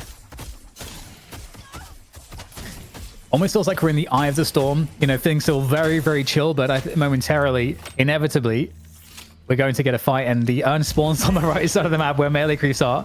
So they're going to get a head start on that, but still, of course, it all comes down to depositing it, and it might be in the defensive territory. If it's comeback urn, there's no way you're taking it if it's comeback urn, but it is an even urn, so you could look for this. However, I mean, the map pressure, the lane pressure is pretty good right now for Chain Gang. They're all around this mid lane. They're looking to potentially bait and engage and maybe get some action here. Abrams, though, starting to run that urn towards the left side of the map. No creep waves really pushing in on the far right side. So really everyone here just standing looking for a fight. I think Matt is probably the player to watch here as he looks to open this one up. His ability to find the big affliction it's pretty much do or die for Matt. I mean, the team really is going to rely on a nice solid affliction so that Shiv and Yamato actually have targets they can chase down and clean up. Abrams going to go in looking for that drop deposit. And where's the contest? It's just not there. Chain Gang. They're trying to get in the fight instead. Shiv already low. Same for Pashi Pop. The fight's going really bad now for Chain Gang. Matt still hasn't found an opportunity to get the affliction off, and melee creeps potentially looking to clean house. Yeah, no real engagement for Chain Gang, as you say, no real setup. And there's an affliction that gets popped. Looks like it hit maybe a couple of players. And it's going to be an escape here potentially, but there is on top with the Vindicta looking to... Oh, there's the stake is connected. There's some cooldowns, though. Satchel comes on through, a charge straight into the building. Assassinate, though, from Saya to end it all. And that's going to be a huge problem now because the lead starts to balloon. Now the walkers start to fall. And suddenly, Chain Gang, it looked like they were... That was the spot. That was the fight. But it just never became a fight, really. Yeah, I think that's a bit of a misplay from Chain Gang right there. The frontliners initiate before Pocket has found an opportunity to get the affliction. I mean, maybe the frontliners could have baited a group up for the affliction, but being off sync from that skill is just you really can't win the fight. I think given how this game is, you're super reliant as Chain Gang on Pocket hitting big value, and now the 50k soul lead for Melee Creeps, and it's going to come down to this next mid-boss fight. That's your only chance to come back in the game for Chain Gang. It's also the way Melee Creeps want to end the game. If they can secure this reju, if they get like most of the crystals and are able to leave the pit alive, I feel like this game is just over for Chain Gang. So maybe they'll look for a fight early, but I think Melee Creeps are going to read that. They're going to be ready for it. And I mean, John pretty strong on the gun bop now, is going to be maybe a bit of a carry problem in this fight. Yeah, and Matt suddenly, you know, looks so mortal. You know, was leading the game in souls for so long, and that's such a powerful advantage to have on a pocket. But now, you know, not quite as scary in that regard. However, the affliction, just, you know, a key affliction like we saw do pull off the 6-man affliction that we saw in the previous week. That can turn a game around. That's the power that pocket has. But I mean, I don't know what the percentage is for something like that, but it's not high. It's and I think that's the problem when you get to this point in the game on pocket and you're kind of, you know, really the key threat is, you know, all the Melee Creeps know it, and Phantom Strike just came in for Abrams. That's a problem, right? The ability to instantly jump on top of that pocket and pin him to the wall. Really, it's that first stun that's the hardest one to connect. From there, it's just a matter of chaining all your stuns and silences and disables onto the pocket. Erebus here on the Paradox. Could be a part of a comeback, right? If they're able to find maybe an early pickoff, maybe to shut down one of these key players before the fight really begins, that'd be another way for them to get it going. But honestly, he's been pretty quiet this game. Hasn't been able to find that kind of an opener really at all. And Melee Creeps starting to make their presence known, starting to encroach. And moving forwards. Now taking the fight to Melee Creeps. This gets rolling away. And Matt trying to, again, look for a key engagement with this affliction. Is there something to be found here? Poshipot getting chased down. He's getting absolutely destroyed by Gunbob. And that's not a good sign. Quite a few players are low here for Melee Creeps. If a fight can be won, the mid-boss could be the prize for Chain Gang, but they are not looking that good right now. Matt's still up, though, in a decent amount of health, and a few low players that could be on the receiving end of a killing blow from Arctic. Can he find it, though? He's getting targeted. He has to fall back here. There's too much focused fire. The damage is very good, though. Matt is able to find a lot of counter damage and 2 kills on the board. Still 4 for 2, favoring the Melee Creeps. But as you said, right, Shiv being on the map with Pocket is a pretty scary duo, even with the player advantage against you. Still, a lot of damage on Matt. He's got to be careful. Doesn't have the affliction to work with. But just putting on this pressure in the mid lane, right, makes it much more difficult to try and go in for a committed mid-boss take, although Shiv may have overstepped the mark here. That E-shifted Victor just absolutely ruining his day. Pocket didn't have the ulti online, and 4 players up. Do you have the HP, though, DDK, to go for this mid-boss? It'd be a little bit of a risky one, even with the massive soul lead that the Melee Creeps have. It does feel scary, and honestly, it felt so close for us to see a killing blow there coming from the Shiv. And that I think could have made all of the difference. That could have really chained into some interesting stuff. But yeah, with mid-boss going the way of Melee Creeps here, it's definitely a scary prospect. In terms of the soul differential, that's like a 40k lead as well. So that's a huge stat check that is going to be very difficult to deal with, in addition to the rejuve buff as well. So like you said, you know, this was the prize. This was the way that Melee Creeps were looking to end the game. To be honest, this probably is the end of the game. You know, I think this is a huge advantage now for Melee Creeps to work with. They've got 3 rejuve crystals, everybody up on the map. Full opportunity. They could run an urn into enemy territory, and the lead is so big. Like the power of having Fishcake at this level of farm is he's just gonna walk in to the entire group of Chain Gang players and not be too worried about it. And even affliction isn't such a problem for Victor. Even if you do die the once from the affliction, right, you're just gonna res right back into the fight. And it's far from trivial for Pocket now to get in and get out with players like Abrams, Bebop together and able to set up these combo kills. Still, a turn in and earn in enemy territory is probably going to be your best chance for a Chain Gang to look for a defensive fight. I don't think you want to fight this one in the base. Let's see what Matt can find. Has the E-shift. Maybe could allow him to play a little bit more risky here. This can be earn drop. They're going to take the fight now. Melee Creeps charging forward. The Doorman pushes them away with that cart. Fishcake dropping a lot of damage down on them. Cube keeps players alive for the moment. Poshipop just doesn't have the taking. It's even through the Shadow Transform. Just gets deleted. Affliction is good. It's on this Abrams. Do they have more follow-up damage? Matt behind, but has now Majestic leaped all the way out to safety. Should be okay. Ooh, the hook. It's a million miles away. Still not enough. Fishcake should be going down after this one. Just the reanimation, though, and only a few players left alive. Still the 3 crystals. Melee Creeps moving forward here to claim this game. They still got some shrines it takes, though, so maybe Chain Gang are going to have one last respawn, but it looks desperate. This looks like a convincing win for Melee Creeps after all is said and done. Yeah, still 3 rejuve charges as well to work from. So it's looking really good here. The patron is going to get targeted. And now we go into the final form here for the patron.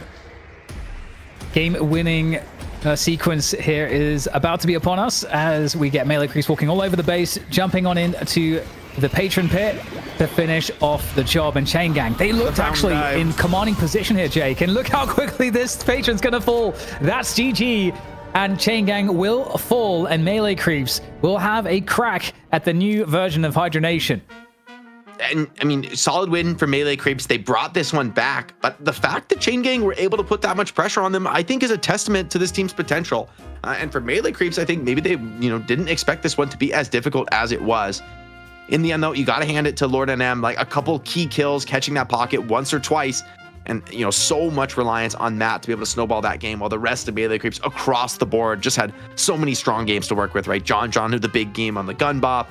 You also got to look at Mina just hugely ahead of the game here after, of course, those early game trades that went a little bit more pocket favored, and then Fishcake just walking in, just walking on him completely on Victor here. Such a fearless frontliner for the team. So well done by Melee Creeps. They're going to be going on to that money match. See if they're able to take on the Chain Gang, or the Chain Gang. See if they're able to take on Sneaky Golem as they're coming up there for that cash. They just wrapped up the Chain Gang. Now they've got the former Hydra Nation Sneaky Golem mutant roster about to play, but DMB and crew have been in multiple finals. In fact, DMB was in 3 of them back to back to back, and he won 2 of those, DDK. He's entering another grand final with his new squad, the Melee Creeps. How do we feel about their performance in game number 1? Was it obvious that they were the clear winner throughout this game, or was there a point in the middle that you're like, oh, now they've got it? I was really impressed by the fact that Chain Gang going out of the early game. That I think it's fair to say Melee Creeps won the early game. They got all of the Guardians down first. They got the macro advantage. But then Chain Gang actually defended really, really well into that mid game. Matt got ahead, and it honestly was a super winnable game for Chain Gang after that point. So I'm honestly really impressed with Chain Gang to play so well, but also really impressed to see the macro and sort of the confidence coming in from Melee Creeps to come back in that situation, to change up how they were playing, to be a little bit less aggressive and start to understand sort of what their win conditions were, and also understood how to deal with Matt. They recognized he was the problem, and you can see engagements like this, which were absolutely key to preventing him from getting too big. The pocket got focused down in the second half. That seemed to be a big issue for the Chain Gang. Melee Creeps winning the team fights. Here's an example of it. But I see the Victor is now 3-0 on night shift. What's going on here, Jake? Did they buff him enough?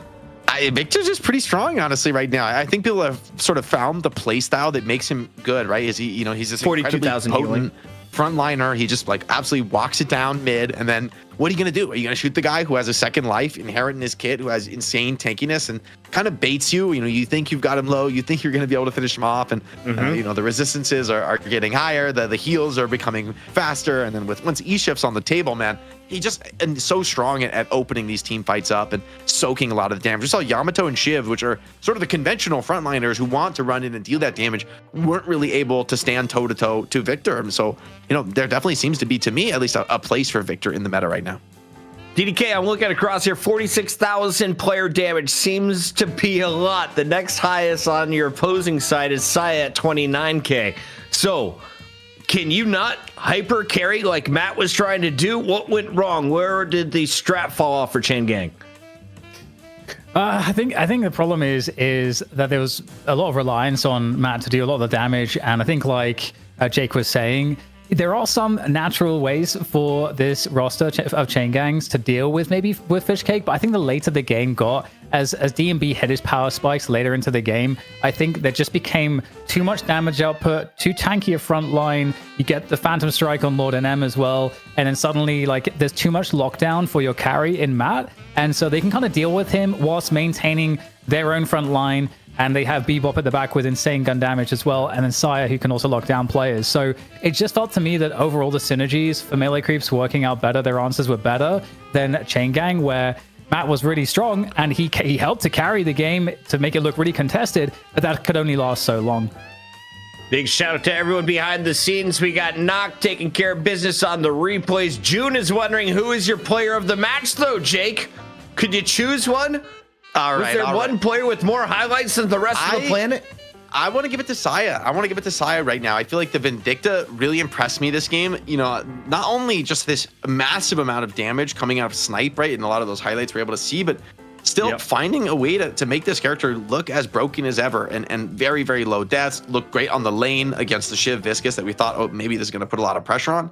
But in fact, did not. And I mean, 13, 1, and 12 kind of tells the whole story there. Gets massively farmed. I believe that's off the maxed Snipe, giving you so many souls off those kills. And I mean, Saya showing like a new way to play this hero. I mean, I guess it's not completely new, but it's a bit of an adaptation, I think, from the way the build was before, where you're just all in on the Echo Shard tether. I think he still had it this game, but wasn't as committed to that being the key aspect of his build, right? Even went the E shift first, playing for that survivability, playing for the cooldowns on Snipe, and rushed the rapid recharge as well. So like pretty early in the game, you have some insane nuking potential there out of the snipes and able to just rain those down from above, getting a lot of kills. And Chain Gang, I mean, this is part of the problem, is lack of a gun carry.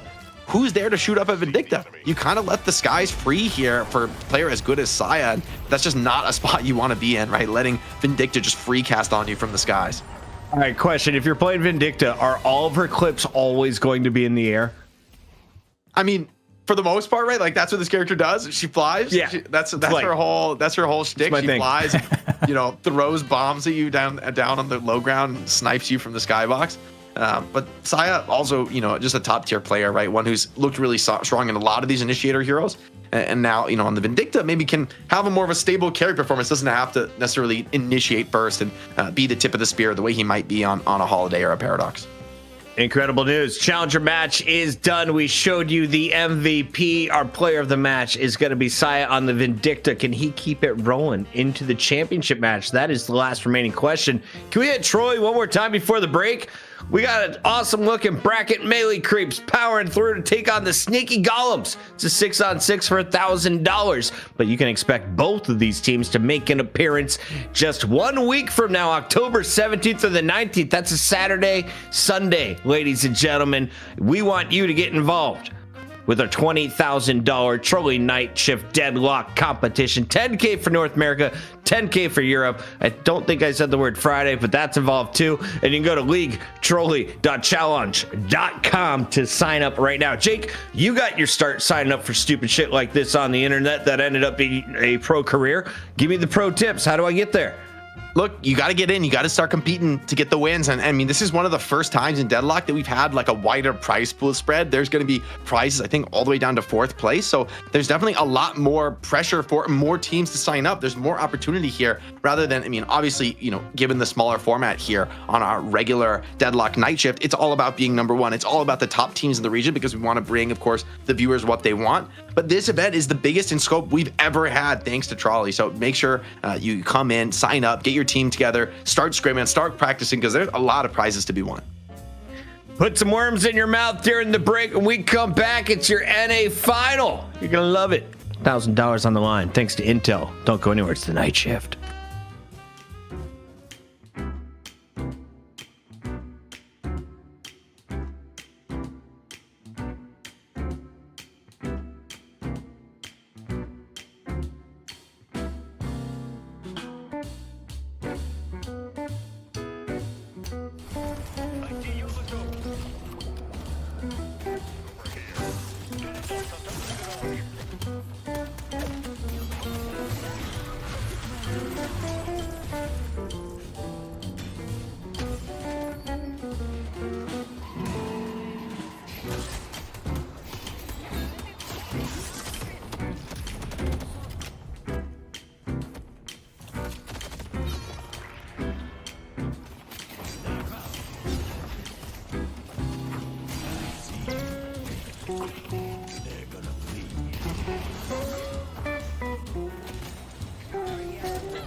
see the enemy.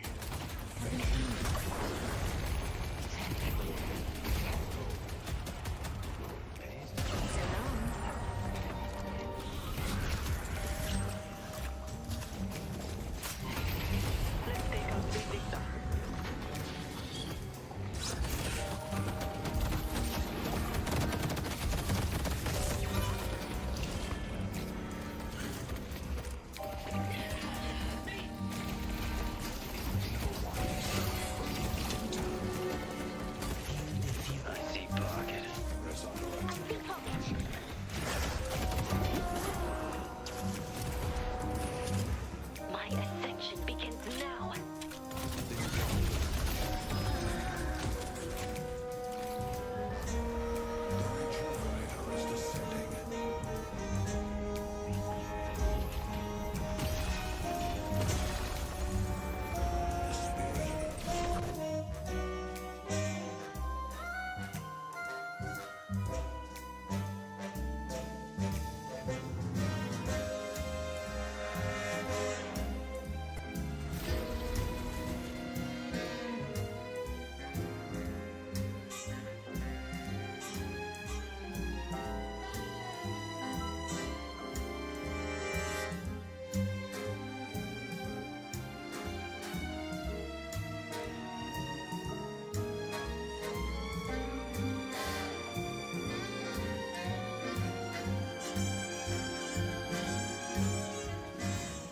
Hey, DDK, tell the people what you just told me.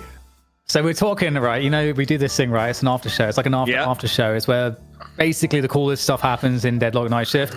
And the graveyard you can shift. take part if you're a Patreon member and all the rest of it. We're gonna have someone who is his name is it's the opposite of Livy. It's the opposite of Livy. Fuck it. Can I guess who it is? Chat, you're pretty smart. Probably can't guess. Surely chat can get this. He may go by Deathy, the original Catsuit Wonder. Thank you for joining us here on the Graveyard Shift. If you did not know this, people who give us money get special access to people that we have special access to because ZP is the man and knows everybody. But here's how it works. Our Patreons had the first access, then we extended to our Twitch subscribers, then it extended to our YouTube members. So basically, anyone who supports us, we want to support you, and you have access to the Graveyard Shift. Immediately after the show, we'll be live over on our Discord. There will be a link. Yes, use exclamation Discord in the chat. Click it. Be part of the show. You get to ask questions. So if you want to know why Deathy chose a cat costume, what was going through his mind during his latest competition, all of those are still on the books. No questions about Metro's ban, though, okay? We don't have any details. We don't know what was on his computer, Jake. We're not going to insinuate anything or what happened because we got a lot of North American Deadlock to discuss instead, don't we? Absolutely. Always more to discuss. And I mean, this is the big match, right? This is the one that the Yes. folks came to see, right? Sneaky Golem. So this is a reformation. Some of the players from Hydrant Nation, it's Rocker. I mean, these two teams, I would say, are kind of like the top 12 players in NA Deadlock right now, going head to head here. And both are kind of reformations. Both are coming out of pretty much new teams. I mean, we've seen these team names before. We've seen a lot of these players before, but they're both in that very early phase where it's kind of a pug team. It's kind of like you're just kicking things off, getting it started. Who do you favor in this match, DDK? I think this one's almost too close to call. It's got to be the Golems. Yeah, I mean, I totally agree with you, Jake, because at the one hand, right, I was thinking, oh man, it really sucks we don't get the Baroness Hotel, you know, they were doing so well. But at the same time, it was always supposed to be this roster. And we already saw with the Baroness Hotel, like a big part of the core of this roster, playing really well together. And so it does make me very optimistic that we'll have like a complete team here that will have a deep, or rather an ability to play deeper Deadlock, you know, going map to map with the, you know, Sneaky Golem. That's going to take a while to get used to, because that's the thing. If we had Chain Gang Wing, I would think, man, they look great, but can they have like that depth going draft to draft? Because that's really, I think, what separates the top teams. Enjoy stuff. It's going to break our Twitch channel that is now 155 gifted on the night. We are nearing our 1,000 sub goal. Thank you all for the ridiculous support. I just got my first paycheck. Jake is our CFO. He sent me the check and said, hey, idiot, you had the wrong routing number. Do you mean JP Morgan Chase? I was like, thanks, buddy. Esports supporting each other, and we support these players. One team will walk away with $1,000 thanks to Intel. Will it be the creeps that melee? Saya getting MVP awards for his Vindicta play. We saw what Scout can do. John, DMB, winners of Night Shift in back-to-back weeks. Lord NM, the Rogue Mercenary, and of course, Fishcake. Who's the most dangerous on this squad? Is it still Saya, or now that you're matching up against a different team, is there a different player to watch, DDK? Oh, I feel like that's a tough one. I think Saya is always a good shout. Honestly, John, I don't want to sleep on John. I mean, I feel like I can make an argument for DMV, can make an argument for Scout. I don't know, Jake. If I was pressed, there's a gun to my head, I would probably want to say John, just because after the interview we did with him on the Graveyard Shift, we got to know him, and he's awesome as a human, and so I am biased. I picked John.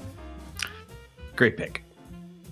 I'll take Saya, but honestly, these players they're so good at their roles, right? Like everyone has a clear role, I think, on this team in terms of what they need to contribute, and they understand. It's kind of like what Hoot was saying, right, in that post-game interview in EU. And I think if you want to be a really good team, you have to have that mindset of sometimes you're going to have to die for the team, and depending on your role, that might be what's asked of you in these team fights. And I think this Melee Creeps roster, they are all really nicely suited to fit together. You know, DMB can play for his like late game ultra carry. John can be that like frontline semi carry. Saya could be highly mobile, playing initiators, playing catch heroes. Lord and M and Fishcake on the front line. I mean, you just have like a nice medley of players here, and Scout also brings a ton of flexibility to round them out. So a tough roster to go up against. As good as Sneaky Golem are, I think they found a strong opponent here for this money match. It's time to talk about Sneaky Golem because the players are ready to play. Is that true? Should we rush through this? Or should we like buy as much time as possible because NA doesn't know how to get in the lobby? Let us know, production. In the meantime, the question was, did Hydration survive the Hydra Nation explosion and make it onto that Sneaky Golem roster?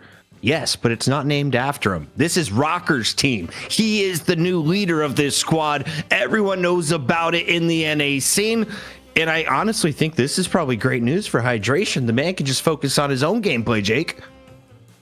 Absolutely, and I mean, Hydration has been that Swiss Army knife player for, you know, Hydra Nation, has been able to play a ton of different characters. At the same time, I'd love to see him maybe get a firmer niche in terms of the role he's playing. I think he can kind of do whatever. I don't know where he's going to specialize, but I'd like to see him get a little bit more consistent in terms of like the picks they're giving him, allow him to maybe get a little bit more eco. I've seen him look pretty strong in the past, right, playing a high eco style, but has kind of ended up playing a lot of supports and filling in sort of like the last man in the draft in a lot of these more recent games. So I want to see him maybe get a little bit higher eco, but it's going to be tough on this team. There's so many major threats. You got Rocker and ABG, Rokane, who can all, you know, really handle themselves on those late game high eco carries.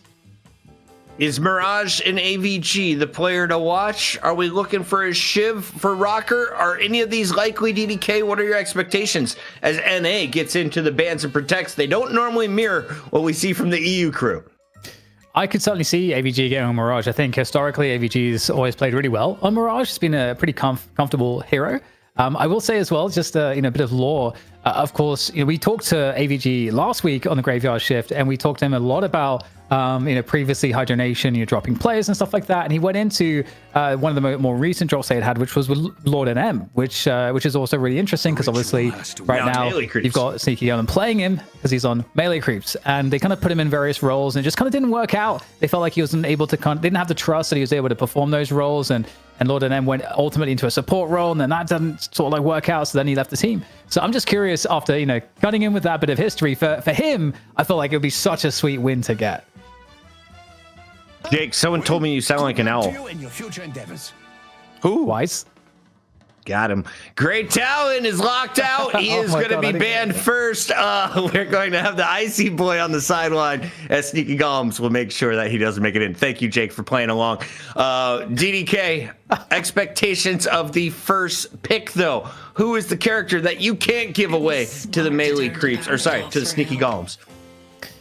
It's Paradox. I mean, that's an interesting one. At this point, it feels like I'm not sure, to be honest. I feel like there's a variety of ways to go in terms of the approach. on the draft. I'm not sure, Jake. Like, I want you to tee it up here. Like, we're seeing Mina get opened, we're seeing Paradox get opened. It seems like that's consistent here in NA, and that's a little bit different to EU right now. I mean, I think these are top tier heroes, maybe in both regions, but yeah, I think NA maybe values Paradox a little bit more highly than EU. I do think Paradox just has a ton of different value, can snowball into like a pretty serious gun carry threat, but just you don't really need to be in a high eco game because you just have great pickoff potential and so much utility across the skill set there.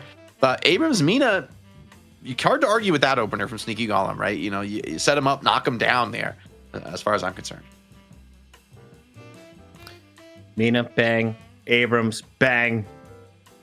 Next, Bebop. Unexpected. Did not see that coming. Yeah, that's really nice. Obviously, we know John can play the gun version of Bebop really well. He's also super versatile, really good in the early lane, and there's just a lot of synergies to play with. And I like that they're securing that. I don't think it might even survive the ban phase, so I think that's one of the reasons why they're probably taking it away. Yeah, I wouldn't mind. Okay, they are going to go with the Shiv here. I was thinking they might go with a Pocket themselves. I think the downside to Sneaky Golem, I guess, is drafting Mina and Pocket too much, because Pocket historically has been pretty good against Shiv, right? Being able to afflict him, and then he kind of dies to his own passive, even where other heroes wouldn't die because of the nature of affliction. So maybe you go for the Pocket, but it also feels like maybe a little bit forced. They go with the Infernus, which is another good response to Shiv. Also a great matchup into Bebop with his big old clanker hitbox. You just keep him lit on fire for 10 years, and eventually he's going to die to you. So I think Infernus, you're going to need some answers to Infernus, really, the rest of the draft for melee creeps. And honestly, for me, I think the best way to deal with them is like a ton of hard lockdown and stuns, and they've already got the best one out with Abrams. So I think Sneaky Golem, so far, I like the draft, and even banning that Mirage that we know can be such an issue, especially with Tornado letting you juke out Infernus pretty well. They're not going to let Goober get the Goo Man, are they? Does Viscous make it through? It might. Viscous is not that prio right now, so it feels like, I wonder if you actually want it for Sneaky Mirage Golem. is gone, and the Goo is gone. Okay, that's respect, the respect band of the Goober. Yep, Goober, we see you. We know your game. They know your game. Viscous is, I don't think is a very popular hero right now, and so to get it banned out, even in the mid phase, just put some respect on Goober, who also looks good on other heroes. That being said, I wonder what he'll play, because I know recently he's been playing the Bebop and the Viscous. So maybe the Vindicta? I think I've seen him play previously. All right, so I mean, Geist is never a bad option. Kind of works with everything. So I love to see that. I also like it for Shiv, because it feels kind of dangerous if you're Shiv and looking for guys kind of trying to bait you for the killing blow and getting the health swap and stuff like that. And also really good like lane clear and just really stable. So love the versatility there. Calico coming on in as well. It's good against Geist. Yeah. She gets low, you kind of just jump on top of her with her ult, and she can't swap you. We got AVG in the chat explaining to Sunflower Sen why his team Hydra Nation is not here. They broke up last week. They're now Sneaky Golems. At least half of them are. They're taking on melee creeps, who are another half of the Paradise Hotel team you saw last week. Lash made it through, and chat was arguing, is Lash a good enough hero right now in the meta? They said no. The stats say maybe. 8 wins, 9 losses. But I don't know how long that range is. That can't just be the last 2 weeks. He hasn't been on the show at all tonight. I mean, this is a good Lash game, right? There's no Kelvin. There's no, you have the Bebop and the Paradox. Sneaky Golem, though, they're going to pick up the Holiday. I think this is a good response to the Lash, right? A way to shut him down. You go up too aggressively looking for that Lash ulti, you could wind up getting lassoed and just absolutely, burn down to Kingdom Come, given all the follow-up that Sneaky Golem have. So actually, as much as Holiday isn't played that much right now, I think this is a pretty solid Holiday game. She's going to have a lot of opportunity to get big catches. What are we standing around for? It's kind of fun to see that melee creeps have like both Bebop and Paradox and Lash. It's kind of interesting in the sense that they're so heavy on the picks. One thing that's been interesting is just seeing Ivy sort of not be all that present after being like mega high priority, not bans, not picks. Just no one seems to care about Ivy anymore. Yeah, after the nerfs, it feels like people really haven't been playing her, which maybe is an overreaction. But we're gonna see some Wraith. Maybe melee creeps can show a little bit of what Buff and Jars are able to find on this hero. Maybe finding some of that improved early game scaling could be nice. I do think the Sneaky Golem draft really, really well-rounded. I think they've got insane team fight. Like if Billy is able to chain gang people, pull them in. You got Infernus ult to follow that up. You've got Mina ult and Abrams ult to follow that up, or rather Abrams just pin. So many follow-up skills for two great initiators in Billy and Holiday. For Melee Creeps, I think they're kind of relying on a bit of outplay, a bit more of like the individual solo pick catch-off. Maybe that'll be enough, but I just think there's going to be a point in the game where Mina and Infernus can kind of take over once they get all the items they need. I feel like ultra late game, Wraith has a lot on her plate to be able to counter and carry. All right, ladies and gentlemen, we have already seen Wraith earn an MVP award. That was back when it was played by Zergy. Chat, I'm putting up 10 gifted. If Infernus wins MVP for this matchup, 10 gifted to the chat. If you have a character that wins and you want to back up a little gamble, make it a little interesting for yourself. Feel the tickle of the gift prime being gifted to your friends in the community. Go ahead, put that player's name in, how many you want to go. It doesn't have to be 10. It could be 1. It could be 5, DDK. We're all friends here. But who do you think would be a fun character to win MVP? Would it be the Bebop? Who do I want to watch more? Fun character. I mean, yeah, always the Bebop is a fun one. Yeah, why not? Let's give it to the Bebop. I do think though that there's going to be some interesting challenges here, Jake. I don't know what you think, but I feel like this Abrams guy Billy kind of front line feels kind of scary in like some of the team fight situations. Like, it's going to. I feel like it's going to be very easy for them to kind of brute force down position with those three heroes. Yeah, I think Melee Creeps need to split them apart, right? Whether it's the Bebop hooks or the swaps from Paradox, maybe the Lash ulti. It's going to be this like these sort of movement control team fight skills that are going to maybe break the formation for Sneaky Golem. That being said, for me, the character I want to see get an MVP is Holiday. Actually, I think Holiday has been really out of the meta. This is like not an S tier pick right now. Maybe he's like B or C tier even. But I think this is potentially a great Holiday game. It won't be easy. There's a lot of counter catch against her. Bebop and Paradox can kind of pull you back in even once you already find that lasso. But if Holiday's off to a hot start this game, she's got plenty of follow-up from her teammates to, serve them up some free kills with those lassos. So definitely looking for Holiday to have a decent lane and maybe start getting active on the roams in those mid-game, late-game team fights. Chad had a quick question. Is this like Pugs or where they're playing matchmaking and they get a random lane, or do the players choose where they're going on the map, DDK? Can you break that down for some of us newbies to Deadlock? They get to choose. There you go. Sick. Easy shit. But they can also, of course, like swap if they want to, but they get to choose. And I think Windex one, thank you for the sub. We are up to 185. That is 105 away from 1,000, which is 4 digits, and that's just fun. We celebrate with an NA Grand Final presented by Intel. It's Sneaky Golem, Melee Creeps, DDK, and Jake on the mic for your NA fight. Here we go. Yeah, and the lanes, I mean, even with the lanes you see at the top of the screen, the players aren't really going to bother swapping too much in the lobby. They're just going to like go to the other zip line because they don't want to telegraph to the opponent where exactly they're going to be. So there's always a bit of a mind game because you don't really want to swap lanes once you show up to that lane, but you do, of course, want to field some strong combinations and set yourselves up for a decent team fight. Here in this side lane, it's going to be Mina Abrams taking on Lash Wraith, and I would think Wraith historically has been pretty weak in the early levels, pretty weak at the laning phase. We'll see if those buffs to her and, her level 1 gun damage are actually going to be enough to bully down someone as tanky as Abrams. All right, well, I'm excited for this. I'm really excited to see both teams. Obviously, the new Nation Sneaky Golem. It's kind of weird, though, because I kind of wish that they would have stuck with Nation just because of the continuity. But, hey, I guess I got to go with the flow here. The Sneaky Golem. And the DMB Wraith, how long has it been, Dan? DMB has played this character every damn game, man. There was a while. Yeah, and also like Infernus was another really big one for DMB for a long time too. And I kind of want to see that more now we're in that meta again. And it's gonna be like this was a hero also that started to suffer, in the early lane. Like I feel like early lane phase as Wraith felt quite underwhelming for a while. In the just maybe the months before she got phased out of play.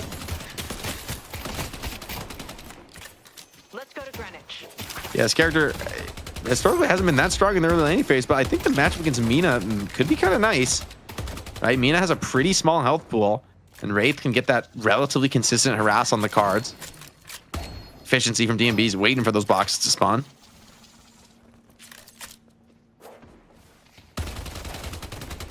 Well, we get Geist actually also going for the little box run as well. So that's something to pay attention to if you are a newer player, that you can, capture those boxes for the souls in between waves. Obviously, you don't want to miss any souls on the actual lane. So you pick those little windows when you are not going to miss anything. Go grab some boxes. Calico just hard rushing cold front. Silly hero. Yeah, it was worth. This right side lane for the moment feels pretty neutral. Seems like not much activity really happening across the map. Both teams just content rather to maybe just farm up in the early game. Attempted. Sold an eye block there from Abrams, using his HP for something. AVG though on the Geist getting super low here in the mid lane. Calico gonna clean that one up. Traded back the other way though, so it's a 1-for-1 here in the mid lane. First blood though, going to scout. I've got to say, if I am anyone on this server right now, I'd want to be probably League on the Infernus, because it is kind of horrible to be John on the Bebop against an Infernus, because your hitbox is so huge. It's really easy to get the burns stacked on Bebop. And that's I'm kind of curious how that lane is going to fare for Fishcake and John. I'm curious to see how Infernus builds this game. I think he is going to need to build a ton of defensive tools, just because of how much stun and catch threat there is against him. And, that's the nature of playing Infernus. Everyone knows how much damage you can deal. They're going to jump on you. They're going to try and pressure you and punish you. See if League's able to navigate that this game. But man, seeing DMB on this lane, he looks pretty strong on the Wraith here on these early levels.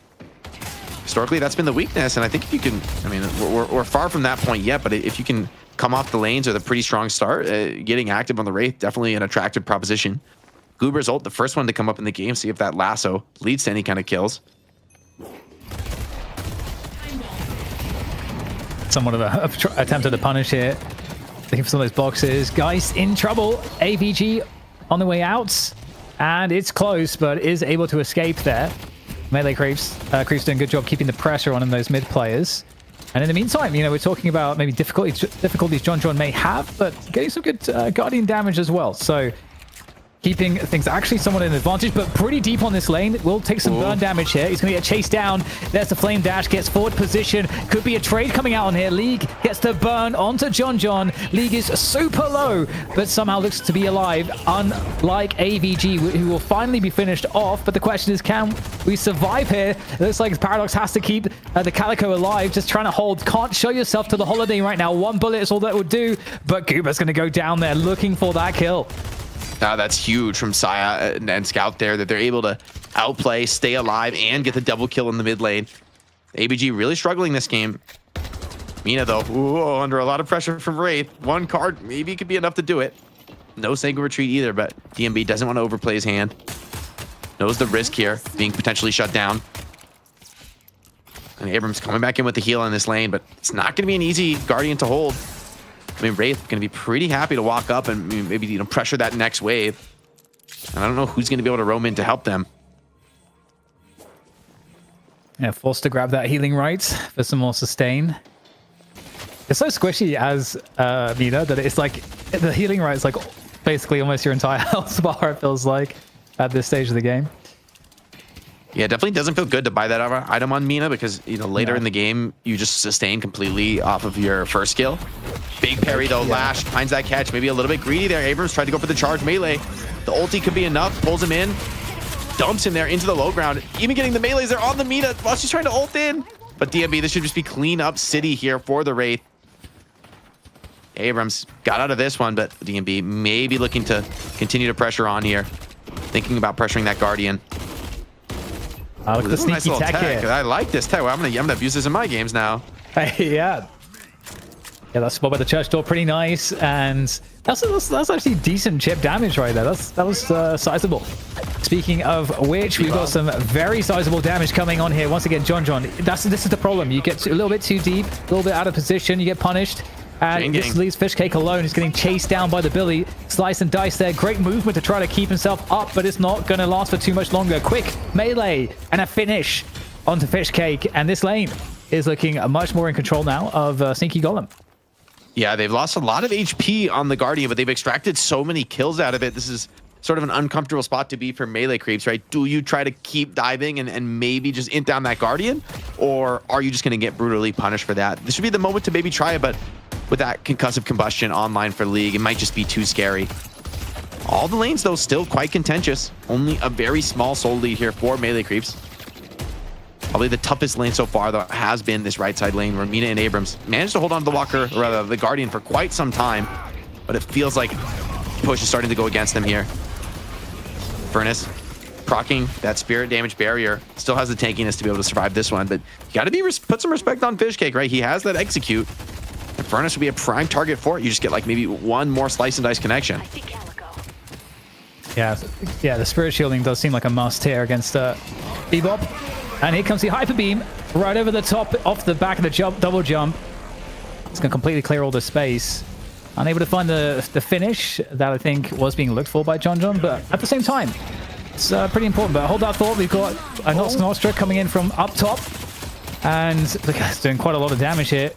It's got to be pretty cautious though, trying to chase down Lord NM. Very weak, gets the swap off to save Lord NM. That is absolutely epic there. Lord NM on 10 HP gets away. Oh, and the parry as well. Tried to get a greedy little quick melee in there. Rocker got shut down on the Abrams. 2 for 2 across the map though. John goes down. And so too does that side Guardian here. Infernus off to a very hot start in this game. Not only opening up the Guardian, but also in a great position to continue to farm up there with the cold sack. This could be a very high net worth game here for League. You know, if the early start is anything to go off, he's going to be very happy to just go hit the jungle while Hydration holds that tower down. Yeah, Scout and DMB, on the other hand, looking to be a problem too. Doing very good work on their sort of carry roles respectively, although they have both different roles in terms of what they might be doing on the map. Like the roam from Scout on the Calico will be really interesting and could be problematic for Infernus if they want to rather try to punish farming from League later. We'll have to keep our eye on that. But for the meantime, we're still in this early laning phase. We're about to get the 10-minute mark though, where we will get the bridge buffs up and the first urn in play, and we might begin to see more roaming now that right side tower is down for Sneaky Golem. Oh, and the swap actually dodges the lasso. They get the follow-up kill onto that Geist, who's just been the punching bag this game, but Calico pinned in under tower, and they are going to be able to secure the bag, so it's not the most painful death here. And I mean, Sneaky Golem, no, this is their last Guardian of the external Guardians. They really don't want to give this one easy. They don't want to open up that flex slot this early into the game.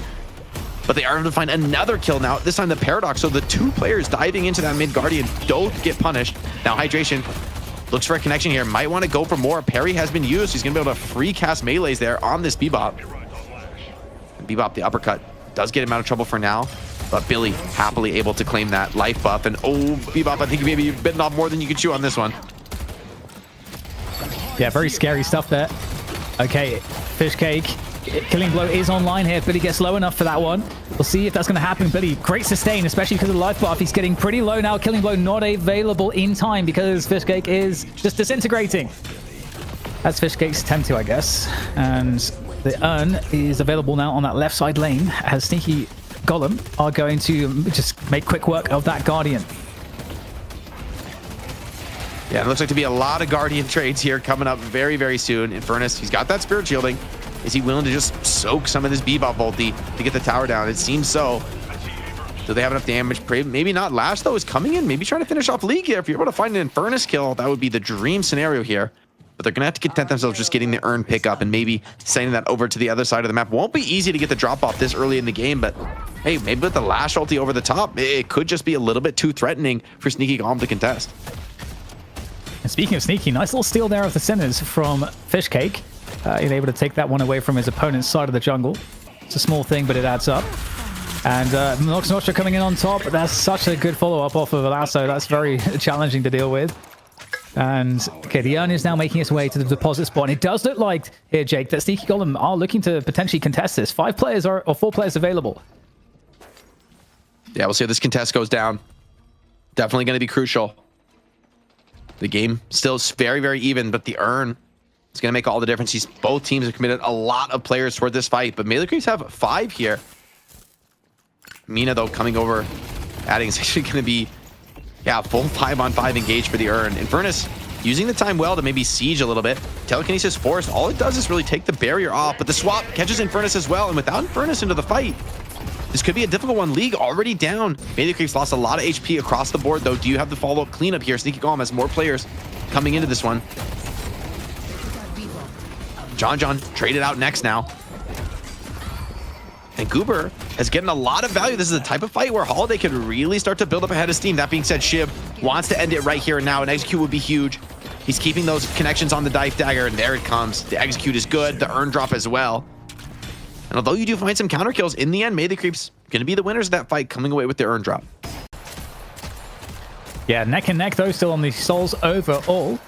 And with all those Guardians down for both sides, the macro game starts to really open up as both teams can now find a lot of space around the map. There is a Sinners, as we can see, with the double Sinners for Fishcake on his side of the map respectively. And I'm curious, what Sneaky Golem will try to do. Obviously, all the pick, it's really with Melee Creeps. If you think of the pick potential between Bebop, Paradox, Lash, there's a lot of ways to open up some fights and to get a little aggressive to try to punish the jungling, which might be starting to happen as we see all the lanes are fairly even at the moment. Veilwalker picked up by Shiv. It's going to give him that sustain and maybe the opportunity to set up some ganks with the invisibility.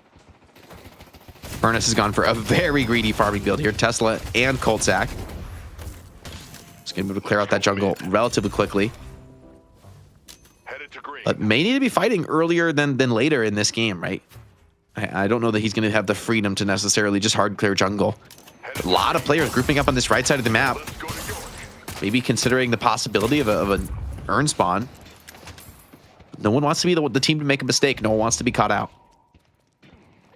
Yeah, it does feel quite scary right now in the jungle.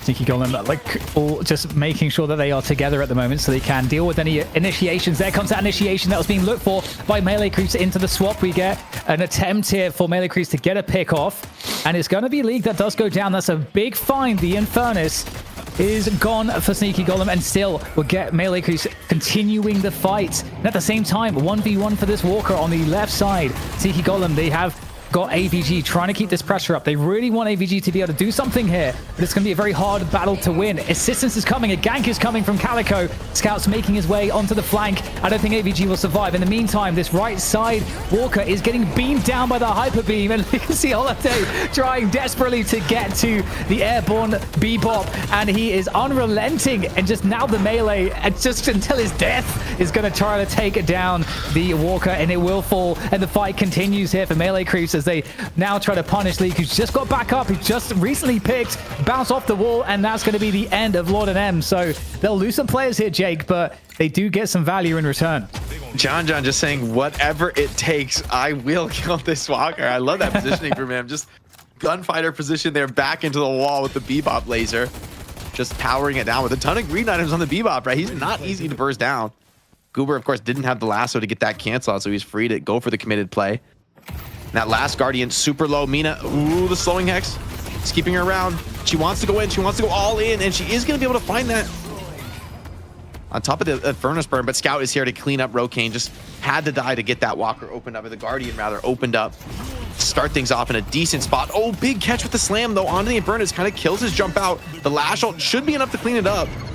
A little bit of greed looking for more, but yeah, just a nice big bag to go home with there. And Melee Creeps solidifying the lead here.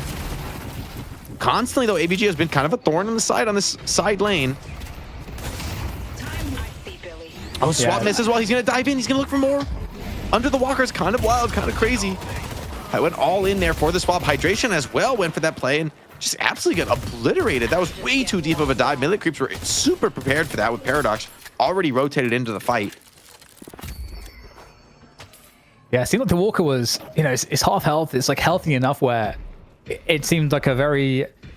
It seemed like a very aggressive decision, we'll put it that way. And now we're going to get the mid-boss from Melee Creeps. They're going to just delete that. And at the same time, the urn, it just got dropped by the Mina. I don't know what they want to do here. They might be forced to have to try to go for the urn and maybe force a fight around the defensive comeback urn positioning. Because this is a very early mid-boss, 16.5-minute mid-boss coming in from Melee Creeps, getting the rejuve buffs. And they can just now start to siege these 2 walkers. And also, those 2 walkers are where the deposit spot is too. So this is kind of ideal in terms of melee creeps. Just evening up the lanes, and then they can send it.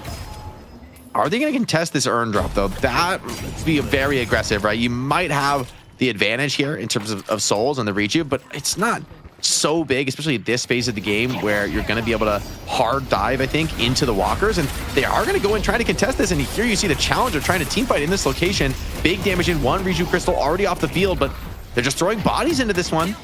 Only 1 kill down, so I think already it's a nice trade so far. Paradox diving yet deeper. Super risky plays. Hydration is eventually going to go down. Melee keeps the rest of their team still healthy. Big pressure now, all in committal on this mid Guardian. Calico just seems willing to tank this stomp when it does come. Dodges over the top of it, though, and just slamming melees here in the mid. Oh man, what a great call from them. Just using Burning Rejuves, forcing the team fight, converting it into 2 walkers immediately. Just the snowball here off at the back of the mid boss is incredible. And the urn seems to work against Sneaky Golem, as indeed the Bebop play from John is prolific, to say the least.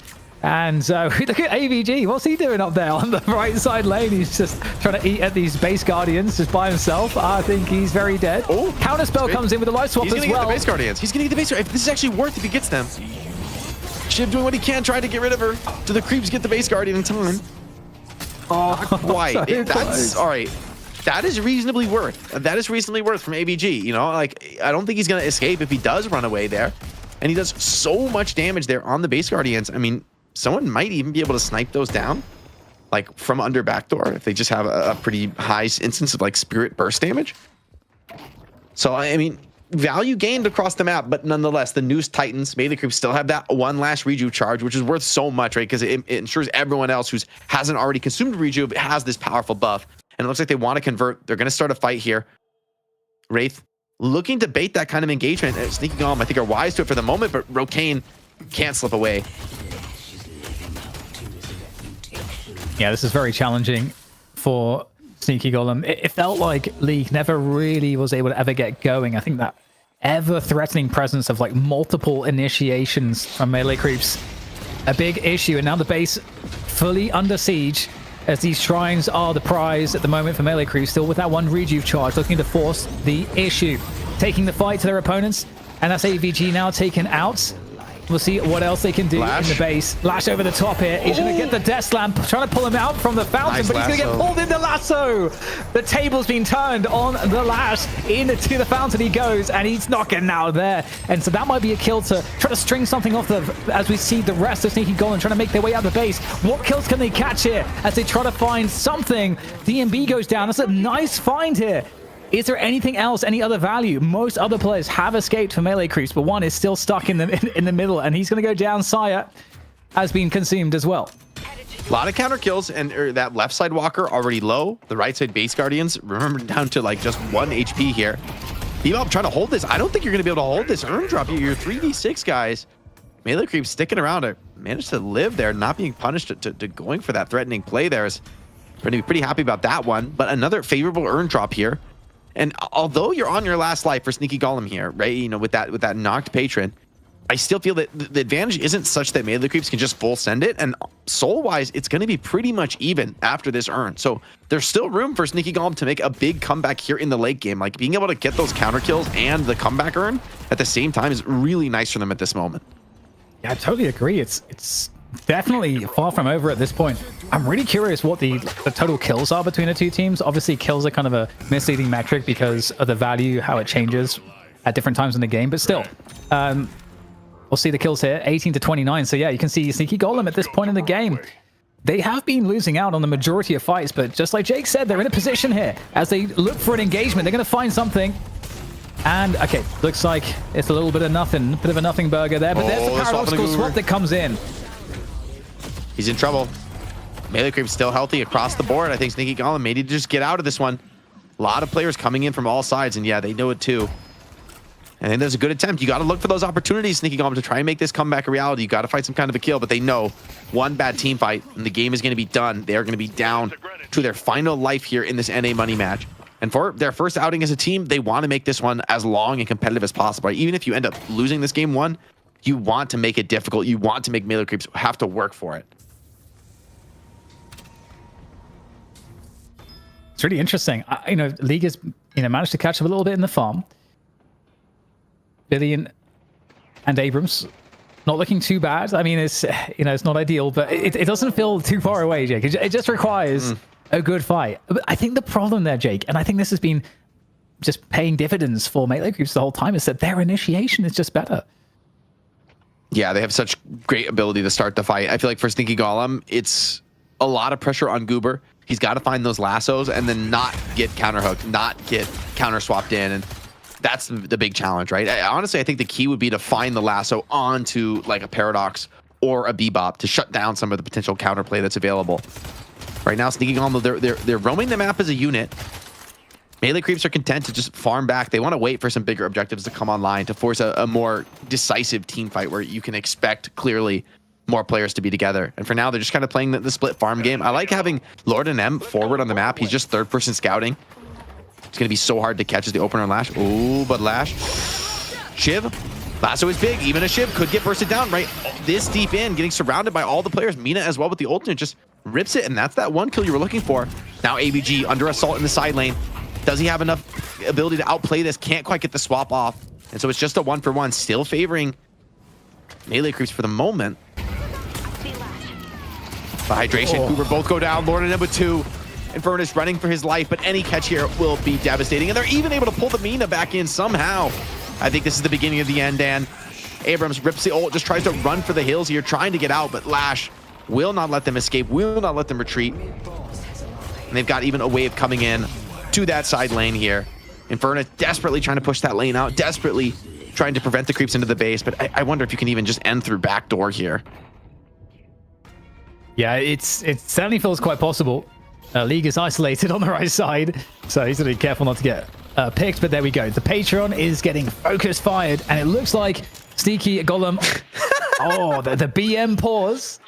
The BM pause. Hit him with it. Infernus ulti, the huge Infernus ulti, stuns the ball. Nah, there's no way. It's just too much damage here on the Patreon. And that's game 1. Going to melee creeps. Pretty compelling win there. DMB from start to finish, right? Took the lead early off the lane on the Wraith, and then just continued to get further and further ahead. And some creative moves from Sneaky Golem, some aggressive calls there, even when they were down in the mid game. But in the end, melee creeps with I would say a more unconventional draft, but they look to be having a cleaner read of the meta right now. A rough start to the honeymoon phase, DDK. Sneaky Golems, half of the former Hydra Nation squad, half of the team that we saw challenge them a few weeks ago, falling short of their first game progress. Let's take a look here at what melee creeps did well, though, because they locked in Paradox first. Seemed like Saya was a player to watch, but not the only one. Was it a team effort? Was there a pop-off player? What were you watching, DDK? I think for me, definitely a team effort, but I do actually think we really saw the value of first pick Paradox in this game, because there were so many scenarios where it was like that extra bit of initiation or the paradoxical swap coming in at the right moment that would just guarantee or secure kills. And this is exactly what you were saying, Jake, in the pregame when we were talking about, like, oh, you got all these tanks and everything on Sneaky Golem's side. It looks kind of good. And then you were talking about the approach that melee creeps can just pick them apart with all of this initiation. The paradoxical swap is such a good peel, and it really worked out. Yeah, not easy to execute by any means, but maybe the overcommitment on Billy and Abrams from Sneaky Golem just didn't pay dividends, right? These big, heavy frontliners aren't that strong when you're getting pulled apart.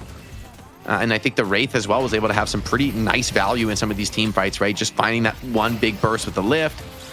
And for the most part, they weren't able to ever connect towards that Wraith. She was able to play super safe in the back line with other players like, scouting out, starting the fight, whether it was Scout on the Calico or Lord and M spending a lot of time on the Lash, kind of getting that forward vision.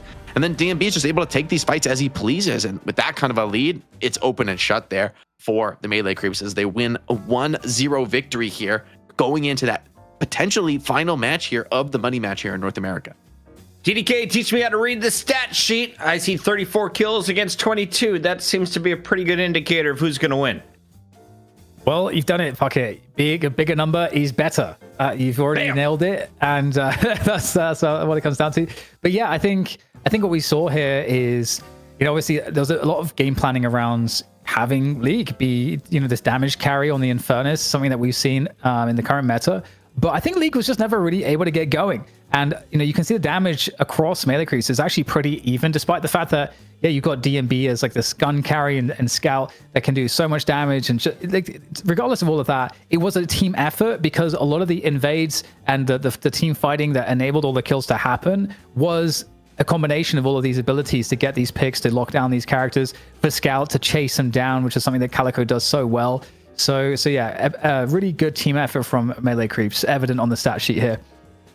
Jake, I saw a few people in the chat say, oh, Lefa's not on the team anymore. Finally, I can cheer for Hydra Nation. Well, now their name's Sneaky Golem.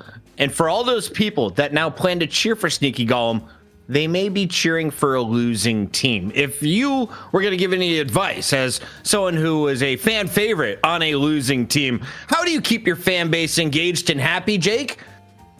Look, you got to give the people what they want.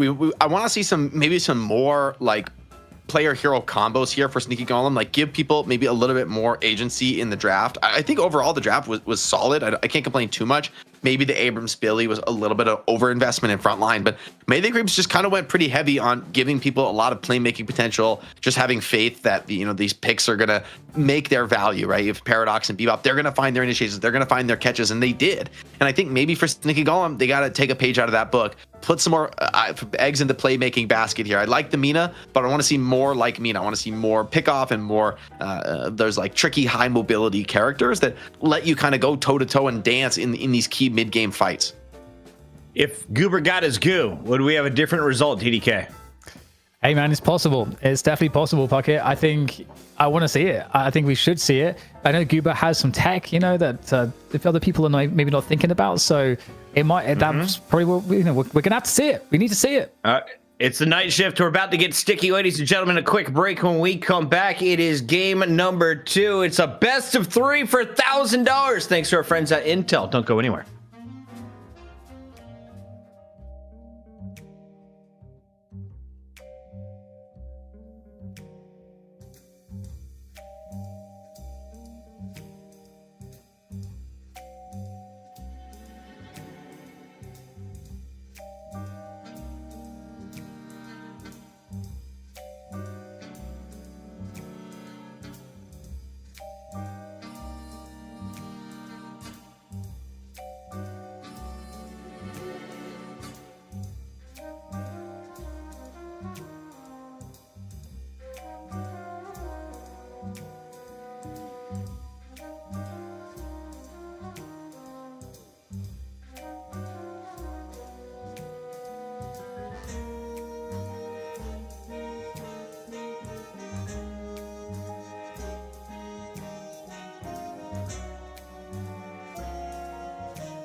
Welcome back. We are the Puppet. Solomon is the puppeteer. You are watching Night Shift. It's a Deadlock show that Jake makes money off of. Let's talk a little bit about who's making money tonight, though, Jake, because during the break, we said it ain't going to be Hydra Nation's crew.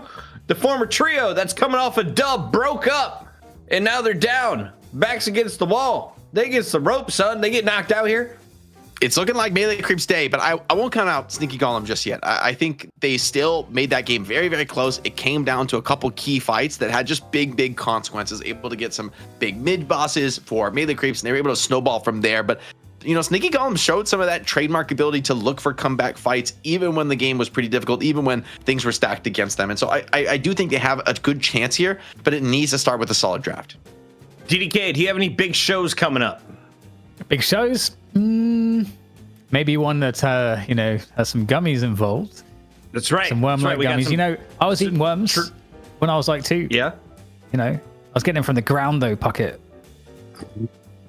They do it different in the UK. We got you all taken care of though. Now that you're an American, DDK. And I asked if you had any big shows coming up because outside of the trolling ones, we have a Halloween episode, and there's a little rumor that if we get to 1,000 subs, that we might see DDK dress up as a character. So, out of all the heroes, who do you think you would look best as? No comment. Vindicta. Oh, I was thinking I could do a little Mina cosplay. Well, Mina? Do a Mina cosplay, Jake. For the people. I'll do Paige. I won't leak it. I won't leak it. Top secret. That's top secret. That's classified. Top secret. You guys got to pay for that information. You know how to do it. Thank you for all the gifteds on the night. Thank you for everyone who's using the primes on the resub. It's crazy. ZP said we have been doing Deadlock competitions for a year. I say we, but really I've just backpacked on the last 3 months of it. We've seen Sneaky Golem. We've seen Melee Creeps. I don't know which way this is going to go, but when Hydra Nation lost, they tended to do it in 2-0s. They fell apart. Melee Creeps will be without a Mina. Does that really impact their game here, Jake? What does that mean? Mina's just a high pro hero, and I think Sneaky Golem the first pick, maybe they don't want to take it first, which I think makes sense. I think Melee Creeps has to ban Kelvin here. I think we've seen just how strong Kelvin can be in so many different drafts. It forces the enemy team to take Shiv in the first 2. And it's so good at doing urns. It's so good for so many things. So yeah, you're going to have to force that first ban Kelvin. And so for Sneaky Golem, maybe they're going to take a first Paradox and they just don't want to give up Mina to the other side in that top 2. Kelvin gone. Snowbro has been first banned every single time tonight. He has not made it into competition for EU or NA. The S tier character is done in competitive Deadlock. But Paradox is going to be first picked back-to-back games. And last time they won. This time, though, it's in the hands of Sneaky Golem. I want to see a Shiv pocket here. That's what I want to see. Shiv it? A Shiv pocket. Maybe, actually, GT is in the field. GT adds some complexity. I think GT actually maybe does need to go in these first 2. Yeah. Bebop number 1. Wow, that's interesting. With a bullet, baby. Okay, all right, I see you. I see you made the creeps. They don't want to give up those initiators, really valuing the Bebop. Oh yeah, I mean John's Bebop has been absolutely massive. Back-to-back games. Bebop definitely got a bit of a benefit from the recent patch too. There's that Shiv you're talking about. Okay, they still get the Shiv. I like Shiv right now. I think Shiv is just goated this patch, and this is with Kelvin permaban. I mean, which I think is crazy. It shows that if Kelvin ever does get through a draft, man, you do not want to have that game Shiv Kelvin on. That's a scary prospect to go up against. So if Shiv was your must-have, what do you do on the other side for Sneaky Golem? Is there another to balance that out? Pocket is the one you call. This is why I like the Shiv Pocket top 2, because Pocket has a very nice matchup into Shiv. Not only you have the case, you can dodge the execute, and mostly just like so much mobility on Pocket. It's so hard for Shiv to ever really get on top of you and get those slice and dice damage bursts into you. So a tough matchup for Shiv. Not the end of the world. I mean, you can kind of just ignore the Pocket and do your own thing. Ooh. Sticky Icky for the goo. There we go. All right. Yes, sir. Welcome in, Goober. And think about this. We talked about, okay, can Sneaky Golem just up the playmaking, up the individualism of their comp? And they've done that. I mean, all 3 of these picks, very, very high individual skill, sort of pop-off potential heroes.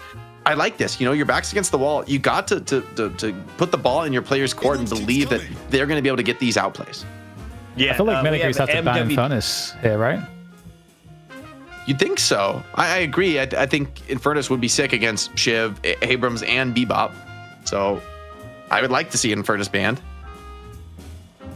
Not happening. Unless, who comes out of this with the first pick? I think it is it Melee Creeps? They could still take Infernus? Come on, put us in a fight. They could. Oh, they opt to get rid of Mo. I feel like they need to block pick it, though. I think you're right. It's like... Can we guys just pause and celebrate McTitty Sprinkles 3539? Thank you for the prime sub. McTitty Sprinkles 3539. Our favorite Thank subscriber. you for 2 months of prime subbing here on You Deadlock. try not to play Continue. favorites, but it's hard. It's hard. It's got the best numbers. Calico Calico ban. gets banned. I mean, I'm kind of surprised to see a Calico ban. I feel like there's so much frontline already on Melee Creeps. Do they really want to get the Calico? But maybe it's just a problem. You just don't want to have to deal with that. Scout's been such a playmaker on the Calico and so sick on the lanes. Okay, well, here's where we would see the block pick Infernus if that's going to happen. And Yamato comes in instead. So that gives Sneaky Golem the Infernus. But maybe they will take something else.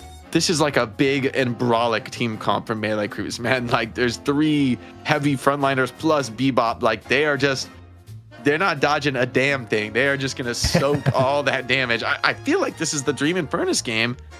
Maybe I'm missing something. Maybe Infernus gets, like, just bowled over. But I think Sneaky Golem, especially with Viscous behind, able to kind of save Infernus, which typically that's the problem with Infernus, right? You just get, like, stunned and bursted down. People get on top of you.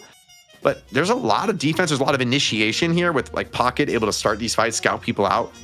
I wouldn't mind seeing maybe a Billy here. Is that too crazy? Is Great Talent a good fit on either side? I feel like that's normally a high priority pick that we're not seeing.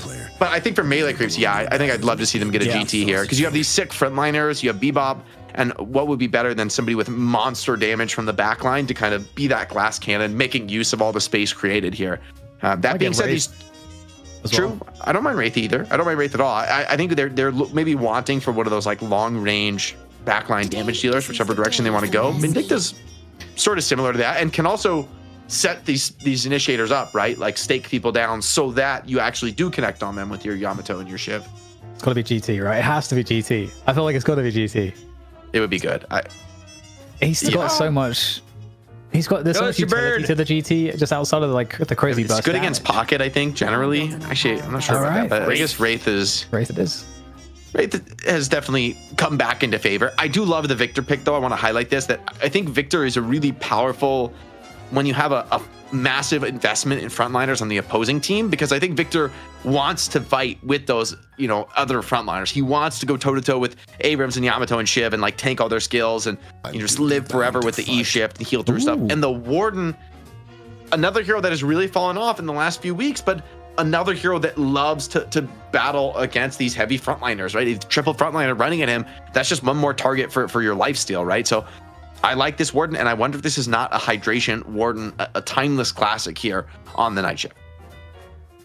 There are our squads. Sneaky Golem, Melee Creeps. Jake says Melee Creeps has the better comp or worse comp?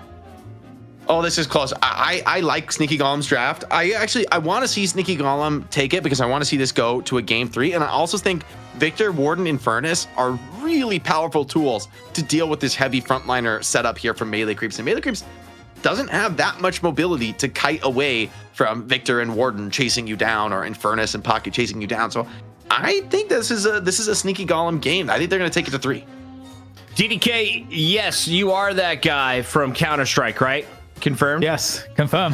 Yeah, confirm. Okay, Chad, he is that guy from Counter-Strike. Drink Slurm just hit us with a sub after saying, oh, Jake and Puckett, many great owl memories. Here's to a new sick game. Cheers, brother. Thank you for joining us on the night shift. We're already a few deep, so you can catch up. We're jumping in to game number 2. This is our NA final. EU's already done, and now we find out who's going to wear the crown in North America. Hydra Nation. They're coming off a dub. They blew up their team. A few people are angry about it. The other 3, they're smiling right now because they're in a final. But they're kind of feeling weird because they're down against Melee Creeps. And normally they beat up on those guys in the Challenger match. DDK, are we going to a 3 game? Do you agree with Mr. Jake here? I agree with Jake is close, and I agree with Jake that I also like what Sneaky Golem have in terms of the draft to deal with melee creeps. But I feel like what we saw in the first game, the challenger games, that melee creeps actually showed good adaptation when they were like essentially being countered. And so I don't know. I feel like it's close. I do favor Sneaky Golem slightly in the draft. And I think the thing for me is actually Pocket. I think the Pocket could get out of hands or could get out of pocket in this game, because I feel there's so much other stuff to worry about that for me, it looks like it could just be a really nice game for Pocket. He's able to escape a lot of the heroes pretty effectively. There's not as much like lockdown, like inherent lockdown for him, at least in the early to mid game, that you'd have to worry about. So I don't know. I feel like Sneaky Golem will be really nice here, and for me, I'm looking at the Pocket play. Jake, when's the last time you found money in your pocket that came out of a dryer? Oh man, that's like a daily, weekly occurrence for me. Every load of laundry. This guy carries cash. Just like Dang, a buck or two, impressive. you know. All right, it's been like since 2018. I only roll around with a cell phone. Tried to buy something today. They're like, "Do you have your ID, sir?" I was like, "I do not. Can I show you a photo of it?" And they're like, "No, you can't do that. That's not how it works in America." Anyway, back to the game's Phantom Vibes. We appreciate your sub. I'm told the players are almost done pooping. Make sure to wipe, wash your hands, use the bubbles, get that soap off, and get ready to game. We got Wraith versus Boredom, a Victor versus Vindicta. It's going to get wild in here, but the Yamato had someone in particular very excited. Their very first time chat, all caps, Radical 3D for Yamato Chosen One. What do we need to know? Jake, is it that good of a character? Why is he all fired up, bro? I like this Melee Creeps roster. You know, for me, this is a comp that wants to play from ahead. Not only are Vindicta and Bebop both the type of initiators that aren't that good when they're falling behind, right? That can be jumped on and punished. In contrast to things like Paradox and Holiday that I think are a little bit harder to just chase them down. And also these big frontliners, Yamato, Shiv, heroes that really want to be ahead of the game. They want to be able to jump in with a bunch of burst damage, get these kills off, get the executes for Yamato, get kills before Shadow Transformation ends. And I think Sneaky Golem have the tools to kind of outlast that. They've got the Victor with the shocking reanimation. They've got Warden ulti that is just so hard to quickly burst down. Viscous and Pocket, you know, not Viscous can save everybody. Pocket can kind of, you know, pump that damage and still get out. And so honestly, I just think Sneaky Golem have answered the draft super well. And I think this will be a little bit of a tougher game for Melee Creeps. That being said, hey, if they win the lanes, if they just come out hot, Vindicta and Bebop start roaming and DMB's Wraith is just overfarmed, like for all that intelligent drafting for Sneaky Golem, it could just come falling apart. In the end, this is Deadlock. It's a game of immense skill. North America, start the game. UK. I don't know Okay, do you always wipe? I feel like you like to live a life on the edge. You like to take a risk here and there. Some days you might. Any bidet enjoyers here in the chat. If you're not sprinkling some water up there, DDK, I feel like you're a filthy animal. It's 2025. Like, we got machines for that stuff. You shouldn't be using your own hands. Anyway. Hey, chat, that's actually...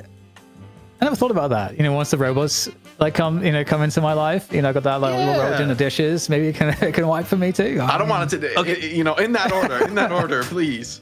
I was talking to the humanoids are coming and they don't wash their fingers. The Sneaky Golems, though, try to pull out their middle one against the Melee Creeps. It's game 2. Ding, ding, mother ducks. All right, let's get into it. Melee Creeps up 1-0. They want to. This is Sparta kick Sneaky Golem into a death pit. But Sneaky Golem clinging on to the edge here, clinging on for dear life. And I think they found the draft that puts their players in position to succeed, in position to show what they've got on an individual basis. If this is not a hydration Warden, I will be incredibly disappointed. We talked about trying to give him maybe a more comfortable player hero combo, let him really pop off in this game, and I think he's done that. Yeah, it's like you said, it's totally a different situation to the last game in terms of some of the playmakers and stuff that are present. So it could be such a different look here. Super interested to see how it's going to turn out. But of course, here we go. We're going to have to assess these early lanes first of all to see which team will start off with that edge on the macro. And already got some fun action here on the mid lane. This is where the Warden and Paradox combo is going to be for Sneaky Golem. So definitely a big focal point. And you got Vindicta on the other end of things in Yamato. Do you have like a favored combo here, Jake? I like Warden and Paradox into Yamato. I think Yamato could have a pretty scary game here. especially with these flask spam. It's actually going to be hydration on the Victor. Okay, I see the vision here with the ABG on the Warden. But I think Warden really nice into this Yamato. It's kind of an easy hero to hit with the flasks. And you can just kind of spam those out.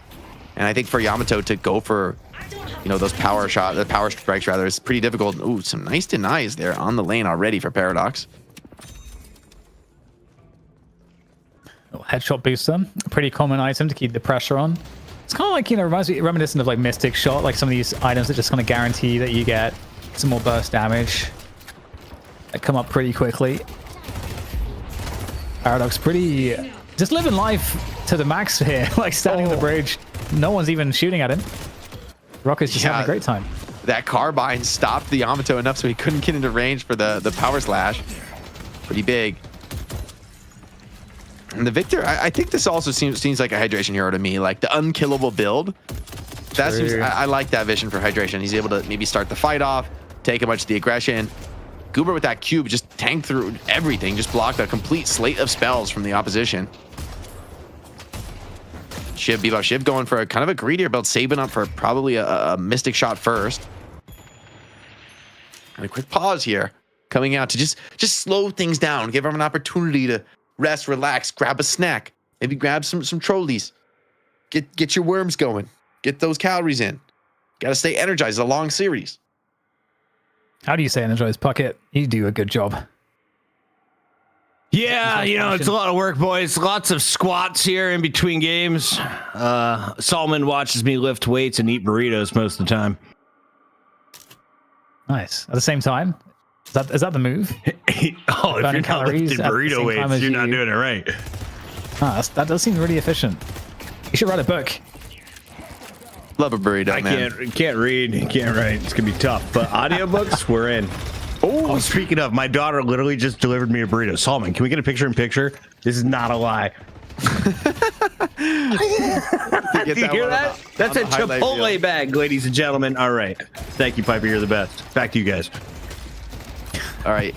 This mid lane for Saya, this is going to be a real test for him, right? Trying to hold on to this tower, and it's going down fast, man. Already down to half HP. These flasks just pouring it on here. Saya going with the monster rounds, but still not able to clear these creep waves in time. Goober, see what he can do on his signature Viscous. Has that Mystic Burst. I mean, this hero does a kind of a monstrous amount of damage here in the lane. So Jake, I know that for Goober, he's been trying to make a specific item work, or at least he's been kind of leading the way. What is Goober doing or trying to do that people haven't caught onto yet? If you know what I'm talking about. What was he trying to build? Is it like a blood tribute or something? That's the item I've seen a lot of people try to work into. But on Viscous, I don't know if it's a blood tribute type of a game. Maybe. Seems like more of a you know, gun type item. Doing a lot of damage here. Should just cube and block this by. I mean, the trading potential against Bebop in particular is so good. Oh, parries the creep. Both baiting each other, expecting the parry to come in. Love the mind games on that one.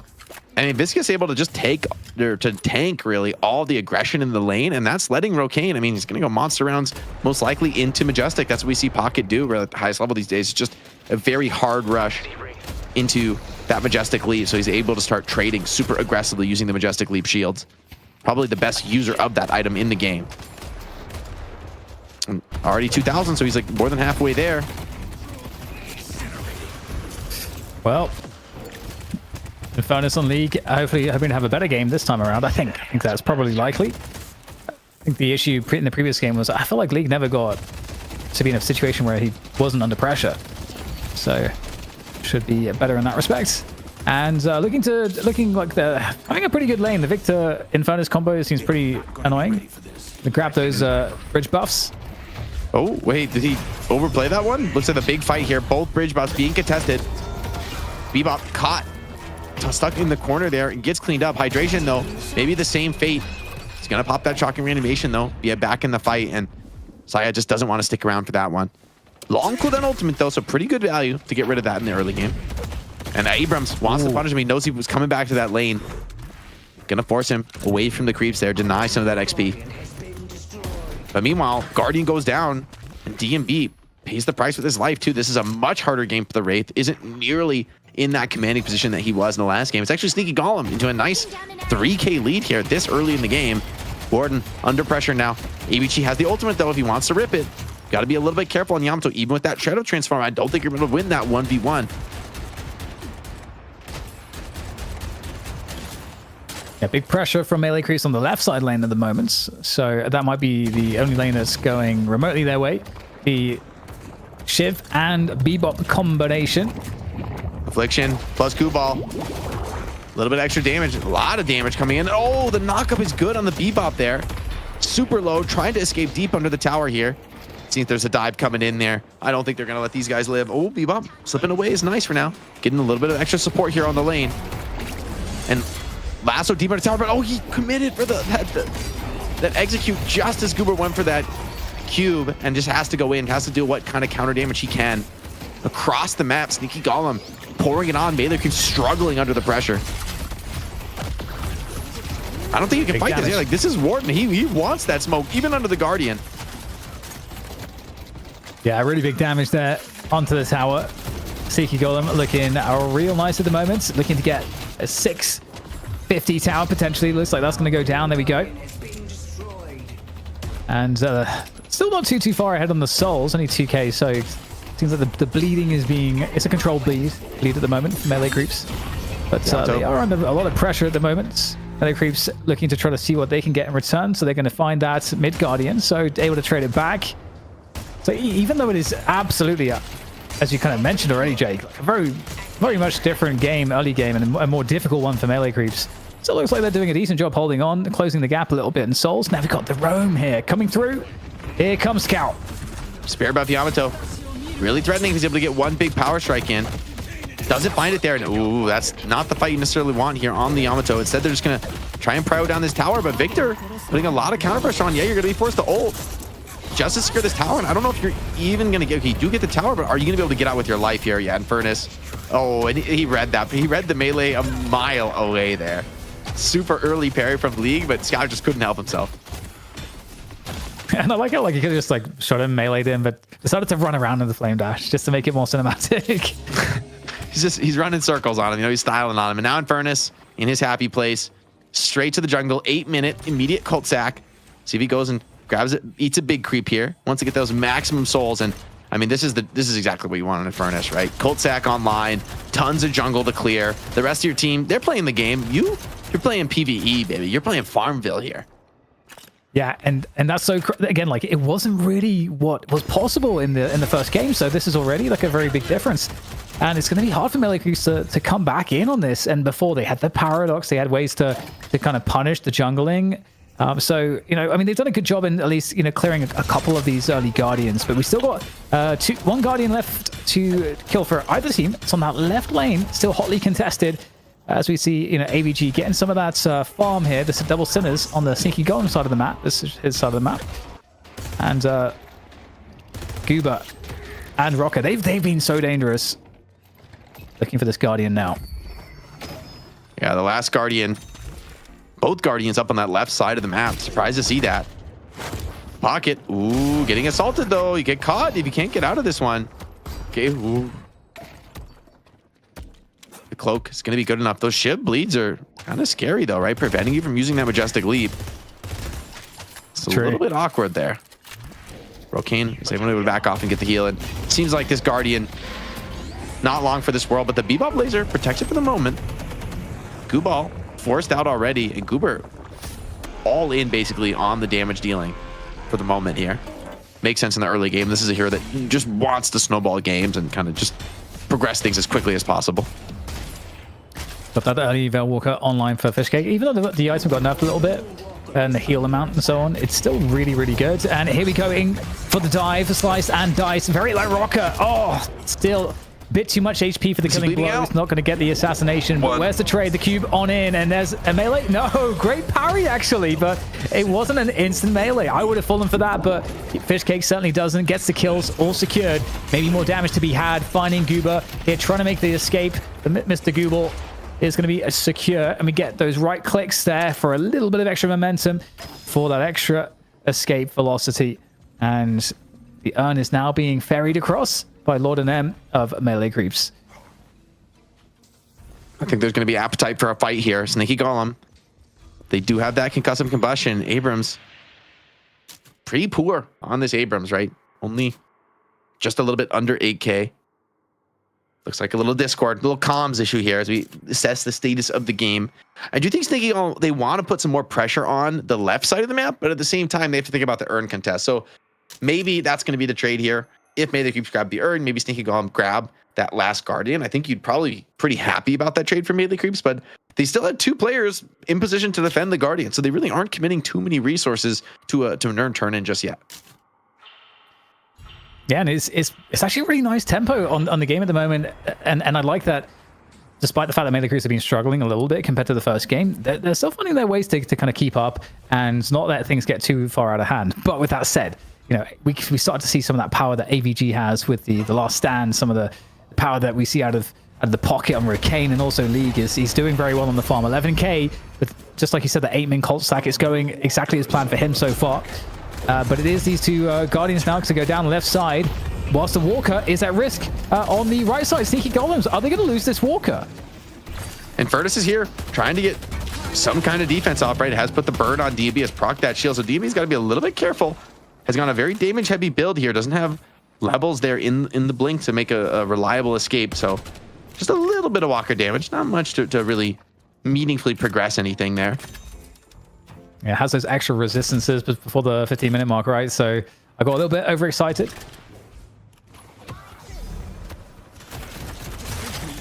AVG pretty invested in the ultimate for now. I think this is likely going to be that all-in Spirit Warden. Just an incredibly powerful ulti, as we talked about during that draft.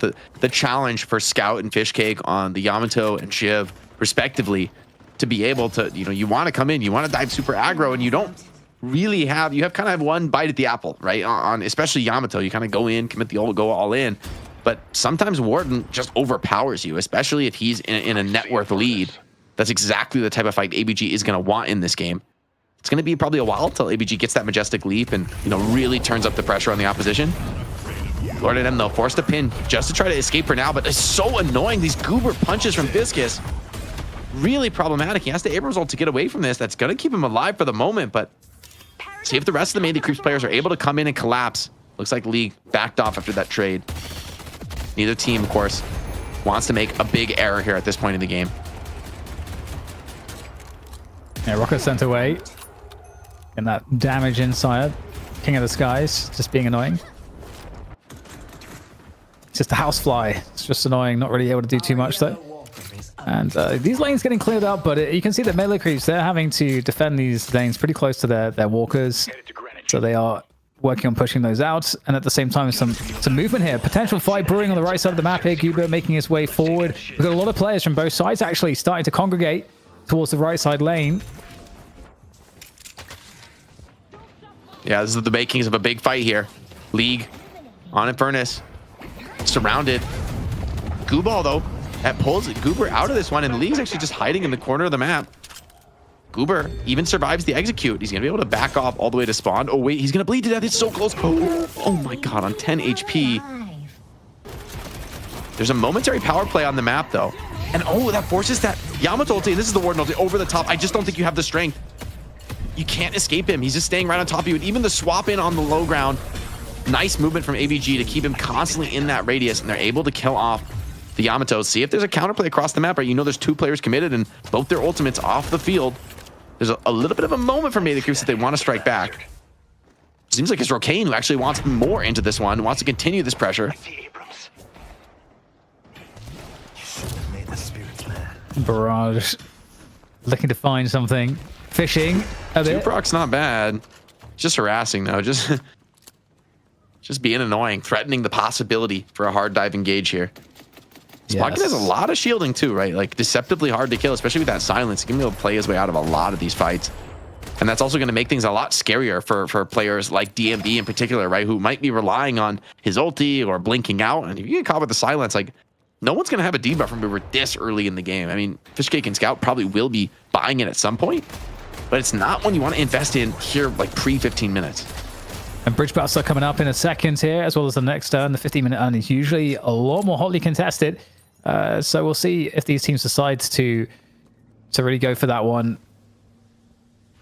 looks like on the minimap that melee creeps got their way to the right side bridge first. Big fight but on the might be right side. contested. Yeah, they're going to be contesting it. Almost assuredly. Paradox baited out from that engage, slipped away for the moment for the Abrams, and maybe they're going to be happy enough to just survive out of this one. Slayer over the top has used that flight. And ABG kind of sneaking up here on the low ground. I think both teams want a fight here, but Pocket could find a big affliction. He's got this great vision from the high ground. The swap in. Abrams ulting out for now. The roll is devastating here from the goo ball, but Shiv still has the execute. Nonetheless, he's chasing him down. He has that affliction on Shiv. He should be cooking down from this one. 2 kills on the board for both teams here. Shiv eventually falls apart. ABG with the ulti. He's gonna have to fall back. Isn't able to get any more out of this. And it's a 3 for 2. So a slight win for Sneaky Golem. Not anything to write home about, but in the end, hey, net 1 kill. Not a bad sign. Rocket might actually give up this urn though. Is he going to go all the way? It's not safe at all. So, okay, they don't have lane control, so he's going to play it passively. I don't see a world where he's going to get picked off here. So, okay, there's a second I was worried that he's just beelining it, thinking that they will be clear, but I'm just going to be held on to, just denied for the time being by Sneaky Golem. And they'll clean up that lane as well. So they might be able to get control of that lane to enable a turn in, but they've completely abandoned the urn at this point. And look how deep melee creeps are into the jungle, the enemy jungle right now. They're looking for picks. Yeah, and they want to fight, right? They know all these key ultis are down. The Sneaky Golem comp is very reliant on ultis. I don't think Sneaky Golem want this action, at least not for the next, let's say, 30 seconds, right? The Warden ulti is going to be crucial. Warden and Pocket, I mean, without those ultis, I just don't think you're taking a fight. So for now, they're content to just hold this urn hostage around mid. And, I mean, in this draft for Sneaky Golem, when the ults are down, you are pretty happy. Just playing things slow, trading farm. You really don't need to do too much, but with that urn pickup disabled here, it's going to kind of walk back pretty far. By the same token, you really need to hold on to the urn because you couldn't really take a fight if melee creeps were able to pull that urn and threaten a turn. I think they'd be able to get it. But now ABG, Rokane, going to have those key ultimates back online. Paradox losing HP from holding this urn, though, so it'll be far from an easy one as Yamato maybe looks to threaten here and is going to be able to get that urn drop. Free kill bursting down Paradox. Great catch there. Scout lays a trap, claps it shut. Seems like Pocket is able to play his way out of this one. Does get a pretty large affliction, but still 2 players already down. Warden even ripped the ulti. I don't think he's getting any value out of this. Okay, no, it is Fishcake caught and trapped in. Now are they going to be able to stop the urn? Yes, they are. Goober commits the roll. Yamato has no interest in trying to force this one. Pretty sketchy situation. Interestingly, in the meantime, DMB has been farming up on the Wraith in the enemy jungle on the right side of the map, whilst all this attention's been going on towards the left side of the map. So because the urn's not going to ultimately be turned in, it actually has created space for DMB to extend his solely just ever so slightly. And if you look at the difference on the farm, yeah, DMB's on that 20k. Okay, the urn is going to be the puddle punch. It's a max puddle punch. It's a heavy melee. It's going to take a long time, but they have so many players here. I don't know if they're going to be able to fight this. League, does he want to go for the ultimate? They get the urn drop in, and League, got caught too deep there. Too many players. Melee creeps brought everyone. Knew that they'd have to commit on the fight, and getting there is one thing, but being able to also at the same time find that leak in carry for Sneaky Golem is a really big win for them. In addition to that, DMB is just getting further and further ahead because the comparable souls is AVG and League, but I don't know, DMB is going to scale really, really nicely into the late game. And the pressure right now has been pretty nice from melee creeps. As you say, these ults being available is really, really key for Sneaky Golem for these fights. Melee creeps seem pretty well aware of that. And Pocket not having the explosive game that he would have hoped for. Still going to be a presence, especially with that affliction. And especially given the matchup, he's able to find that on, hopefully a few tanky frontliners. But now the question arises, who's going to deal with DMB? You don't have great answers for a Wraith sitting in the back. And so I think DMB getting hugely overfarmed here is the dream scenario. John finds a hook. They do silence him. Does he have the cloak out in time? Yes, he does. Okay, the duration is just long enough. And thanks to that reactive barrier, he didn't even take any damage from that trade. The next turn and bridge buffs are coming up in 30 seconds. So we saw what happened on the previous one. This will be even more hotly contested. And the problem is that the respawn times are longer, so mid-boss could be a prize after a big team fight for the team that wins it. Abrams in danger there towards that bridge buff location. So a lot of posturing around these two positions. I see Yamato. Hook missed in mid. League starts to clear some creeps though. So the creep priority gives a bit of space now for melee creeps. Ultimate, is it going to be committed here from the Warden? Instead, he just wants to fall back, grab that life buff. I think Warden, the tankiness here, also having that Mercurial Magnum. Now has a lot of sources of damage, right? Max Flask, maxed ulti. ABG is a massive threat in these fights. It's going to be really challenging. But at the same token, if he has a bad ulti and, you know, just gets completely kited, you're going to be in real trouble given how dependent you are on it. With the Yamato ulti down, though, there's a case to be made for Goober going for this one. He has a majestic leap on Viscous here. This is the first time I think I've ever seen that build. I kind of like it. It's kind of sick for like flying into the back line and getting those big melees in. Sometimes Viscous has a problem getting those connections. But when you're holding the urn, it does look a little bit silly. And it's kind of interesting right now because, you know, melee creeps are kind of controlling and like dictating the macro. You know, they've got all this map control. Look how deep they are into the enemy positions on the left side. Now they're, you know, getting coverage, you know, cleaning up that wave on the right side, making the Antunin less safe. Look at that Walker go. Walker 9.5. Abrams ulti as well committed. Oh, this is a little bit risky. Yeah, you're not going to be able to even stun the Infernus, but they're just nuking down the Walker. They do find it. The pin in. Are they going to stick in? League has to back out for the moment. Abrams, though, ooh, is he able to take this one on? Has that backing of the Wraith behind him, and I mean, just frontlining there proves to be very valuable. Sneaky Golem just can't stand toe-to-toe. You give DMB just a little bit of an opening to start pressuring down a Walker, and you're in real trouble. Power Slash is good, but... Ooh, this one's very close. Paradox wants to fall back. He's able to get to his teammates here. Oh, and Goober is able to do a lot here, rolling in. This Yamato has no ulti for a few more seconds, or 2 more seconds. Is going to have to back off, and Paradox does go down. But I think Sneaky Golem may want to stay into this fight. They've got 5 players here. The trap is good. And Shiv caught dead to rights. Just the follow-up from ABG, even without the ulti.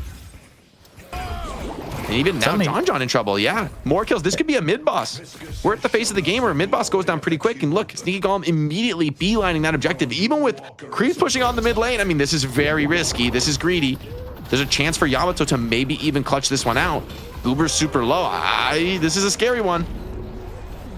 And forcing that reanimation as well. Oh, I don't know, Jake. They are threatening it. They're going to commit into it. The mid boss, everyone comes off of it to try to deflect this offense into the mid boss position, and it's not looking all that bad right now for Sneaky Golem. A few players getting low, but still everybody's up right now, and that's what counts. And they're forcing back all of them. Every single one of melee creeps is just falling at this point, and they are just stuck outside the mid boss now. And everybody is still up. They're quite low, so they might abandon it, but that's a decent trade for them. Yeah, 2 kills. And if you're able to get out with your lives, you're going to be feeling very happy about this one. Rocker in very deep, though. Yeah, doesn't want to take this on 1vx here. And the fact that the Has Goober died yet, guys? I've seen his health go down to like 10 HP 3 times. We got to check the stats on this. He is having a solid game here on the Viscous. 5, 1, and 4. I mean, great stats. Knockdown being attempted here. Paradox gets that set up. Swap in on Bebop. A pretty ideal target here. Here's the follow-up coming in. ABG over the top with the ultimate. Swarming over the top. DMB goes down. The most important pick comes in for Sneaky Golem here as they look to take a commandingly 2 massive kills. Great setup there from Rocker. And the follow-up is good. Now, surely a mid-boss to be taken here. The rest of the team very healthy, and Sneaky Golem, immaculate play around the mid, not overplaying their hand, pushing away DMB, and then still surviving, still getting the kills around the mid. Now they get the decisive team fight. Now they get that easy crystal farm. Attempt for the contest here. Abrams coming in, but he's stunned out of the air. Can't even get a single crystal as much stolen. as possible. Every region has been collected. Yeah, everyone's going, just getting decimated. Oh no, it's a complete team wipe. Jake, this mid-boss, the mid-boss shenanigans really truly have not looked to work out at all for melee creeps. And they were ahead the entire game until I feel like until the last couple of minutes.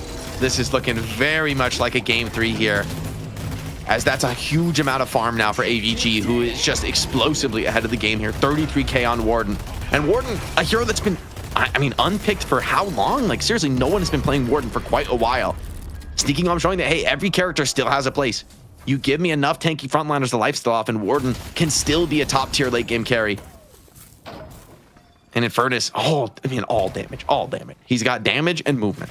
Those are his items. And okay, yeah, he's got a reactive barrier. That's his defense. Suppressor is my defense item. I like that build. I like that build. And he's gonna have another 6K. I wonder if it's like a boundless or what's the item choice here for Infernus. I would like to see him maybe have a little bit of survivability, maybe like an E shift or something to help him out. You know, help him out if he does get caught.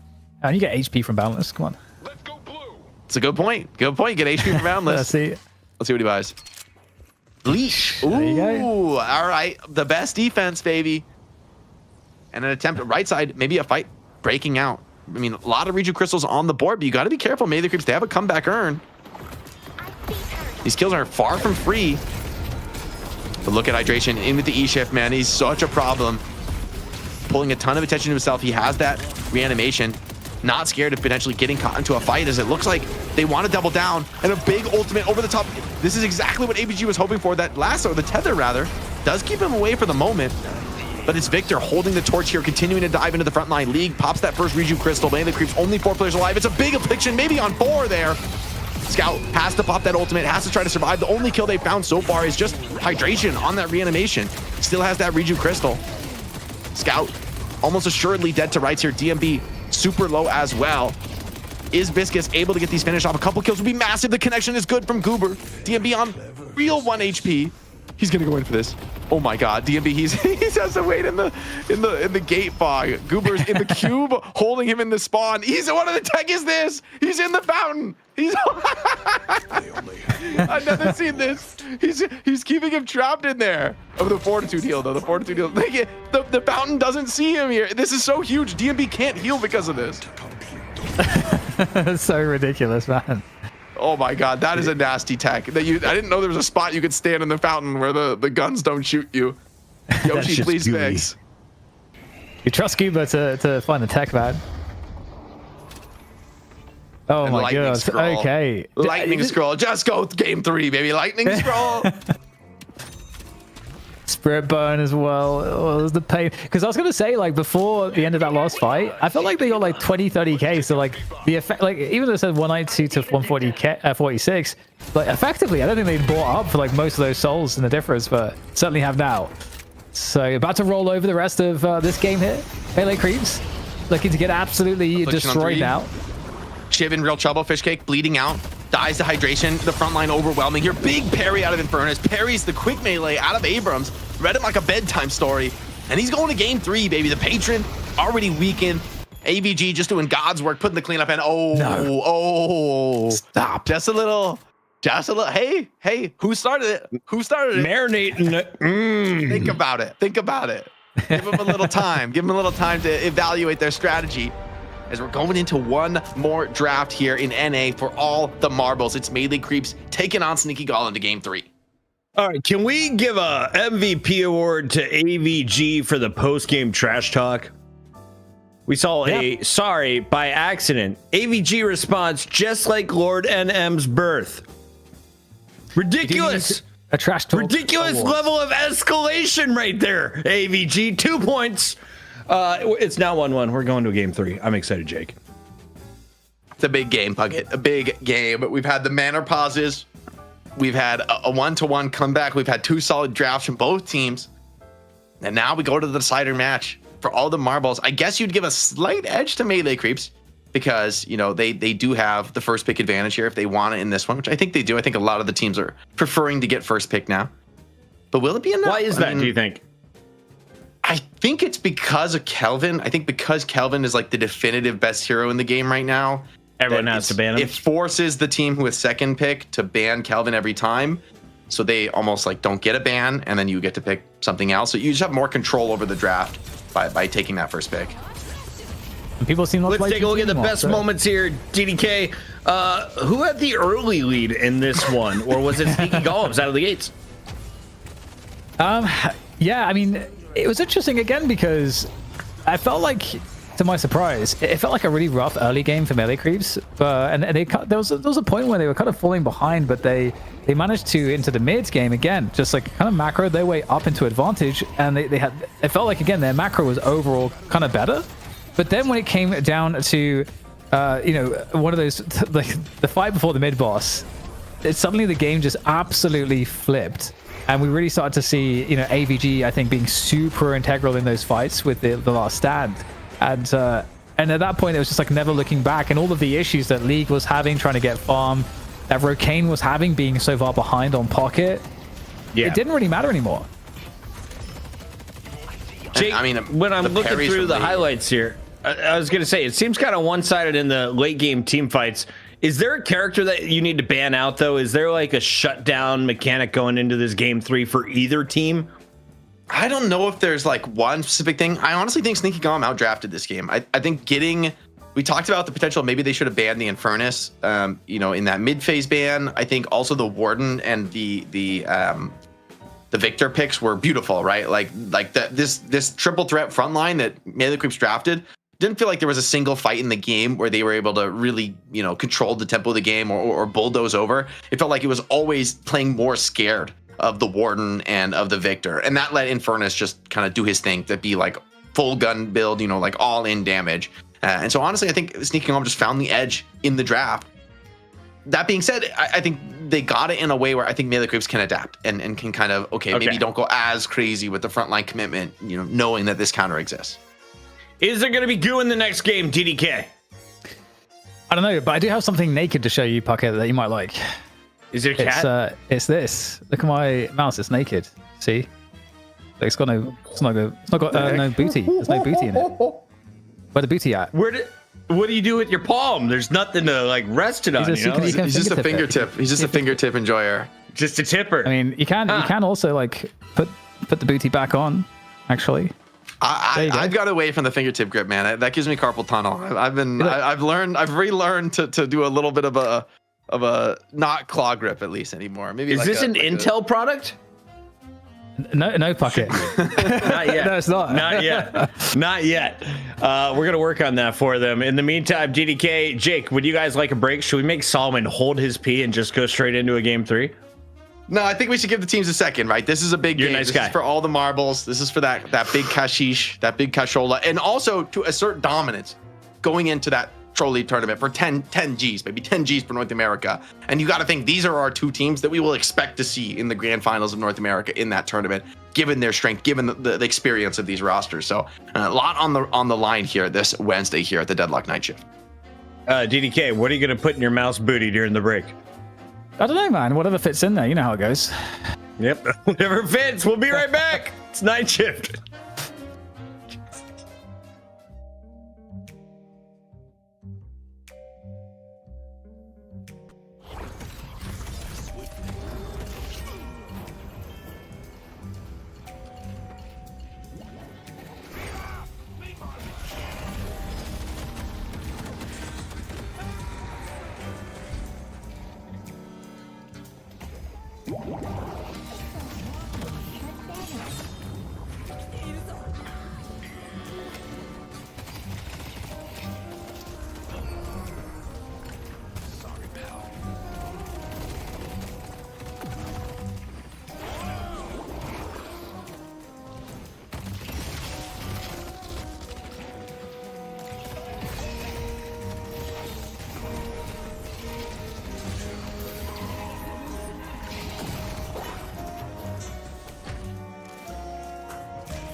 Welcome back. It's the night shift. Shift number 9. DDK just finished his business, but we're still making him work overtime, and that's because we're going to a game 3. Sneaky Golem's forcing it.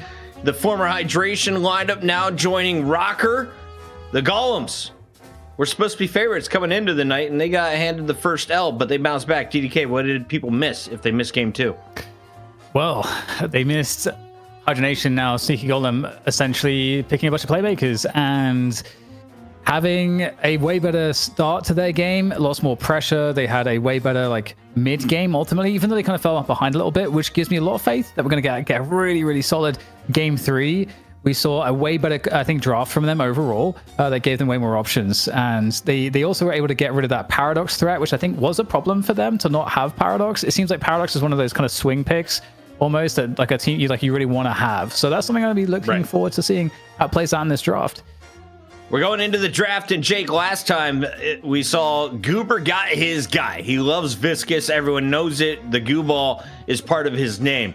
But that was not allowed in game number 1. They respect banned it out with the second ban for melee creeps. Do you think they use it going into a game 3? If not, where are you trying to ban? What tools are you taking away from Sneaky Golem to get another dub?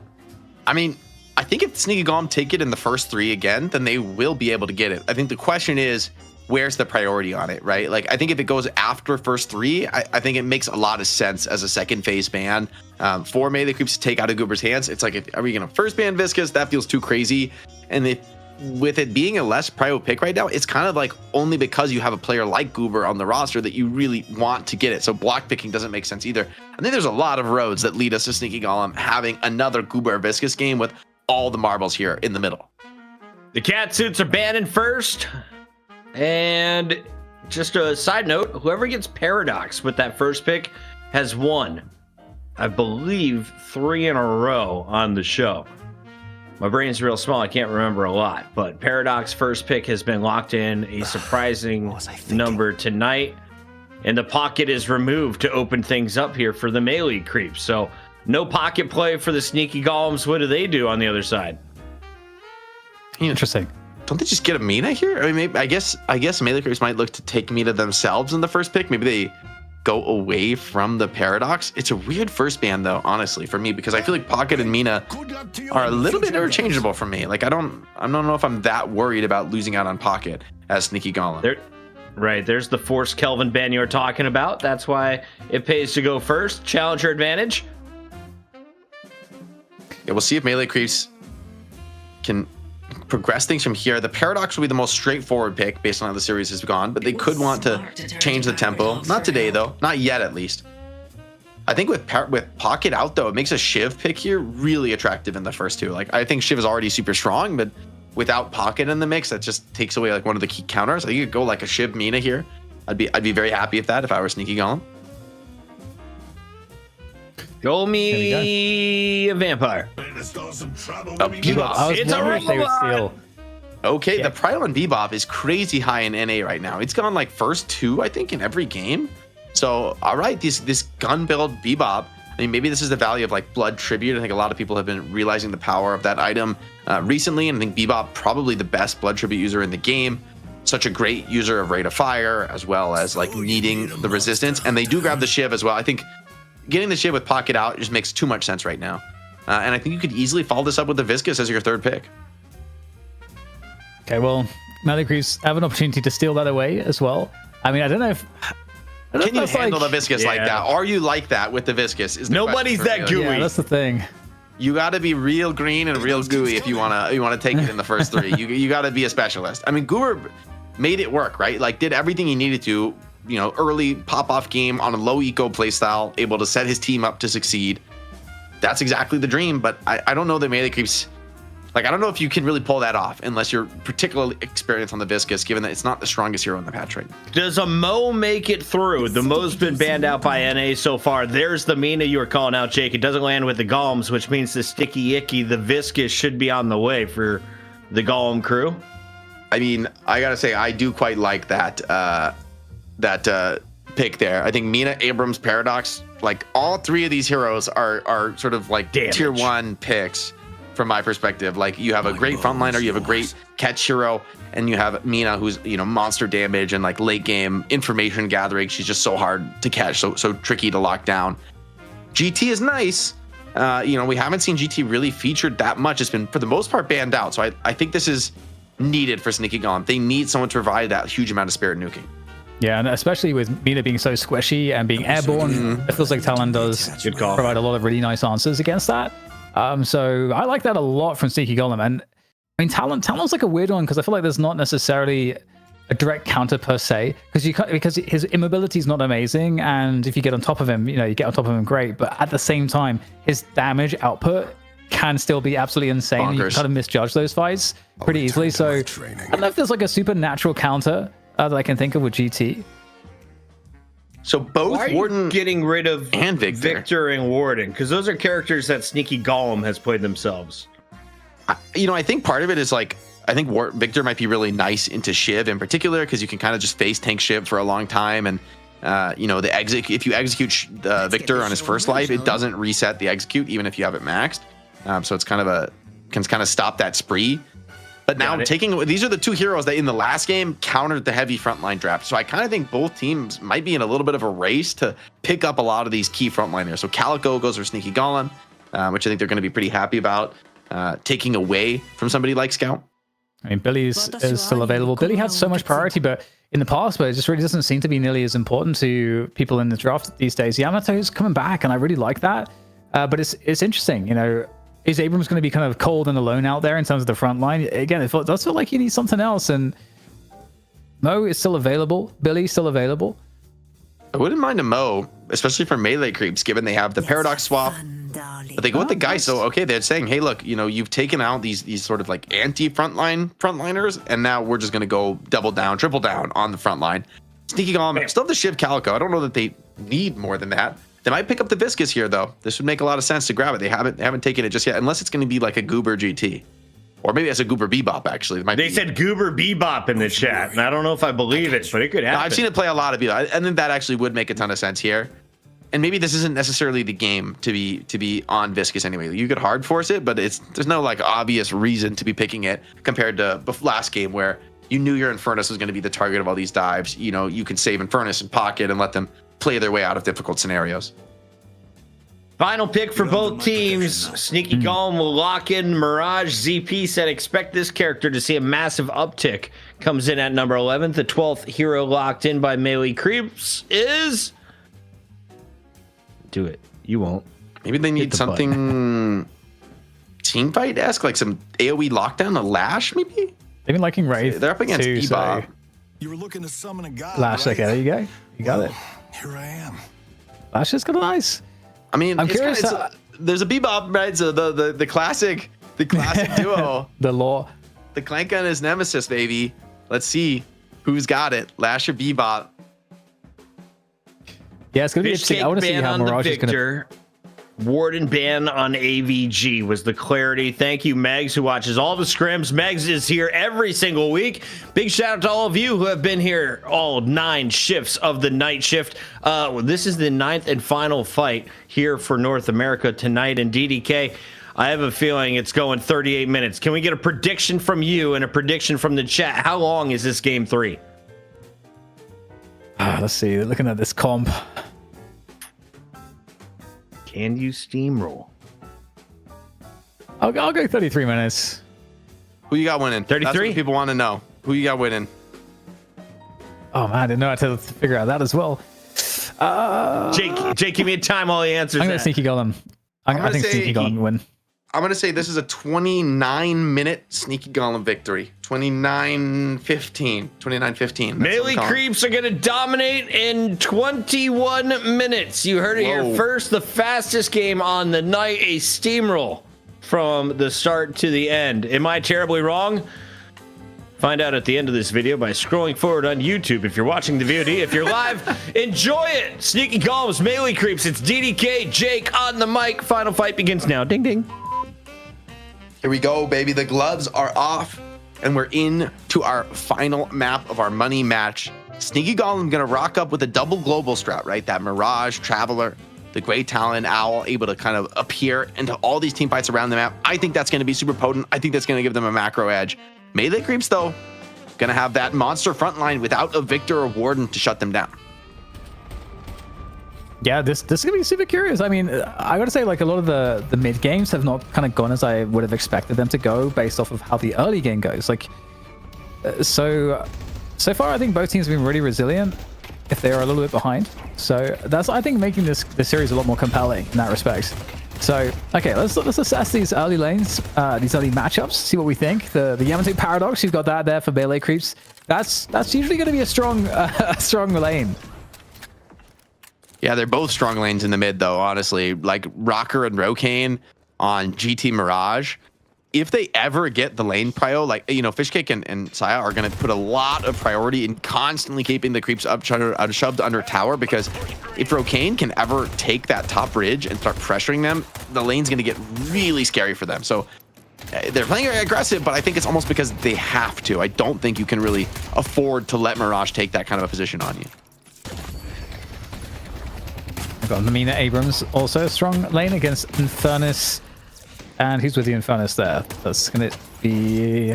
Calico. It's hydration Calico. Okay. All right. Okay, we got a lane swap. Is that lane swap? Looks like a lane swap. Infernus into mid with the Mirage. And you got the GT now joining... so Rocker joining Calico on this side lane. And I don't think he has his jump skill. He's just going to be dead to rights there. And doing what damage he can is nice, but Lord of them... Wait, no way. Oh my goodness, like a tick away from death. They just thought he was dead to the bleed, and they didn't want to, you know, get the counter kills from Geist. So a little bit too greedy here, and hold on. Yeah, I don't think you can stand toe-to-toe against this Geist anymore. Lord NM somehow gets out of that, thanks his lucky stars. I feel like it's, you know, if you're, let's say if like Gooba and AVG here are like decently healthy, which they're not, I feel like getting that low on HP for like Lord NM kind of sucks, because it's like worse than a death, because you can't add any pressure to the lane. But you don't want to leave the lane and lose souls, so it becomes like this very hard decision. True. I think Lash might be able to lifesteal back up, especially with Geist. The presence Geist is going to put on this lane is really valuable.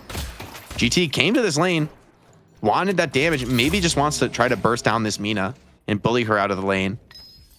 So far, pretty defensive laning stage, as it looks a very slight edge in terms of the pressure for Melee Creeps.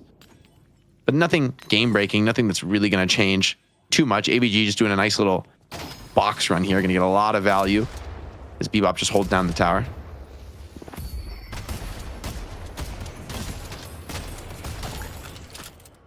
All right. Pretty slow start. You know, a lot of damage exchange for both sides, and like no clear winners already just yet. But that said, though, you know, it looks like, you know, you can see from the HP on the Guardians, more damage taken on the Melee Creep Guardians across all of lanes. All of the lanes. Furnace, scared here. Yamato takes a lot of tower pressure for that. He's thinking about maybe going for a power slash. Instead, just puts that pressure on the tower. Gonna be able to grab that Mystic shot. It's a nice power spike for him. Rokane has gotten pretty farmed in this lane, though.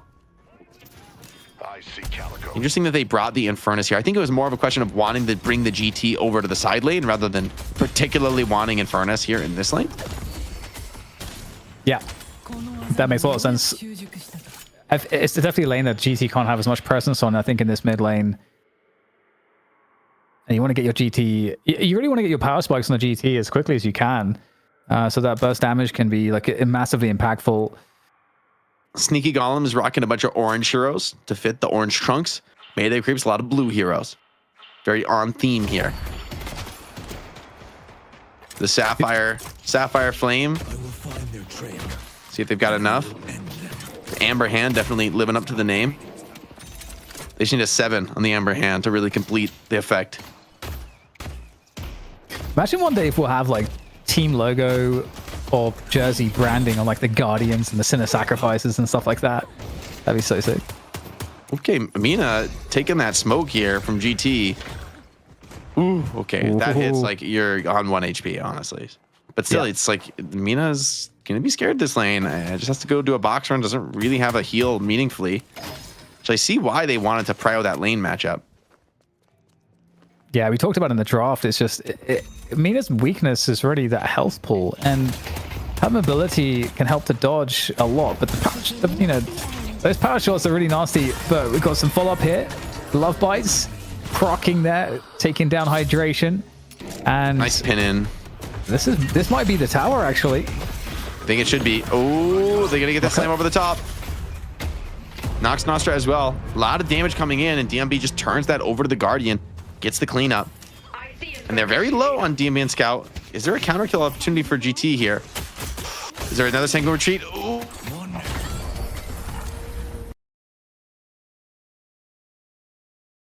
What's the fees? What happens? What's going on? No. I hear noises. We're back. I hear noises. Okay, I think Mina lived. Sure looks like she lived. Yeah, it seems that way. Or she died and respawned. We'll have to watch the stream to see if we look like idiots. Rocker tried to bird here in the side lane on the Scout. Despite that tower being down, Sneaky Golem giving as good as they're getting there. And a life buff on the Infernus going to allow him to maybe take the pressure towards the opposition, and Rocker does find Scout. Mina just doesn't have the HP to stay alive into that trade.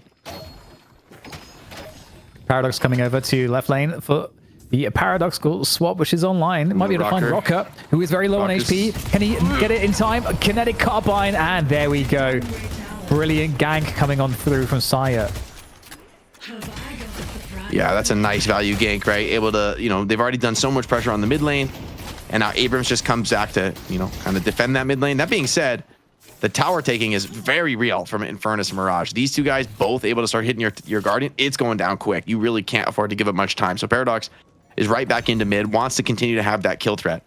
And with Backstabber, it's only going to be yet stronger. So we'll be able to see what exactly happened here. We lagged out. Oh, it was a kill. Okay, so DMB did go down. He was just, just a 7-second respawn. That's just how it be in the early game. Rocker going to be happy to get that one. More harass onto the GT there. You've got a bit of a sandwich on the left side lane. There's Abrams in the mix there, but again, that burst damage is honestly very good at dealing with Abrams. I mean, GT is good at dealing with basically everybody. Ooh, one more arrow, one more shot. Abrams seems like he's okay for now.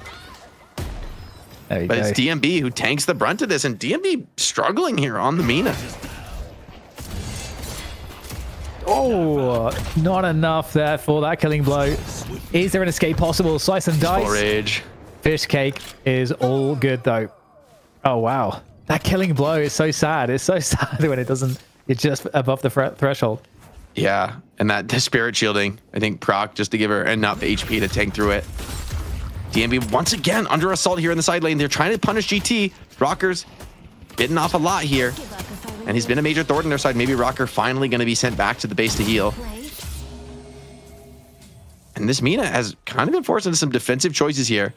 Thinking about even buying a spirit shielding as well. I mean, this is the why you wanted to force so hard onto this GT matchup into Mina. Like, even with a tower down, the fact that it feels like Sneaky Golem are more dominant on this side of the map.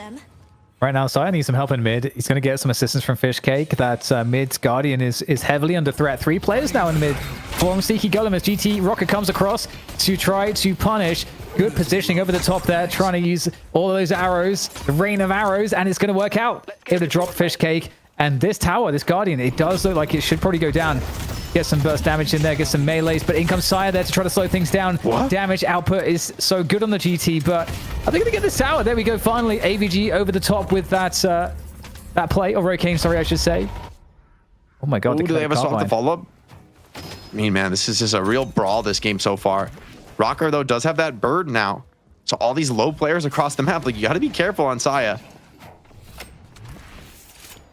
They're trying to chase down a very low ABG Shiv. And they're right on top of this GT, but is GT running or is she turning to fight? Because it's a little bit scary to chase this down. Are you really going to dive this far into the Walker? Maybe one power slash would do it, but yeah, just can't dive the Walker here. Pre 10 minutes. It's just a little bit too crazy.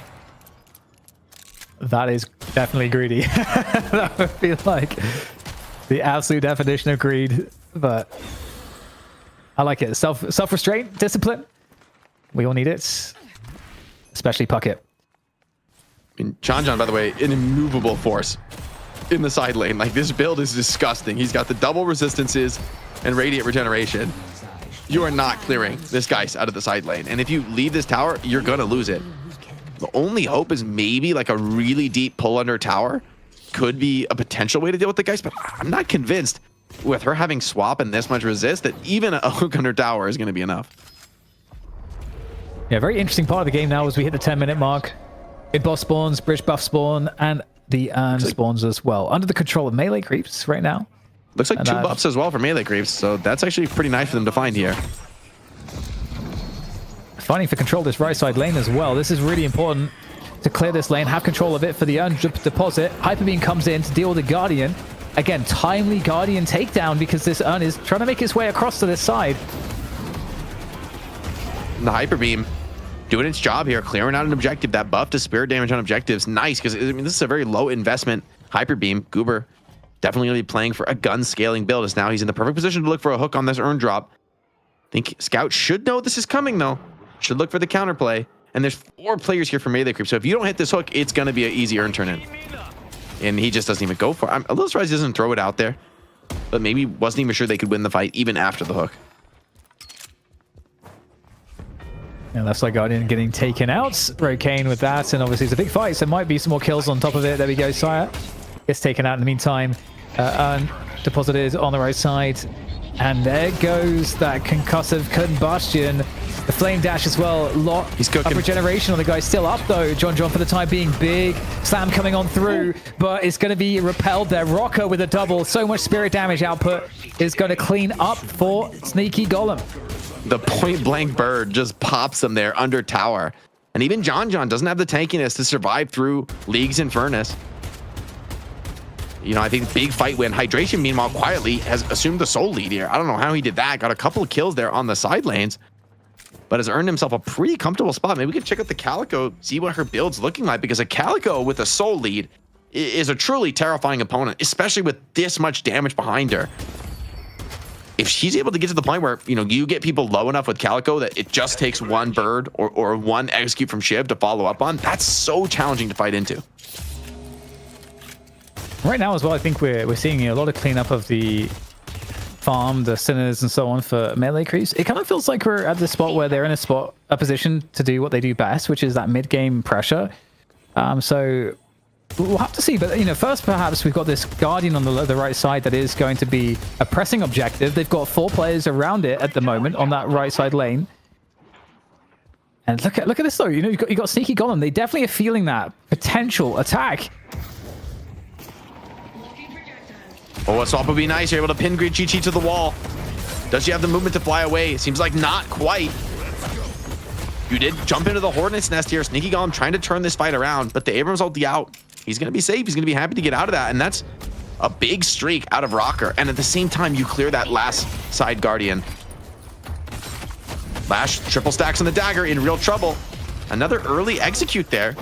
Doesn't get reset, but I think ABG, I'm not even sure if he has it maxed there, because I think maybe he's going for a knife build this game on the Shiv, which would make it a little bit scary to be some of these frontliners like Scout and John, right? You know, the Shiv is stacking up those knives on you can be a bit of a problem.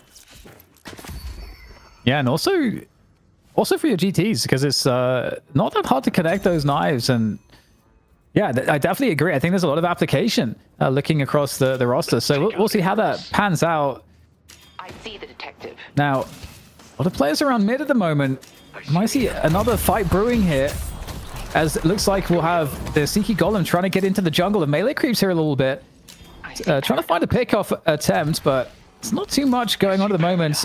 Sneaky Golem able to, you know, kind of position around this. Melee creeps not getting in too deep. We do still have the paradoxical swap online to initiate. Shiv is getting close to Paradox. There he go. There's the challenge. He's going for this one. Shiv is tanky too. He doesn't mind soaking some of this damage, especially with the shields. Big hook in. And I mean, Saya's just been the punching bag this game, man. So many times. He's been the one assassinated. So much focus power coming in on him. And this is the kind of challenge in these games where maybe things are a little bit more difficult and you're looking for those initiation, those opening catches. He's been coming into enemy territory and getting absolutely slapped down. Abrams as well went in for something, and League just wastes no time, immediately pulls the trigger on the concussive combustion and just blows up this Abrams.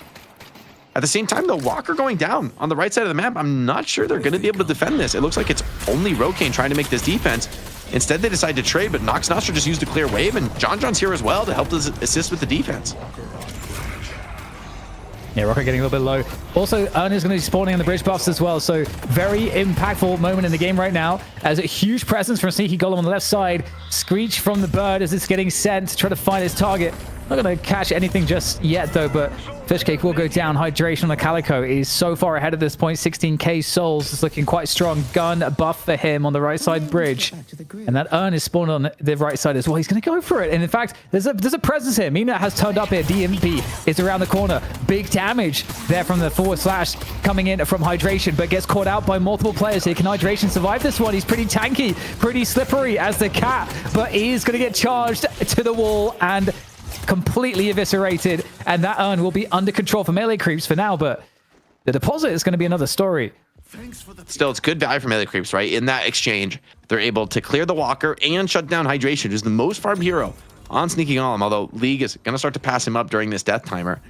And a free Urn would really put a decisive advantage in for melee creeps. You really don't want to give that up if you're Sneaky Golem, but how are you going to fight this? It's kind of a lot of pressure on Goober to find a hook when, I mean, that's going to be such a telegraph play. As now, see Saya, see if we can find one of those opportunities, get a swap in. And they said it's going to be potentially a free Urn here. Well, there we go. The challenge is made. The bird comes in, and it's an absolute mess there around the Urn drop-off point. We've got the melees, the fists are flying at the moment. Scout goes down. Really good start here for Sneaky Golem. They're going to lose Rocker. That's a big point of damage, but Shiv is really scary here, but being tracked by the Mina is kind of annoying, actually. A big damage output coming on from that, but the re-engage off of that fight. Shiv still doing a lot with those knives. Has a Spirit Snatch as well, so Shiv is looking kind of scary at this point. Now it looks like League might get a little bit isolated, trying to juke the Mina, but 2 versus 1 here, not looking favorable for League as he tries to escape here, falling down the stairs. In comes the assist there in Rokane. And that is going to be fantastic. That damage output from the Mirage, the Tornado, locking down the Lash as well. And it's almost a complete team wipe there in favor of Sneaky Golem. That Urn fight was a massive dub there for Sneaky Golem. Yeah, turns the advantage around completely. And now it's going to be attempted a mid-boss here. This is a very risky mid-boss. I mean, there's going to be for sure an opportunity to contest this for melee creeps. However, they probably won't be at full strength. Looks like the damage is pretty solid here. You got to slow this one down, and Geist is trying to do exactly that, putting a lot of spam down on the pit. But I mean, with the trap from Great Talon, it's so hard to contest the rejuve here. It's the bird being attempted as well. The stun comes in, 2 crystals come, and for 1 against for melee creeps. Ultimate still available. See if the fight is good, but John's already down. Abrams slams into the ground, but Sneaky Golem still healthy, still with 2 crystals. And now Lee continuing to pour onto the chase. Melee creeps trying to just fall back completely out of this. Abrams knows he's caught dead to rights, has no way out, just turns around with the melee.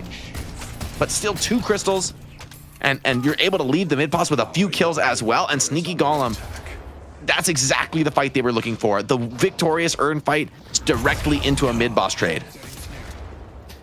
Yeah, and right now it does feel like AVG is getting really strong. The AVG, obviously, as well as Calico, being kind of as far up as they are at the moment is really, really scary. And honestly, as well, like Rokane and League are in pretty good spots too, as just massive damage dealers, respectively, on Infernus and Mirage. So this game is starting to get out of hand, even though it's only a small soul differential overall. It kind of feels a lot worse than it looks at the top of the scoreboard. Yeah, the AVG just going to farm up here. They're going to clear out a lot of jungle here. And then they're still going to have, let's say, about a minute left on the rejuve to do with what they please. once they get the next big slate of buys off. Curious to see what direction ABG wants to go here. As a big hook in, as well as the tornado. Isolating down this Mina, has already used a Sanguine Retreat, trying to get up to the high ground. Ooh, just inches away from a Goober hook there. That would have almost certainly been DMB's death. That would have been magnificent. Truly one for the ages. But we've got 4 players right now for melee creeps on this left lane. 3 for Sneaky Golem. Looks like we'll have some repositioning there as both teams look to clear out the map respectively.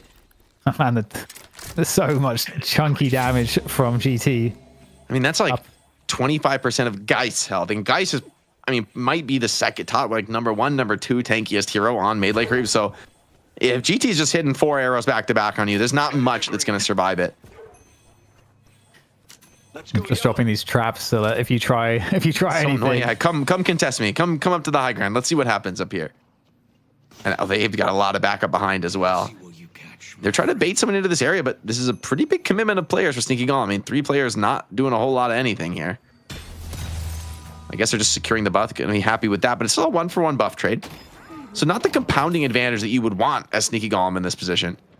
But as they have 4 players grouped up, it feels like they have to push the Walker to get value out of this, but I think melee creeps are ready for that. They've got 3 players of their own to make that defense. You get pinned under this Walker, I don't know how much the Regent Crystals are really going to do. Yeah, Mina is not here in this fight, so that might be a problem there for melee creeps. Can they defend regardless? The charge comes on through, mega damage, and there's their killing blow trying to fly on through.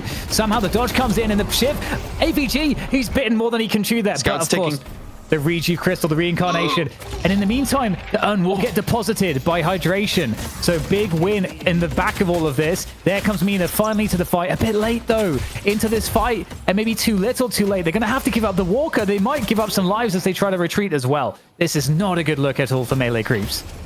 And I mean, AVG just going absolutely all in there. Manages to finish off Abrams with what I think was like a mystic shot from long range. And still with 1 crystal. I mean, I'm really surprised Sneaky Golem were able to hold on to 1 crystal there. It's still nice. It gives them that extra, let's say 20, 30 more seconds of this powerful buff, which is going to speed up their ability to farm and clear the map out. The one risk is they are pretty low on a lot of players, right? Sneaky Golem are trying to get just absolutely every single creep, every single bit of farm that they possibly can. But Transcendent cooldown online for hydration, that's going to become scary, man. He's going to reach this point on Calico where he can just kind of walk in, tank the initiations, and there's not much you can do about it. He's just going to be, you know, standing amidst your whole team pumping damage. And there's so many threats now. League also up to 26k. Leech online for him. Oh man, that is super scary. It's like, feels like DMB has so much farm, but it's not easy to use this game on the Mini. He's had to build a lot of defensive tools where I feel like League is kind of all in on the damage with just a Leech and like a Spirit Barrier to keep him alive. Yeah, it definitely feels that way, and you gotta have good timing to the fights as well. Okay, here we go, another one in mid. We'll get a lot of players for Sneaky Golem, kind of maybe a little bit late to the fight, but they're going to actually have a surround. They are surrounding the melee creeps players positionally. That is not a good look here for melee creeps. They do get that initial kill onto the ship. That is a massive kill to open up the fight. Scouts in trouble there on the Abrams, getting very low on HP at this point, and they're finally trying to chase down the Calico. Rocker on GT low as well. Sneaky Golem having problems in this fight. In fact, actually, melee creeps with 3 kills back to back, and they are in a good position. Now they just have to deal with Rokane here on the Mirage. Very healthy at this point in time. They try to surround him, just to reposition into the basement, looking to get the follow-up onto the Bebop as well. Goober goes down. League, Rokane, nothing left to tank for here. They are just stuck in the open, totally exposed, able to make it back to the Walker to keep themselves up. But in the meantime, that is 5 players alive for melee creeps. They are on a lick of health each, but that is what counts. They are up. Beautiful team fight there. AVG just dove in super deep, thought that was maybe a stronger fight than it was. And Sneaky Golem just weren't in position to really get that damage off from Rocker. He got bursted down a little bit too quick into the fight, and they got kind of corralled into the corner. So melee creeps doing a great job sharing the load there in terms of defending, tanking through that engagement. Still though, Sneaky Golem, like, that's a bad trade going against you pretty harshly, and you're still sitting on like what, a 13k soul lead here.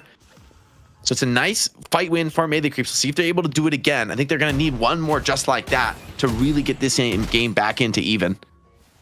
But it will encourage Sneaky Golem to maybe be a little bit more cautious with how they take this engagement, especially E-Shift for Mina. That's going to let DMB take a lot more risks and push this tempo a lot more aggressively.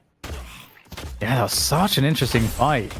Because like positionally too, you know, it was a surround. You know, Sneaky Golem surrounded from the left and right side, melee creeps. So it kind of feels like that's usually going to go bad for the team that gets sandwiched. But I think they just found that kill onto AVG like instantaneously, and that seemed to really snowball it towards their favor. So see if they can do anything else like that. They're going to hear some of the farming here, melee creeps. You got the GT looking for the power shot.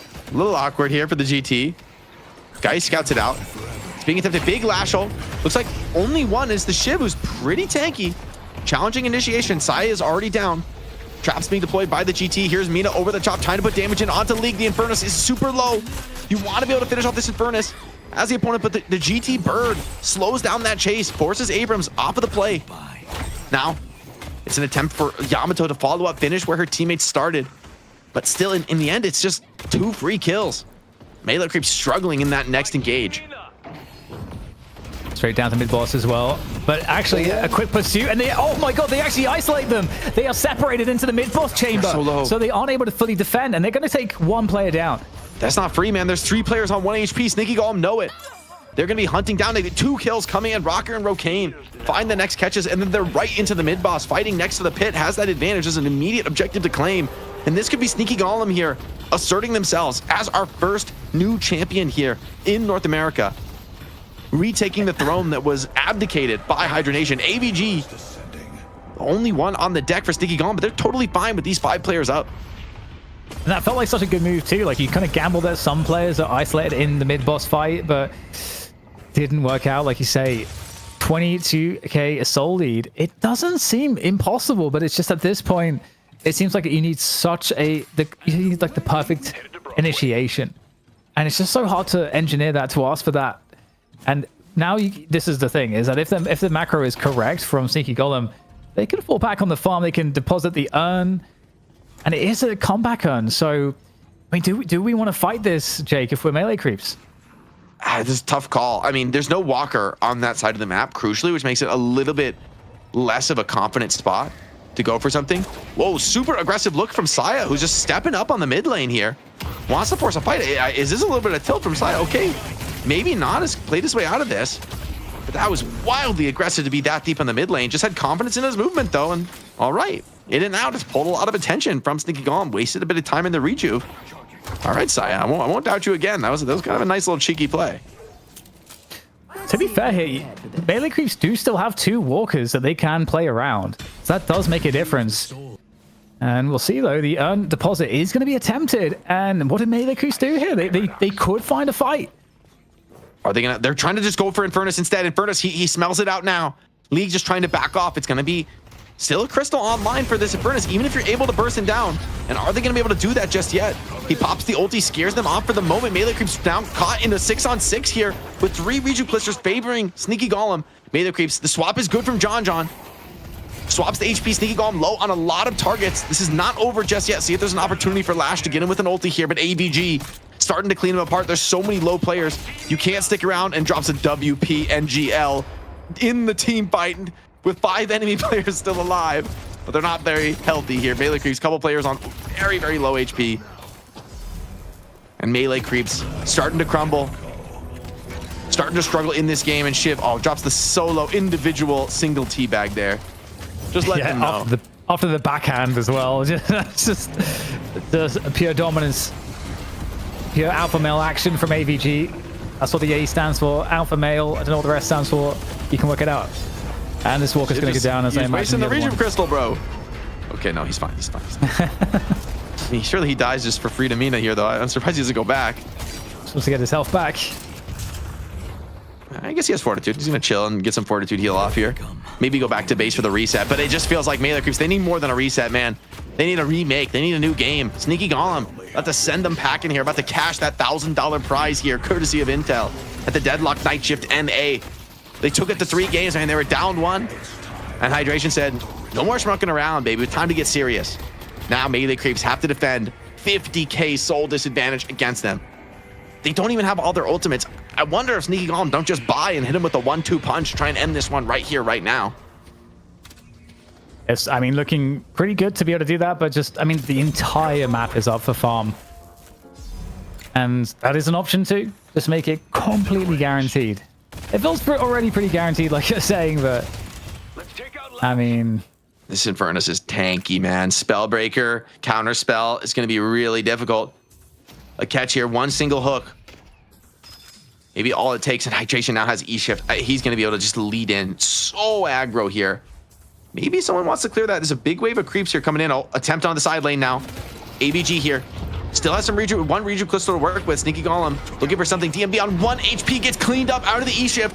Lord and M has to be the savior, hiding in the corner. Can he get the last ult of all time?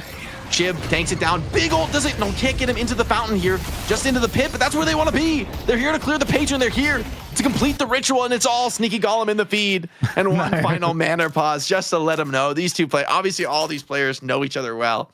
But a big win for Sneaky Golem here, claiming that cash prize. Man, are we gonna have to start punishing people for doing this? I feel like it kind of ruined my vibe, man. I feel like, you know, we're like got the crescendo, and then you press pause on the track just as the beat's about to drop. I mean, come on. Oh my God! There's a lot riding on this game. You know, these are the two teams that. Oh my God! In the paused victory, I don't think I've seen this one before. Yeah. Oh man, I like a little bit of drama. It's like the little spice, you know, like we had our steak, we had a great series, but we need that little bit of spice, a little bit of extra flavor on top in the banner pauses. I mean, I think it was Lord NM, by the way, who opened with a banner pause in game 1, and I feel like you got to give as good as you get. They got it. Damn.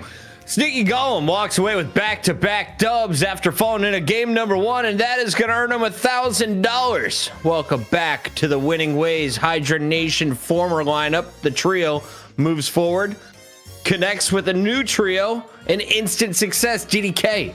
Is this the new powerhouse team in NA we've all been dreaming of?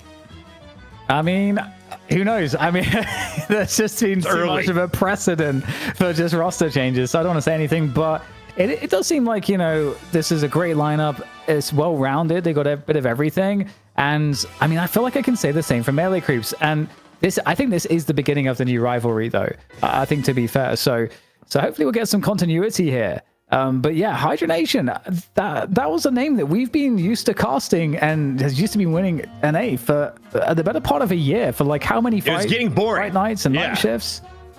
It was so dominant that I didn't even like watching him on the show because I knew it was going to happen.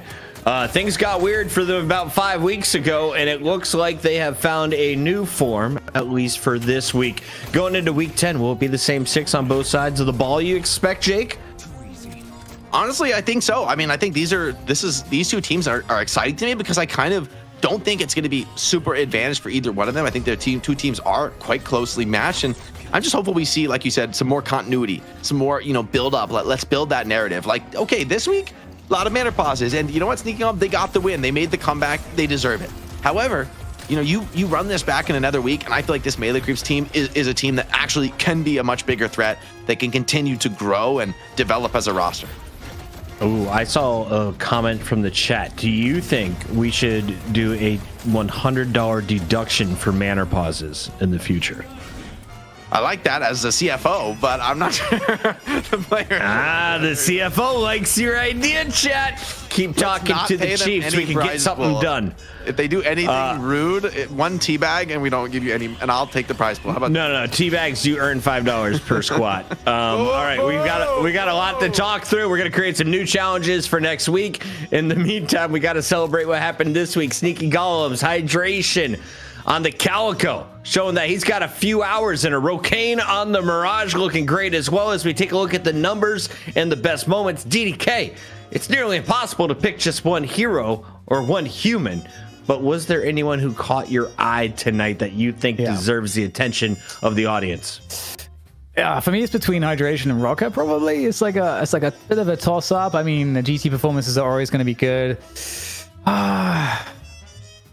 I'm gonna go Calico. I'm gonna go Hydration. I wanted League, man. I thought League put the work in on Infernus, man. Not only like in game 2, so many sick parries to just leave Abrams like caught slip in, just easy cleanup kills on him. And then think about the end of the game there. What precipitates all those bad team fights is, you know, Melee Creep sent everyone in trying to chase down League in the mid lane, and he completely evades them. stays alive, and then the clapback is immediate. They win a crushing team fight. Just like the positioning, the laning, everything from League was just top tier, and really showed how Infernus is meant to be played. We got a 3-game series. I'm happy with what we got. The honeymoon stage is still happy for Sneaky Golem. Melee Creeps going back to the drawing board. We expect to see them next week. And of course, we expect both of these teams to be competing in the $10,000 Trolley Tournament, which is coming up next weekend. We'll be talking about that in just a bit. We got to finish up this matchup, though. We have an MVP honor to hand out. We're going to try and get an interview for you all at home. And of course, we saw some of the highlights. Jake, DDK, did you put your picks for the MVP in the chat? I did. I let him know. I'm keeping eyes on the production chat. You know what I'm saying? I'm trying to keep the assets flowing, keeping it moving. And because I'm watching the chat, I get to pick the MVP. Thank you. And I thought it was League. It was League. The Infernus. Show the highlights. There's just so many like outplays on Infernus this game. So many of these like turning difficult fights, and just the positioning phenomenal across the board. So impressive stuff for me for League. Not necessarily the player I thought name value wise coming into the series would be the MVP, but has impressed me. Has quietly impressed me. And I mean, there were some seriously stylish parries here, especially in game 2. Cooked. League styling on Scout. It's Sneaky Golem and League taking the $1,000 here on night shift number 9. He earns our player of the match honors. Jake loves him. Jake, how do you think you'd look in a red fedora? Ooh, maybe an Infernus cosplay. I could work it. I'll wear one of those like Hollywood fire suits. You know what I mean? That like you can like light yourself on fire, and then yes, like great call. I like the dedication. I would have never even thought of that. I was thinking suspenders. Like maybe you would just go to somewhere's house, steal his rock climbing gear, and then anyway, let's just keep this moving on as we take a look at the highlights. Some big plays from the Infernus. Is he back in the meta for good, DDK? I mean, for good, I don't think you can say in Deadlock with anyone because Patches, he knows who is on the chopping block, but. For now, for sure. The gun builds were already getting pretty popular, and I think Infernus is so you can kind of flex him after doing a gun build and having that early mid-game pacing into being super tanky, improving the spirit damage, getting items like leech. You can go so many different directions with Infernus, where he becomes an incredible problem in the late game. So feels like he's got that versatility to be relevant for quite some time, and he has good counters to some important heroes right now too. We like what we're seeing. Great work from the devs behind the scenes. You guys are keeping the game fresh and fun for us casters and everyone working behind the scenes.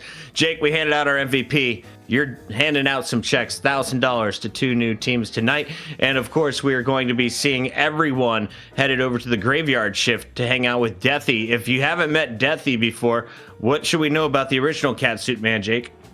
I mean, one of the most OG Deadlock streamers around has also been putting on a ton of epic events in the Deadlock space. So definitely someone we're super psyched to get on the graveyard shift. We get to talk about kind of like a much more expanded conversation than we would ever do on the cast. Since we're focused on the tournament, we're focused on, the esport, the match in front of us. But, in the graveyard shift, we get to kind of relax a little bit, get the questions from our Twitch subs, from our Patreon supporters, and, get them in on the conversation. What do you want to ask Deathy, get his perspective on the game? I think he's quite a smart guy, and I'm just curious to see what he has to say. Solomon, can we hit the trolley one more time on the way out for all the NA teams that are about to sign up and get their ass kicked by Team Night Shift? That's right. We're coming at you in the qualifier. Meet me on challenge.com. leaguetrolley.challenge.com. Sign up your team. We'll be competing October 17th through the 19th and October 24th through the 26th if you live in Europe. I'm actually going to be in Europe, so I won't be broadcasting, but I'm hoping to see some of them live in person. If not, I'll be eating some sour worms on the train and celebrating however Europeans do that. It's been a great show. Final thoughts on number 9, DDK. We're going on to double digits next week. Oh yeah, we've got some great rivalries in both the European region and the North American region, and so this is a great time to get into Deadlock, get your friends into Deadlock, get your mum into Deadlock, get everyone, get them all. Fuck it. Absolutely. Jake, final thoughts, week 9. just, I'm super psyched to be able to continue to do this, man. We're almost at 10. We're almost at double digits, but it's all only possible because of the community, because of the immense support they've given. Also for this event, because of Intel, man, putting up a lot of the cash to be able to deliver this prize pool week in, week out, to have this epic event for the community. We're building towards that sustainability. We're building towards all of it. So make sure, throw us your Twitch subs, your YouTube memberships, your Patreon support, especially really helps us out. Patreon is probably the best way, if you're a huge fan of the show, to just support us, allow us to continue to operate and continue to have these consistent tournaments for basically as long as it takes, baby. We're sticking around for the long haul. We want to see Deadlock through all of its ups and hopefully no downs, just ups and ups. No downs. Yeah, we're just building every single week. Big thank you with everyone who tuned in on YouTube. We hit some record numbers over on that platform with a whole bunch of new subscribers. Joined the 6.5K subscribers over on youtube.com/Deadlock Night Shift. Over on Twitch, though, we had a whole bunch of new subscribers and one MVP. He goes by the name of Enjoy Stuff. Dropped 155 subs in a single day, DDK. Is that a Deadlock Night Shift record? That's got to be a record, right? Let's go, you crazy. guys. I think Jack so. Sabino is second with 30. Yep. Yeah, that's he's probably he's probably done it. I think This is pretty good. I think that's pretty good. I think that's pretty damn good. Enjoy Stuff. Thank you for the support. Do we have the interview right now, Solomon? Bring him on, baby. Let's bring him in. We're always ready. Hydration, welcome to the show. It's not your first time here, but it is with this squad. How do we feel about the new lineup tonight? Oh, it's feeling good, and hopefully it's not my last time here either. No, definitely not. Definitely not. You're one of the mainstays. Can you give us the drama? Because you guys just crushed last week, and then you guys break up 2 days Hit us with later. the hot goss, the tea. Well, it was October 6th, I believe. I was just sitting there playing Clash Royale on my phone, and because the new season of Clash Royale was about to come up, and I was getting ready for it, and then Rocker randomly messages me, and he's like, "Yo, when the sneaky golem calls, do you answer?" And I was like, what's the roster? And then he spells out the roster for me, and then he says, also, Lomain doesn't want to play anymore. So I'm like, so that's half my team on his roster. I mean, I guess I might as well. Yeah, it's kind of sad though. You should probably keep a job. Yeah. So are you bummed that you don't get to play with your former teammates now? Well, the saddest part is that yesterday would have been the 1-year anniversary of Hydra Nation, but yeah. Rest in pizza. Big sad. Rest in Yeah, peace. that's what we were Bring it saying. back. Because the continuity for Deadlock in North America is like Hydra Nation, and that's you guys have been the squad. So yeah. Sorry to hear that's happening that way, but glad to hear that you're on an awesome team and you guys are looking like they're gelling really well. So that's a positive. Hydration, how much would it cost for me to buy your team?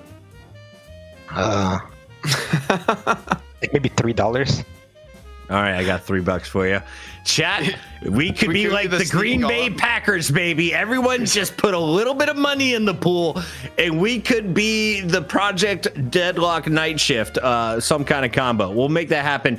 Hydration, let's talk about the games, though, because you were in the discussion for potential MVP. If you were going to hand out the award, who do you think from your team deserves it tonight? Ooh, that's hard. Let me look at the score screenshots, because the first game, I don't know what happened. It's kind of a small disaster. There's there's 0-8 and 1 Geist on my team. I don't know what was happening there. But the next game he went 6-0 and 13. So if that game 1 didn't happen, I think Average could have taken it. Mm-hmm. But I think League getting it makes sense. The last 2 games he performed insane. Jake, well done. Go ahead, DDK. So what do you make of the rivalry with Melee Creeps now? Because it seems like in the Hydra Nation era, there were teams that maybe could kind of take a map off you guys or something like that, but it never really seemed like close ever. But it feels like Melee Creeps is actually a good rivalry for you guys. Do you guys scrim a lot? What do you make of this rivalry? Is it? Do you think there is a clear favorite? Do you think a clear favorite will develop? What's the rivalry been like? Well, as history has shown, so far we've been the favorites, but we scrim them a lot. There's not many teams to really scrim. It's just them and Chain Gang pretty much. So there's a lot of friendship between the two teams too. Yeah, I think we noticed that with the mana pauses. A lot of viewers might see the mana pauses in the trash talking chat and sort of interpret that as like super serious, like people are really mad at each other. But I guess can you like pull the veil back just a little bit, Hydration, and sort of like what the atmosphere is like for both of you guys on that front. All I'm gonna say to Lord of them is a wise man once told me this. A wise man being Leffa. If you're going to BM, at least be part of the reason you are winning. So. I don't know. All right. I like that quote. That's very strong. Who was the originator of that one? That was Leffa? Yeah. All right. Thank you, Leffa, for that wisdom. Dropping some there on Lord NM. We are going to see you guys again in the future. But for all the teams that are considering signing up for the Trolley tournament here from Night Shift, how do you get involved? How would you even start getting into lobbies and maybe playing against teams to scrim to get ready for this thing? Honestly, I don't know. I think there might be like a Discord. You probably could use like the official Discord. There's a Deadlock competitive section in there, so you could probably ask around. They might know better because like I've never like really been. I don't have to worry about that problem. My coach sets it up. Yeah. I get your lifestyle. Exactly. Hydration, thank you so much as always for joining the show, gentlemen. One last question each. Go ahead, DDK. Okay, so do you watch the European region much? If I can wake up in time for it, I do, yes. But what do you think? What is the? So obviously there's a pretty well-established rivalry there as well. But what are some of the biggest lessons you've taken from like watching them? It's kind of hard to like really learn from their style because they kind of play like a completely different game, both in like their play style and like their drafts. So it's kind of like worlds divided. I guess like the easiest way to say. My question is simple. What's your favorite number one hero? You only pick one to spam in ranked right now. What are you giving the high prio marks to? I think Calico. I mean, you saw how much I did that last game. You can consistently do that like every game, especially where people are like less coordinated in matchmaking games, and you can just one shot someone and just get out and never be punished. Great answers. Hydration, thank you so much. Final question for me. What are you going to dress up as for Halloween? Ooh. It's got to be like Deadlock related. So, okay. I would say like the coolest hero design-wise in this game, I think is 7. So if I could like dress up as 7, I would. What city do you live in? What major city are you close to that wouldn't give away your address? Like Raleigh, North Carolina. If we have any North Carolinians who are into cosplay, I know a guy who needs a costume, and Deadlock has a prop budget. Let's make some things happen. Hydration, thank you for joining the show. We got to get to the graveyard shift. We'll catch you next week. See ya. That is Hydration. Another $1,000 in his bank account. He can pay for his own cosplay. We wouldn't pay for that shit. We have DDK and Jake here to close out the show, but we're not done. The graveyard shift is immediately following. DDK, final thoughts here on the night before we head to the graveyard shift. Well, you know what? You guys should probably check into the graveyard shift. We have Deathion, and he's probably one of the best educators out there. He does coaching as well. So if you're looking to like get good real fast, don't want to mess with all that noise, grinding like everybody else. You want to speed up your ranking journey. Go look at his content. Maybe apply for some of his coaching sessions. Jake, just thank you to our normie viewers, of course, our elite Twitch sub and our Patreon and YouTube member supporters will be joining us on the graveyard shift. But even our normie viewers, we appreciate you. Every little Timmy and Jimmy out there watching the stream, coming in, support, chatting it up. You ain't paying me. I don't give a shit. Get out of my stream. Put up or shut up. But I appreciate Timmy's and Jimmy's. I hope someday you guys get an Amazon Prime connection from your mama. Yes, one day we will all have Prime to use. Hey, seriously, on behalf of everyone behind the scenes, thank you for the massive support. Big shout out to everyone running the replays, everyone running the Twitter sphere, and making a run of show that I don't read. And these guys just following the chaos. It's week 9. Infernus is back. Gun Ivy's not really that big of a deal. Shiv's kind of a cool thing. And Paradox won all but the last fight of the night. Get your Minas while you can before the next round of bans. We'll catch you for week 10 with Trolleys on the way for North America starting October 14th. We'll see you then.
Bye.